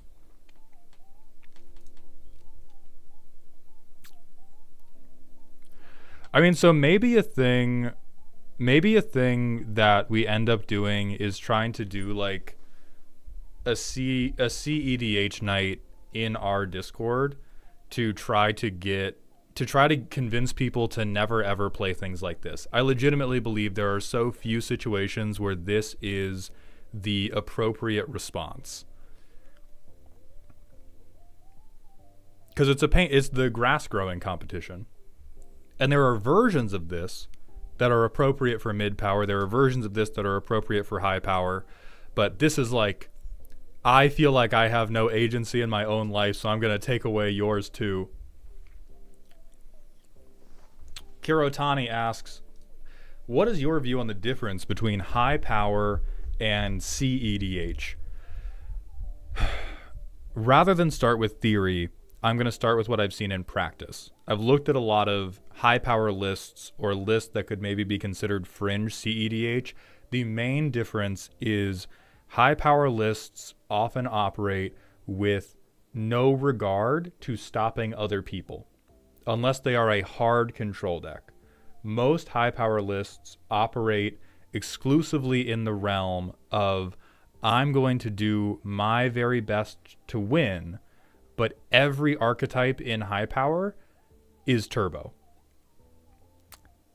I do not, Super Trollers, I disagree with you that CEDH wins by turn 4 consistently. I think high power decks win in the same range. High power decks are universally much lighter on interaction and protection than the actual CEDH lists I see, with the exception of mono green. Because if you are a mono green CEDH player, you are a goddamn maniac. And your only hope is to turbo and gaslight at the exact same time. So high power decks will often have similar wind speeds in a vacuum as CEDH, but CEDH decks often have way more like silver bullets for other strategies. So exactly what Wizards said about like high power, you're just doing your thing as powerfully as you can, whereas CEDH, who care about the meta, most people who submit high power decks to me don't have like, which is in this deck, but most high power decks, nobody's running fucking Rest in Peace. They don't care what you're doing. They're just on like, oh no, I'm trying to throw a car at you 3 turns in.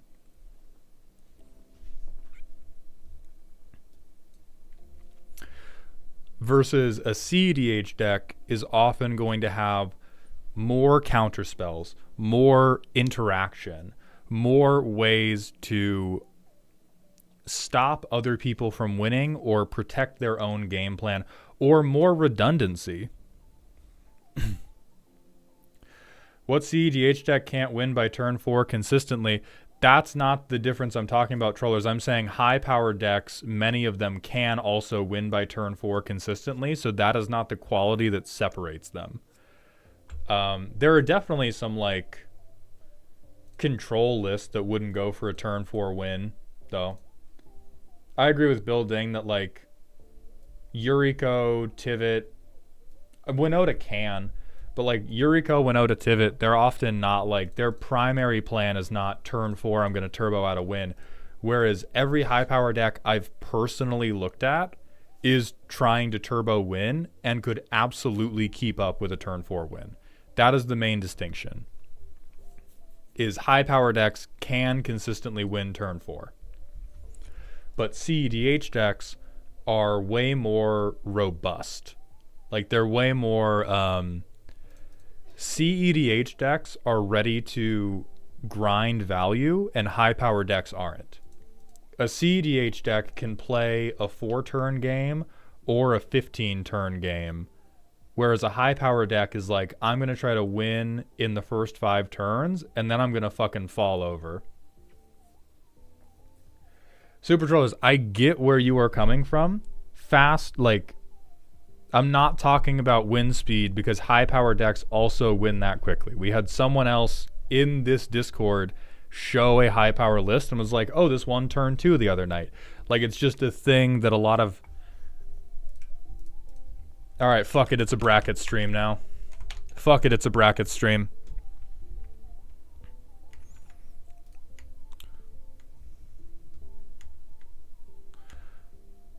So specifically, the difference between 4 and 5 is what I'm talking about. Decks that are in bracket 4 and bracket 5 can win around the same turn if they're trying to win as quickly as possible. That is not the difference between them.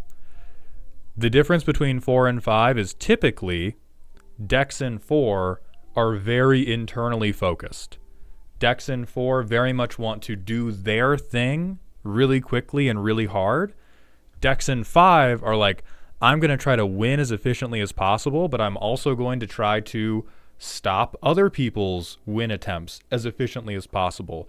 I'm going to try to politic and like play around the interaction I know other people have. So I'm going to stand on what I said of like decks in 4 typically want to be glass cannons. Decks in 5, you have some glass cannons and you have a lot more decks that are like mid-range. I can play a 12-turn game and I can attempt to win 4 or 5 times in that 12-turn game. And again, you still have some glass cannons in 5. Like some people still rock up to the CEDH table and go like, back when Jeweled Lotus was a thing, you had a ton of CEDH decks that were like, okay, I'm going to play Keurig, and I'm going to try to win turn 1, hold these nuts.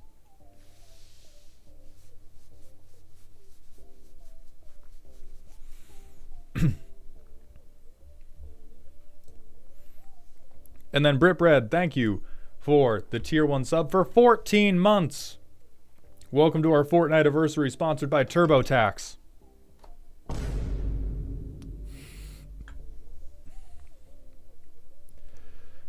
Yeah, I agree with what Eric Baum is saying. If your deck is not designed to be able to deal with the top 10 most common CEDH decks, it's not CEDH. If your deck does not have an answer for Kinnan, it's not a 5. Or it's a really fucking bad 5. Eserd and Archaic Emperor, thank you for the Twitch follows. Welcome to the doghouse, my friends. So with that, I think that is where we're going to end today's stream, because we have Patreon League nights to get to. We're going to be back tomorrow. We're going to be starting stream around this time. We're doing another Deck Roast stream, but I'm going to be playing with Tabletop Jocks tomorrow, raising money for the Altadena Girls Charity to recover from the LA fires. Thank you all very much for watching. I hope you enjoyed the stream. Please remember to stay toxic. Let's find somebody to raid.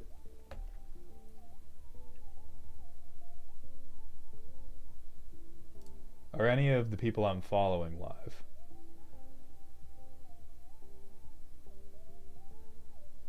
I think the Tabletop Jock stream is almost over.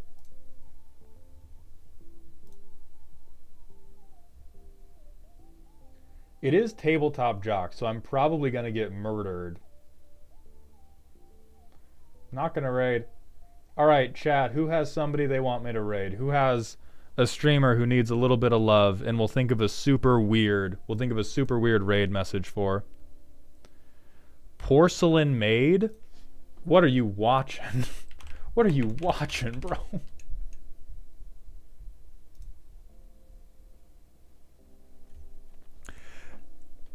They have 1,000 viewers. That's not someone who needs love. I mean, maybe they do. I don't know their personal life. 27 view Final Fantasy online VTuber? Hell yeah. Let's think of the raid message. What's the raid message?